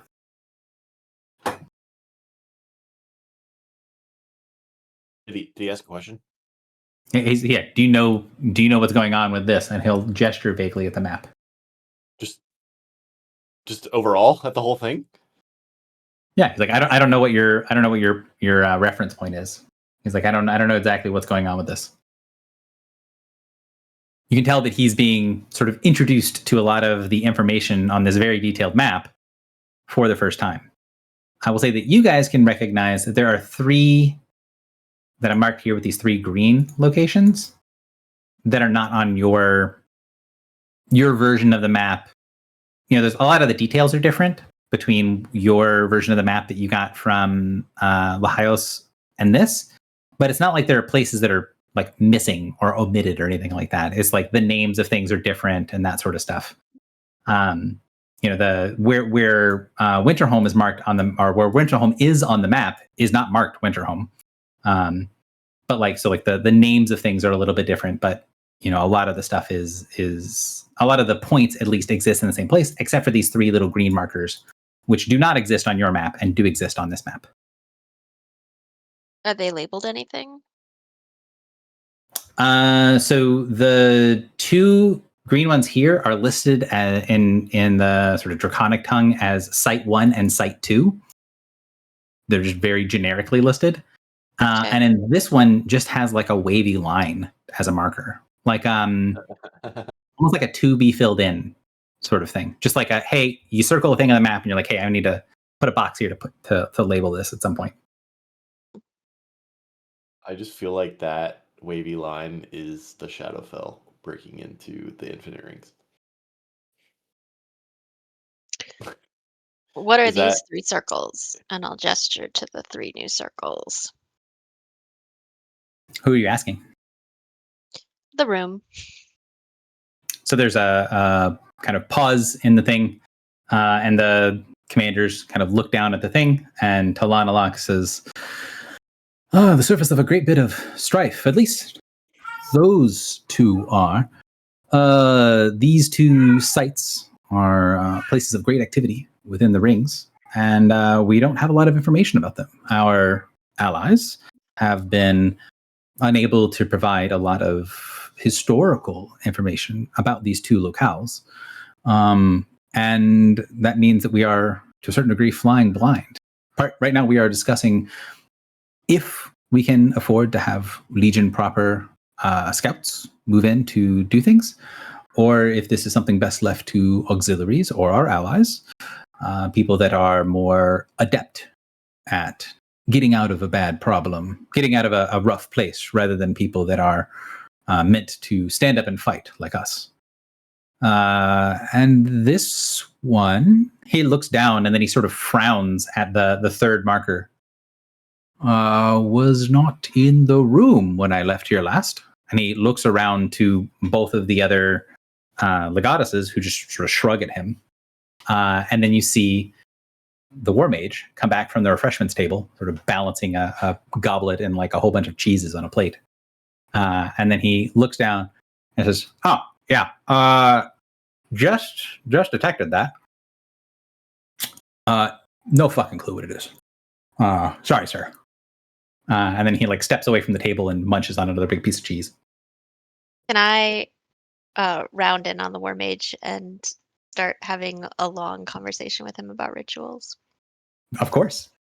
So you kind of turn to the side, and then you see Rancer sort of like look at them, tell that the Legionaries don't know what's going on, looks at the war mage, who apparently doesn't care or has looked and hasn't found an answer and is not worried about doing it right now. He looks over towards Retki and sort of gestures for her to look at the thing. So Morn asked some questions, but he was going to be right back. So I want to Morn ask, asked, unless Morn wants to go, is the current location of the Burning Death on this map? yes. So there is a thing showing the estimated location is over here.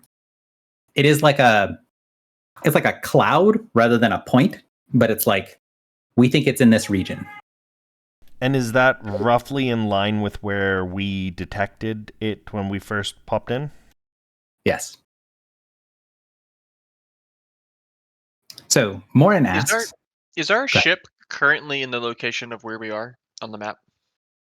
the map does not go into such detail that it can see individual ships, but it would be in that spot. Although again, it's not labeled any of the labels that are currently on the map. Right now, it says Edge of Madness, aka Winterhome, and Blue Bee. It is none of those things listed on the map.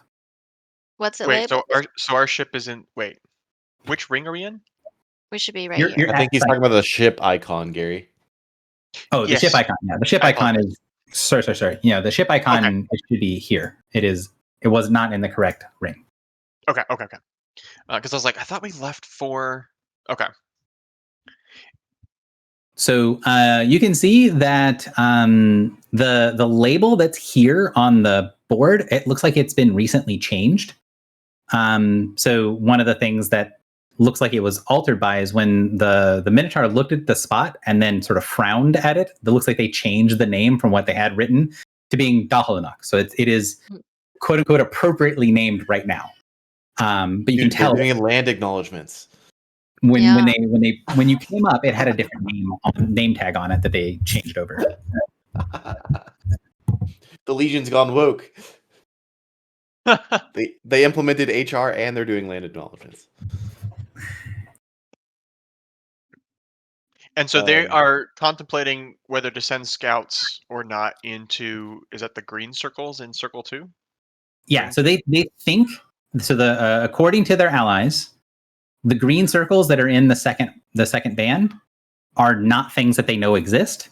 And since there's so much chaos and turmoil in the rings right now, the Legion has basically decided, okay, well, if this is some unknown bullshit that's happening, that's probably related to whatever's going on here, right? These are new things that are happening.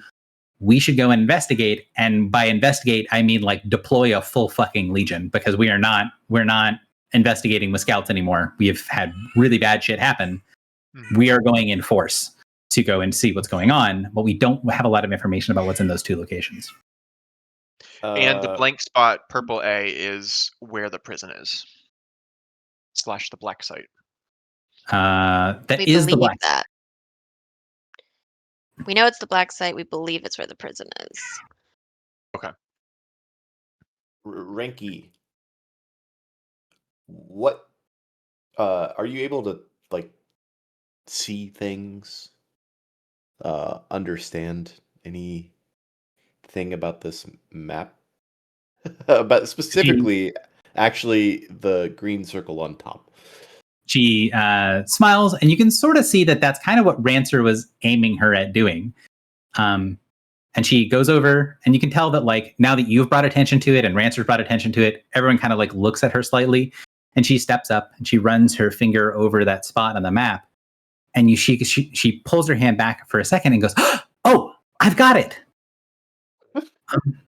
And then everyone stares at her, and she sort of like shrinks away slightly. I'm sorry. I don't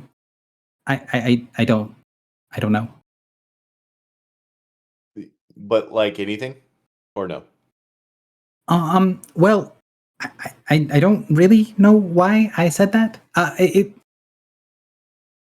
It's just kind of what it felt like. It's Eureka. Everybody looks Where? over towards you, What the fuck, and Eureka? The guy. Eureka is the old Forerunner, and when she touched it, said, "I've got it." But I don't remember what Eureka is. He was the old Forerunner that was trying to get us to join the Hive Mind. That's You remember we fucking fought crazy. him on that ship? That's fucking sick. You pulled that out of your butthole, and I respect you. so after a second, she can kind of describe the feeling, and you think, yeah, you think that that's what's there. Is she says, I don't know what that thing is, but when you describe it, she's like, that seems correct. That is the feeling that I had when I touched it.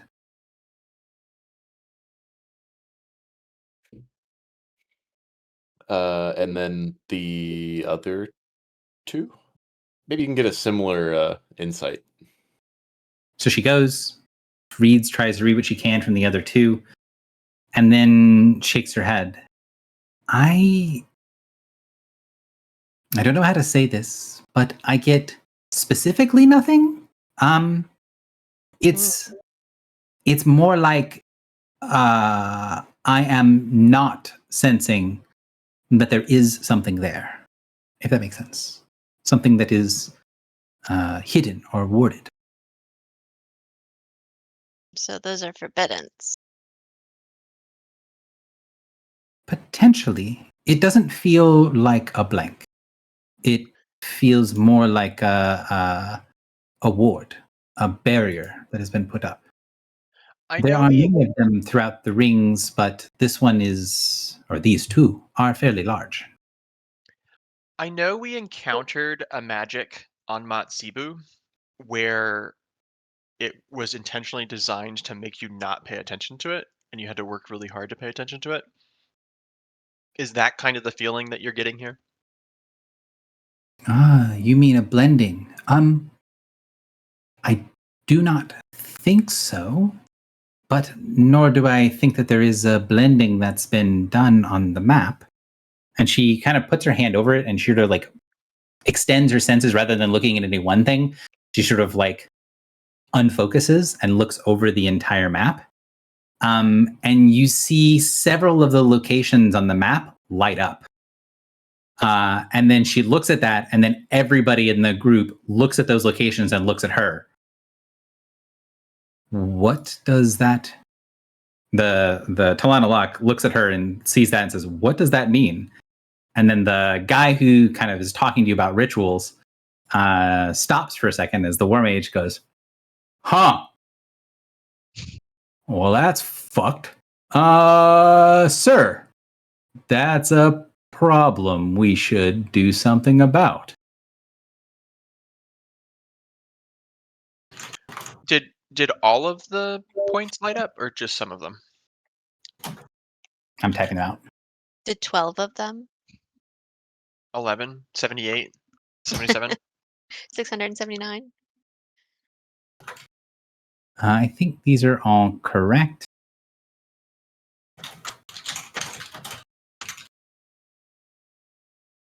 So those locations lit up. Oh, look, Matsibu.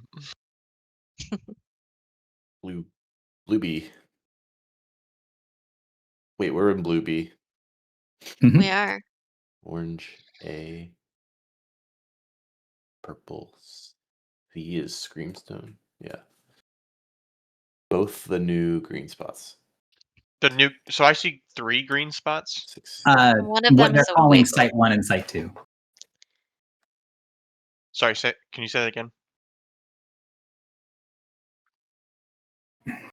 The one in loop 3 is the wiggle, Gary. Is that right? Yep, I'm putting the thing here. Oh, sorry. I was also Draw some wiggle wiggle. in it. Yeah. Site 1, Site 2, and then the one in Ring 3 is Eureka.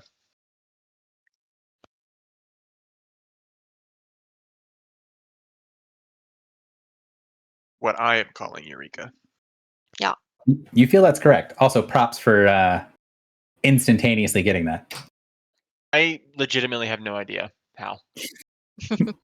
Could you think it was, an epiphany? Something that made you think, Yeah, literally that was the experience that I had, and it was very weird. you know exactly how Renki felt. So, so he says there are several locations on the map that show signs of blending. And as he's looking at this, he's like, the War Mage is like, this is a big problem. Can you define blending in stupid terms? Well, according to our allies, it is let's call it a rare experience within the rings. They say it's almost impossible to get done. You need to have incredible knowledge or incredible power to be able to distort the world. Normally, blending, if you're doing it through simple means, you just make an illusion. And he kind of gestures with his hand, and you see a little fog roll in over the table. Basically, what he did previously, right, was a blending. It makes it hard to sense details through whatever's going there. It makes everything sort of blend in the background. That's the simple way. But this is called that because it is referring to the more powerful version, right? I mean, this is the simple, every man can do it. The harder thing is kind of what's going on around this station, right? A mixing of planar energies, a mixing of things and diluting what's really there. It's sort of like an illusion, but instead of being for the eyes or ears, it's for all of the senses, right? It's kind of a way to do a ward without it necessarily looking like a ward. And a lot of times, if you're really good, you can whip up a ward, put a blending over top, and nobody knows that there was even something to notice. Yeah? Right? You don't see it, and you don't know that there's something that you weren't supposed to see. Best of all worlds. Supposedly, real hard to do in the chaos of this place. But apparently, it's doable. As he gestures towards the map, which still has that sort of faint lit up thing that Renki was doing to denote which areas had the blending on them. And why would an individual or group of individuals want to do this?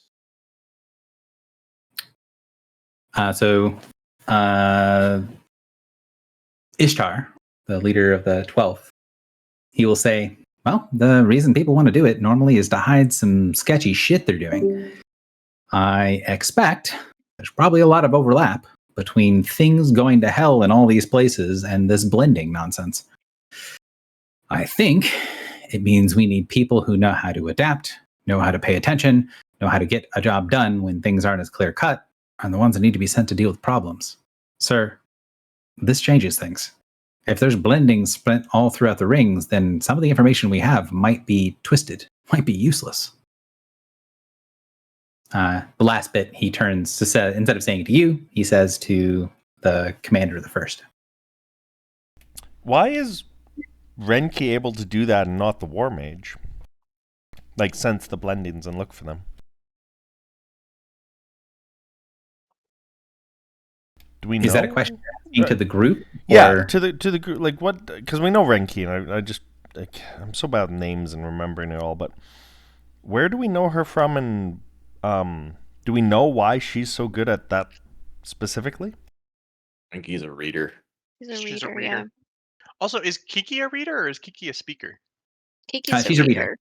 Yeah. A reader. She is. So Renki is a reader and a speaker, which is really, really rare. Kenki is a reader only, which is rare, but not as rare.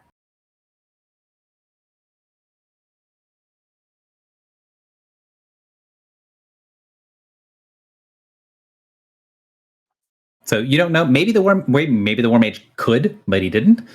He seems like he's a little Aloof. well, more like he's someone who's got like 15 things to do, and like it's like got a permanent to-do list, right? Like he seems like someone who's very busy. He's chomping down on food, and he's like spinning up stuff while he's talking. Like he's like perpetually in motion doing stuff. We also did kind of draw attention to the possibility. Mm-hmm. Well, and as soon as you did, he recognized it immediately.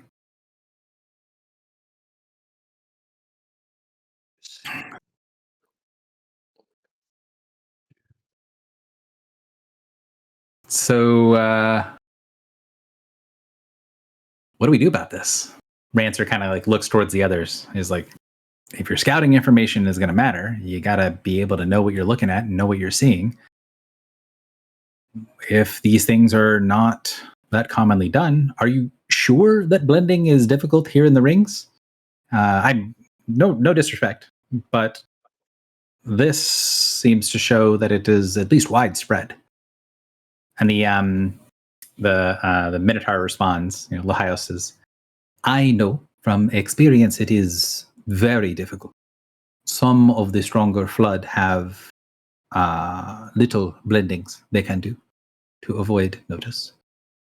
But these are not little blendings if they can be seen on a map like this. They are much stronger. I would have said they cannot be done.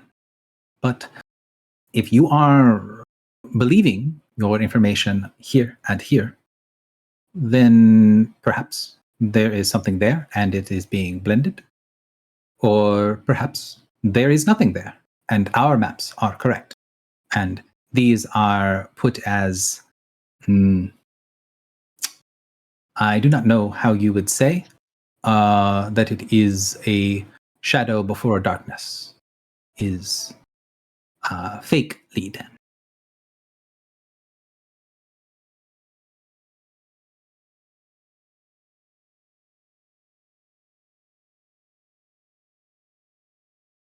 So basically he says, yeah, it's really hard to do. And because I know it's really hard to do, and because you're saying those two things that we've never heard of are there and have this weird stuff on them, maybe they're not actually there. They just have this illusion placed on them to be a distraction. How much longer? 30 minutes, right? I've been delivered a baby. The whole baby. One whole baby. Is it still a fartsy baby? Probably not. He's a recently eaten baby. All right. So yeah, that's sort of the thing. The three of them are the three Legionaries are sort of making their case for different things. Hey, we should go look this out. We should go see if this is real. Are these false readings? Right? There's all the possibilities, right? Of this thing that should be very difficult to do. Either it is really difficult to do and it's not actually widespread and there's a bunch of false readings happening, a bunch of false positives, or it is easier to do and people didn't know about it, or it is really hard to do and we have a huge fucking problem on our hands. Right? Some variety of those things, and are kind of arguing about what to do about that as an answer.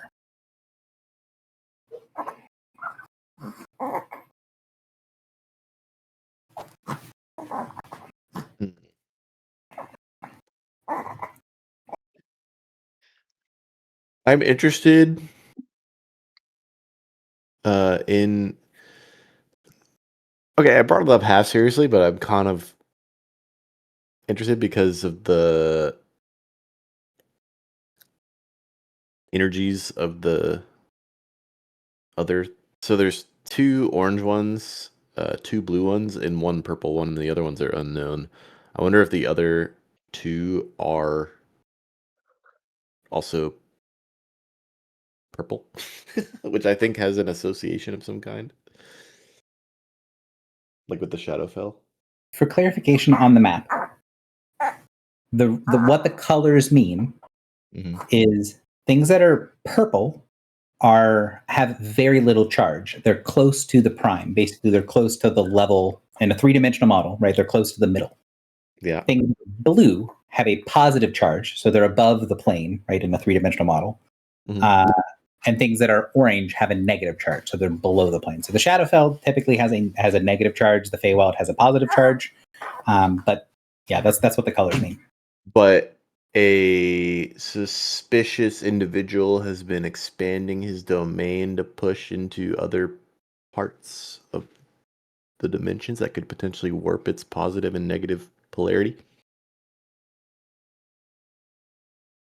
Unlikely, but possible. Well, lots of things are unlikely and possible, including the situation we're in at this very moment. Yeah, so the problem they have is, hey, we have this map. We now think that the map might be, for some reason, inaccurate. And now they're discussing, what do we do about this information? What do we do with the inaccuracies that are here?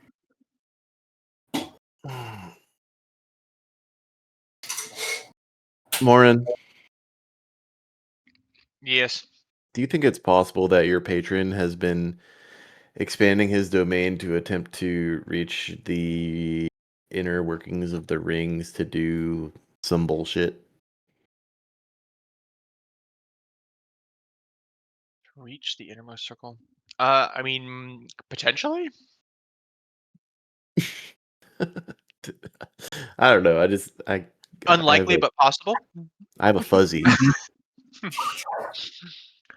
So the like, as you guys are sort of thinking and doing stuff, the different members around the table are all kind of like having their own, kind of arguing about their own thoughts about what needs to be done, about whether we need to, one side is saying we need to move quickly.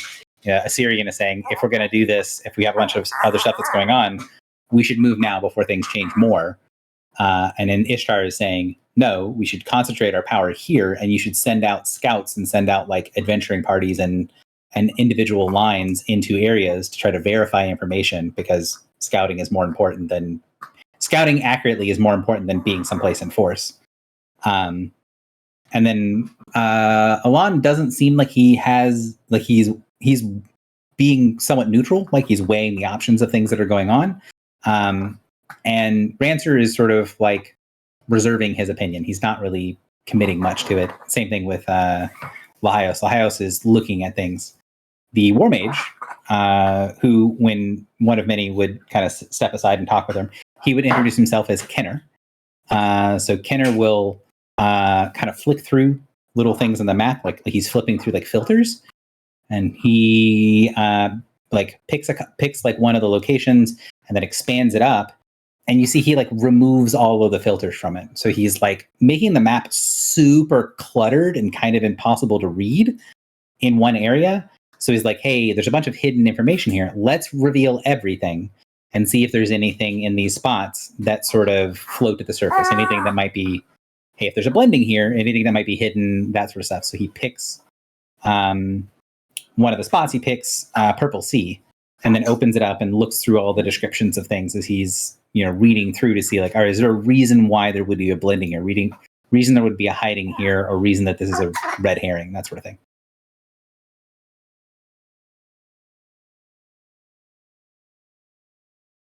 And what does he conclude?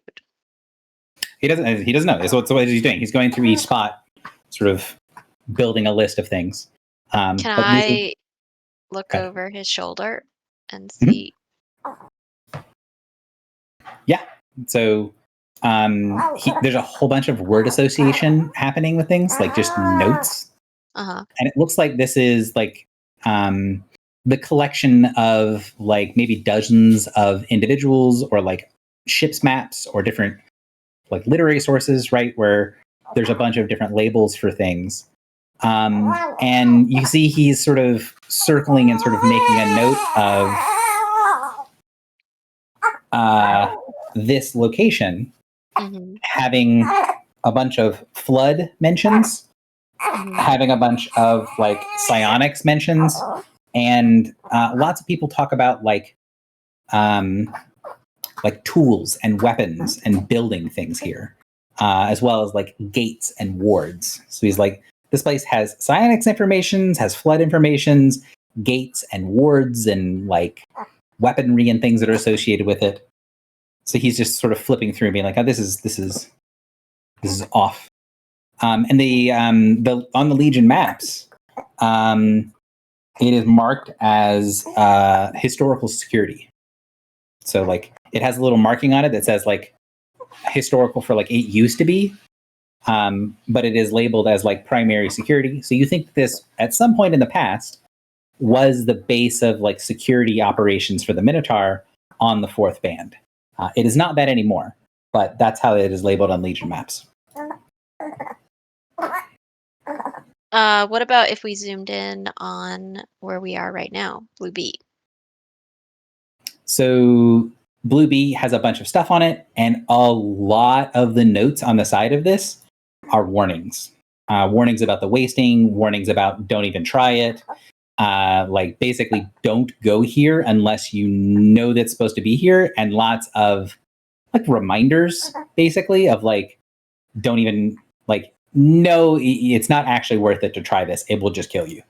There's a certain level of like he circles things off to the side of making connections between this and another thing that he's used to seeing on maps, which is the concept of Guerderic. You can see he's like takes him and pulls him aside, and he tries to like line up stuff, and it doesn't line up very well. It's only sort of superficially lines up to Guerderic, where he's like, well, it's the same concept, but I don't actually think there's a lot of overlap. But one of the things that he doesn't really put a lot of like weight on while he's looking through things is he immediately sort of scrolls down past the official Legion markings on this location. And you see written in 2 languages. One is in you see things that are written in 2 languages. One is in Draconic, and the other is in I can't look it up right now because I don't have 2 hands. But it's 2 different languages. One of them's in the first one's Draconic, and the second one is not. And the name of this place is Layan Alendari is the name of this location on the map, or what the Legion call this place. What's the first word? Layan. It's a Draconic word that means the source of. Well, there you go. Asked and answered. That's So- this location? Yeah. This Where we are. location, the Yes. Legion official markings call it the source of the Alendari, or the origin of the Alendar. And then the locals, right, the Minotaur call it the stone that blocks the stream. Hmm.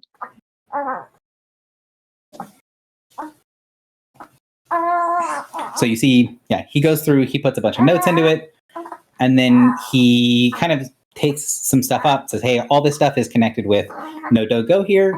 It seems like it's kind of Guerderic, but I think it's just like common warnings. I don't think this is connected to what's going on here. And then he does take some other notes that look like they're in the Minotaur writing. And he does seem to like take special note of this. And then he does sort of circle those pieces, and he says, he kind of notices that you're kind of watching him do it. He says, what do you make of this? Or your runner friend? This is odd. Perhaps it's something we're seeing with this blending nonsense. And you see, as he circles, there's different sections and people's labels on the map where they've written down that there is this very clearly demarcated line of stability around the station, where it's like, if you can get past the insanity that is around the station itself is extremely stable. And there's lots of markings of like, it is stable, but you also can't use it to do anything with. You can't get anywhere from here, right? You normally think on like a planner sense, if you get to a spot where the plane is very stable, you can use that as a good jump point to jump from there to somewhere else. And all the labels on the map say, well, yes, it is true that this place is very stable.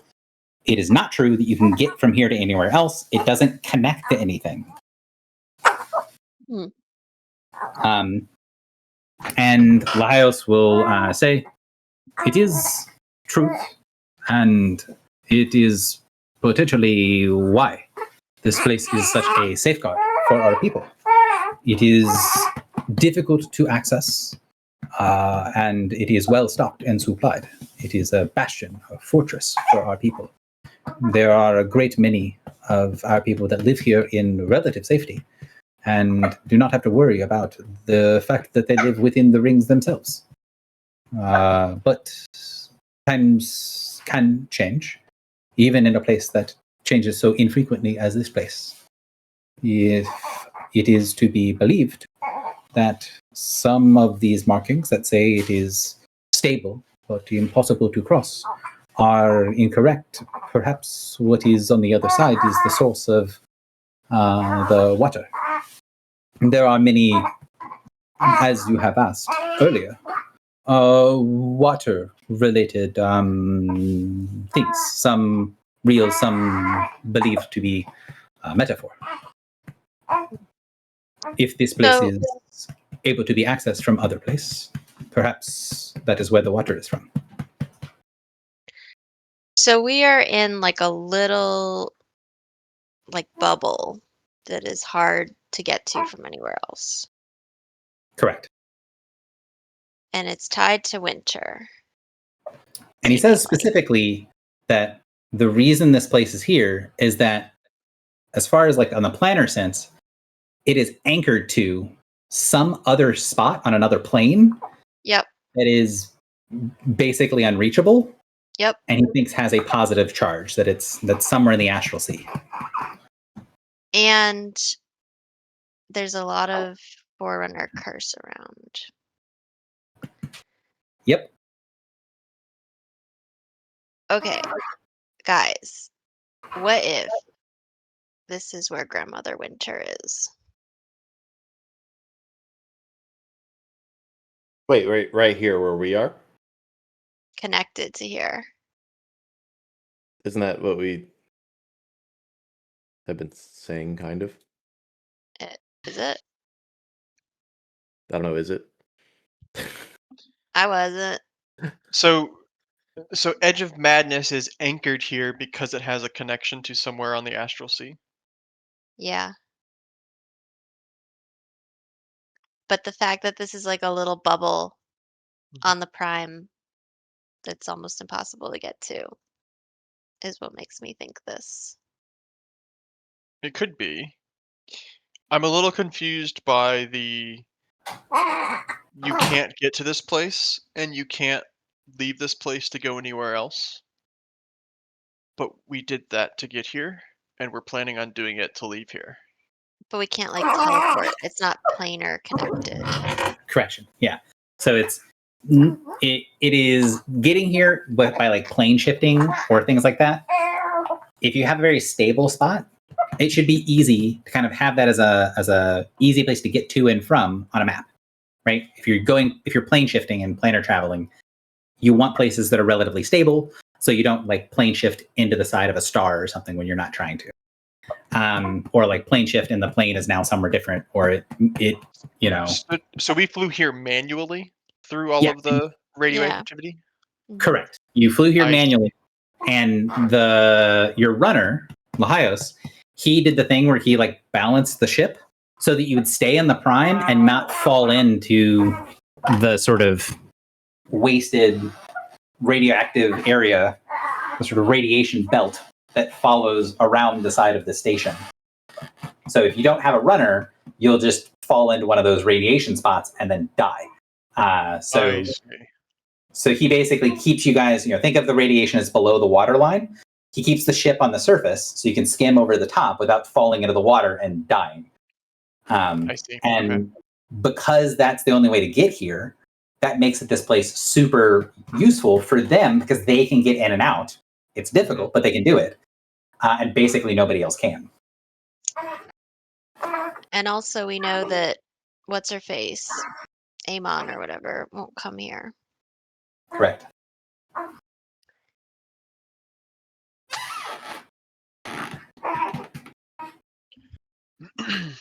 I was kind of curious if this particular location is there's like a big blending on it.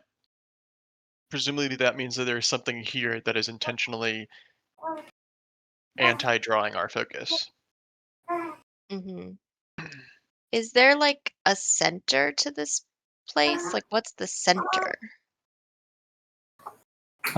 This station is quite close to the center of the bubble. Or I guess you would say, if we are using this for skimming, for practice, we can't go anywhere else, but it is a safe place to learn how to skim for young people who would be runners.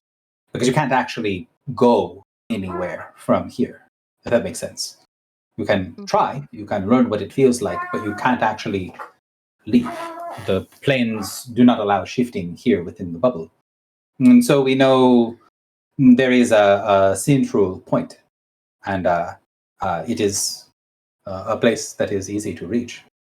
Why do you ask? I am curious if we could investigate this central point with Renki to see if there is a blending there. He frowns at that and he says, "It would be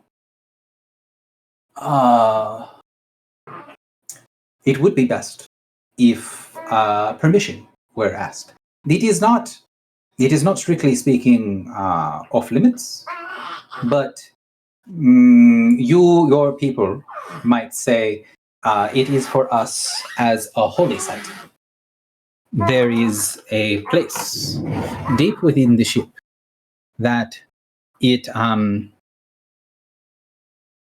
is called by some a temple or a shrine. And it is there that when some of us are feeling we have lost our way, we are not connected to our mission, to what we should be, to protect what is important. We go there and we can see the faces of our ancestors, the ones that first shut the gates, the ones that first made this ground ours. And depending on who you believe, some say that the faces could speak to us of the time before. They have never spoken to me, of course, but it is customary for only my kind to be there. Although, again, it is not off limits. I believe my people, especially with all of the change, would appreciate if a formal request was made to go and visit. I would like to make that formal request. Can you help me? Of course. I was wanting to pay a visit myself when we were here before we left. I can, with honest intent, say that I wished for a personal visit and that I am taking you as you are wishing to see. It is not against the rules, but if we are following protocol, he kind of looks and talks to the others, would need for your runners assigned to your legions to make the requests for you if you also should wish to go. And you see the goddesses sort of like wave it away, like the guys from the 7th and the 12th. They're like, yeah, we're not interested, really. And then the guy from the First Legion says, I could send somebody, but there's not many of us. What I would prefer is if you wouldn't mind giving us a report of what you find there. Anything you think is relevant or interesting. You find some way to look through the blending, all's the better. And then he kind of looks over towards the War Mage, and the War Mage sort of shrugs and just is like, Sir, I'm already overworked. I'm not gonna say no, but I'm gonna bitch about it if you tell me to do it. And the Alon just sort of smiles and kind of waves his hand like, fine, whatever. And then he looks over towards Rancer and Renki, and Rancer says, well, technically, sir, we don't have a runner assigned to us, but we've gotten along fairly well in the past. If it wouldn't be too much of a breach of protocol, I would personally prefer staying here, but if you think Renki will be useful in being able to see through this blending, I don't mind sending her along. And then the Lahael says, it is not any more unusual than everything else.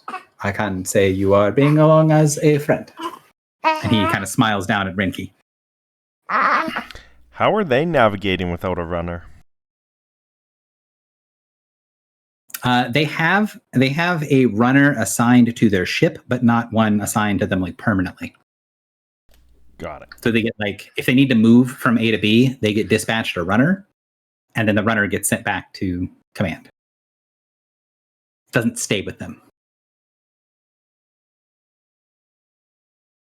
Whereas like the legions, each of the legions has at least one runner permanently assigned to them.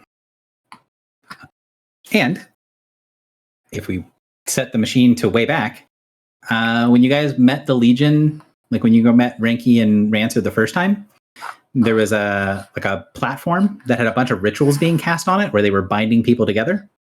And in those descriptions and at that ritual in that time, there was a Minotaur that was in the back of each of the cohorts. That was their runner that had been assigned to them that gets bound to each section of the Legion. Yeah, grunts. So, my question for you guys is this what you want to do? Like, hey, there's other conversation, we'll do that after we go and investigate this thing? Is that like plan A is go investigate this place?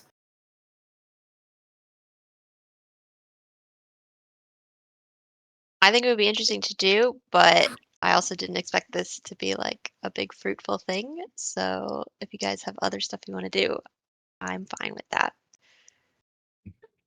So I would say we can either earmark this for, hey, we'll potentially do that later. We have other things we want to talk about here. You know, he says that where this location is, it's like a 10-minute walk from where you guys are. Like, it's very close. So he's like, if you want to go there, I can ask permission. We can go there real quick, and you can pop back if you want. Or you guys can kind of continue the meeting. It's up to you guys what you want to do. I'd say let's go if it's so close. The meeting's kind of stalled out in terms of like, there's a lot of information, but nothing concrete. And so if we can prove or disprove blendings here, that might really help. Yeah. And if they're going to send scouts, we can maybe do this while we wait.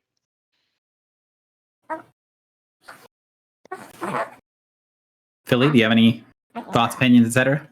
I agree with Drock. Okay. So they basically say, like, hey, give us a minute. So Kinner covers the map back up, and then he kind of waits for everything to kind of settle. They shut down the ward. They go outside. They basically keep the ward down long enough to let you leave, and then reseal it. Not like they're trying to shutting the door on you, but like they really want to get back to trying to figure out what's going on and like talking while they're warded.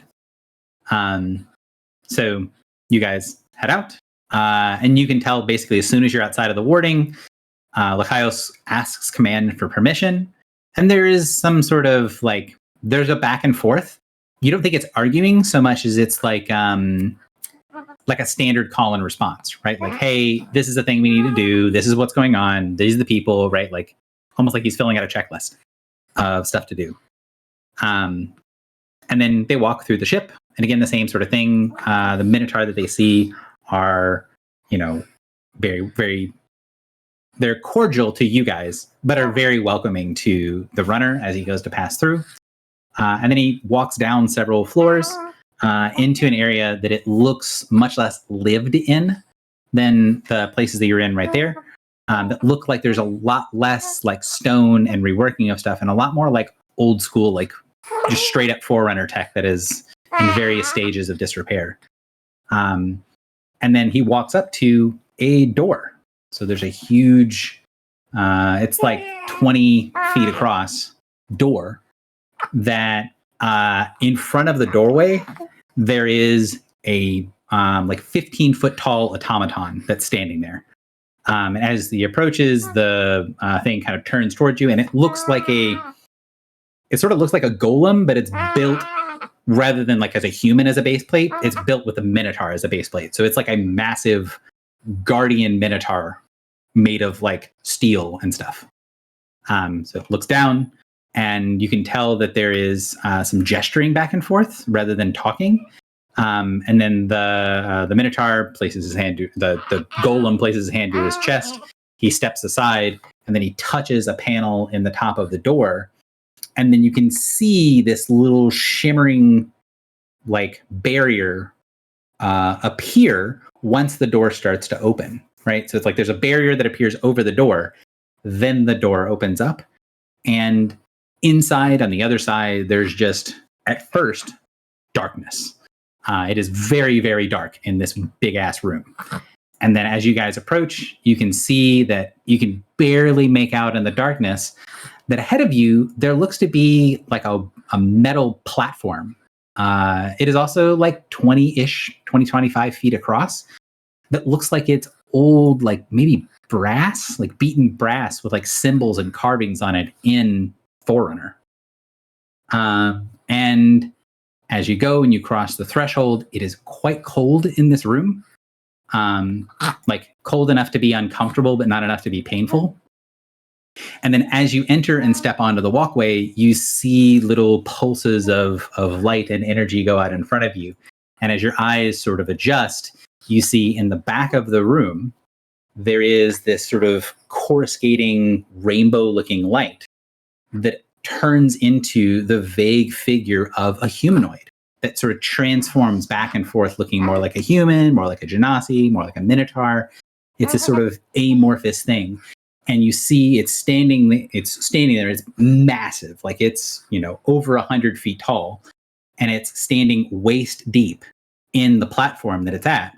And then as extending a hand out to either side, in one hand, you see it's vanishing into the black of like the darkest parts of the sky. And the other hand, you see there's like scattering of starlight, like someone has a handful of dust and is spreading it out, and those are becoming stars. To your right and your left, up high on the walls, about 40 feet on either side away from the platform, which vanishes off into the darkness below you. You can see nothing below the platform. You see these massive faces that are all minotaur faces looking down below. And you see as you enter into the room, as things begin to light up and your eyes adjust, this massive room that looks like someplace you've been before.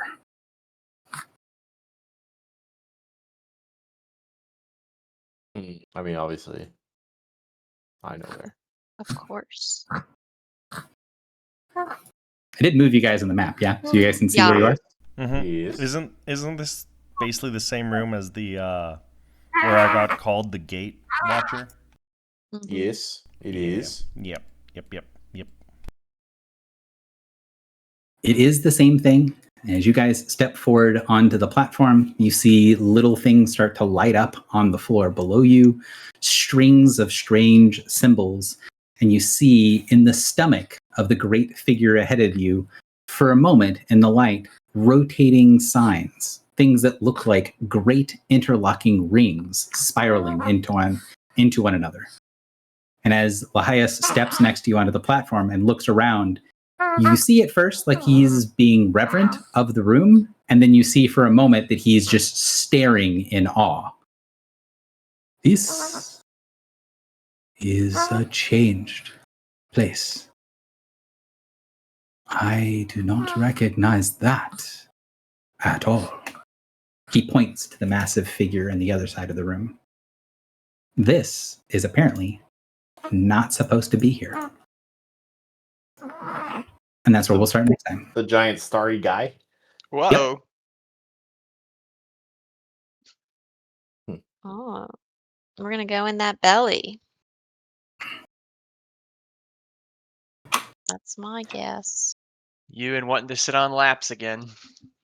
I'm gonna climb inside. Get in my belly. Get in that belly. It's a good beat to end the session on. Yeah, it all came together. Mhm. It's just gonna take us back to Celestia. That's what you think. Mm-hmm. Or grandma. I mean, take you to Celestia. You mean that there's a place that seems unreachable in the astral sea? A place that should be connected to all kinds of places, but for some reason can't be reached? Mm-hmm. It makes a lot of sense when you put it like that.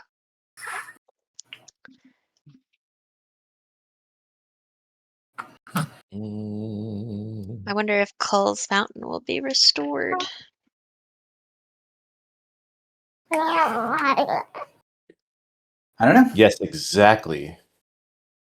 What Thank you, baby. are your thoughts on the course of the campaign, Baby Gowan? He's only sat in on 2 sessions so far. Not enough combat, he says. Mhm. You've literally just sat in meetings for the entirety that I've been in the campaign. All my min-maxing for nothing. It's because Drock keeps avoiding the fight with Amon. Weak. Howard. I will say that when I was going through notes and stuff, being like, well, I do need to prep this stuff because they don't have any like direct leads to get here, but they ask a lot of weird questions and they do a lot of other random things. So whatever. And when I was talking with Chris about this map, this thing being here, he was like, I mean, yeah, they might be able to figure that out, but like, they have nothing that will take them there already. They'd have to make a random decision, like decide, hey, where is the center of this bubble? I mean, there's no universe where I wasn't going to ask where the center of this bubble was. Sorry, Gary. At least we didn't ask what the gravity's like. Yeah, in the Chris, bubble. suck it.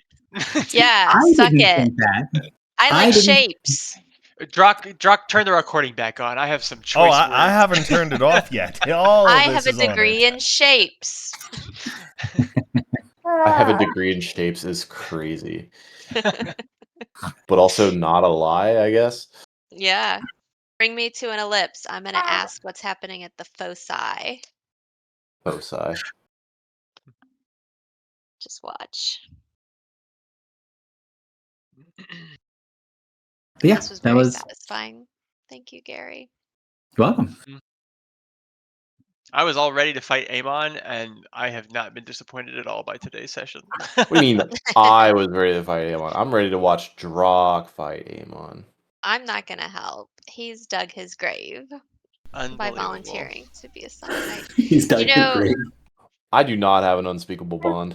Sorry. Clotho invited us all to be Summer Knights. There was a time in this campaign where we were potentially all going to be Summer Knights. It was going to be a really interesting thing. I was going to be very curious if it happened that like Blake was still in the campaign when things came, because like at the time only one of you guys took the Summer Knight, and Drock was not the one that like narratively took it. Drock ended up taking it because Blake left the campaign, because Syl was not there anymore. That's right. But it was a question, right? Like Drock wasn't against taking it, and he was sort of on the fence. And there could have been 2 Summer Knights in the party. It would have been very interesting if, when Mother woke up, she was like, "Well, there's 2 Summer Knights. They're right there." Kill each other. Yeah, they should kill each other. One of you needs to become the correct Summer Knight, because you both can't be the right answer. So, deathmatch, go. I respect it. I mean, obviously, you guys did not have to listen to her when she would say that, but it would have been an interesting narrative moment of being like, well, she would like for you guys to fight each other to the death, and whoever wins gets to be her knight.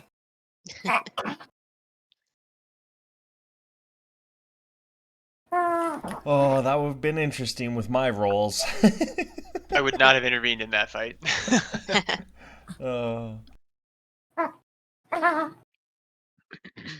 I mean, in theory, Blake's character is just out there probably going through some really crazy shit right now as Summer is getting awoken. Yeah. Yes, he is. Yeah. Especially since So I put the put a note, which I just linked to myself, which is not helpful. Let me ping you guys. That is the thing that's potentially helpful. So this was where you first learned about the mid of the line. It was really interesting going in my notes because I didn't remember that they were here. Because I knew that they were going to be in the rings. I didn't know that they were going to be at this meeting. I mean, like, oh yeah, they're the representatives for the first that are here. That's a thing. Wait, where we learned what? You learned about the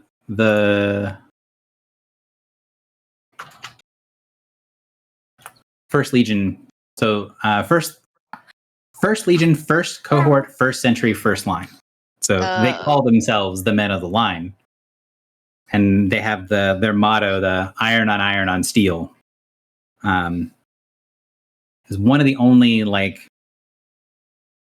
bits of like big Legion lore that you guys ended up being something that I talked about because you guys had seen it before.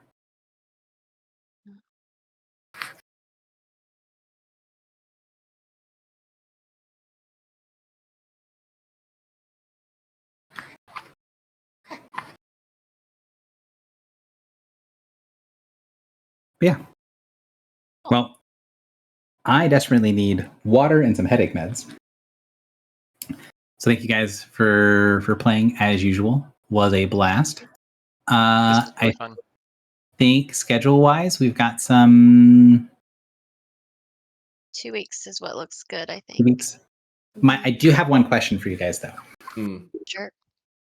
So, assuming that this place can take you somewhere else, are you going to step across and then go adventure elsewhere? Or is it going to be a like, hey, we are in the middle of a conversation with people. We will bring back that this thing exists. Because I do want to have some idea of what I'm prepping for 2 weeks from now. I mean, if we just disappear, I would hope that would put them in a panic and realize some weird shit's going on. I You mean, can leave a note. yeah, I was gonna say, like, you can also there are plenty of people here, right? You could send a messenger and be like, hey, we found a thing, we're gonna go investigate, right? It doesn't have to be you vanish without a trace. You could say this is what we're doing. But I do want to know is that what the general gist of the group is going to be is like, hey, if we find that we can go to someplace here and we think we might get an answer out of something here, is it we're adventurers, head through the breach, we're going to figure it out? Or is it hey, we said we were going to go investigate this and report back? And does investigate this mean, hey, we saw this thing was weird here and we're now reporting that back, right? Have we ever come across a portal that we didn't go through? Remember that one time at the Iron Star we didn't fully investigate, and I'll regret it until the day I die. Really? Which I don't Yeah. remember that one. I don't know. There was some door we couldn't figure out how to get in, and we were like, we'll come back eventually. Oh, yeah, Yep. like the vaults, but that's because we portaled somewhere else in both cases. There's I know, always a that's what I'm portal we saying. step through. Well, We found yeah, a different portal to go step through. that's I mean, true. that is my assumption, is that have portal will travel should always be your motto. But I'm asking for clarifying, because if you have that, yes, this is what we're doing, then I can meaningfully prep what is on the other side, assuming you find a way to cross. Because there's no confusion that there is a portal in this room. I mean, statistically, this group in portals, I mean, come on.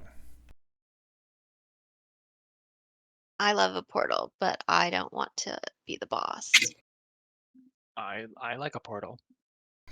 And he likes to be the boss. Done. Like I said, All right. statistically, I feel like Captain. I was thrust into the captainship. this group in portals, we've never seen a portal that we haven't taken. I was a prisoner aboard the Superstition's End. I was found and said, hey, you look like the people that were dead on this ship before. You be the captain when we go into port. And it stuck. There's no more permanent solution than a temporary solution. Yep. Where have I heard All this right. before? Well, I'll see you next time when we try to figure out what's going on and what's on the other side of this glowing person's stomach. Sounds good. Have a good night, y'all. Take care, everyone. Bye, everyone. Bye. Bye. Bye.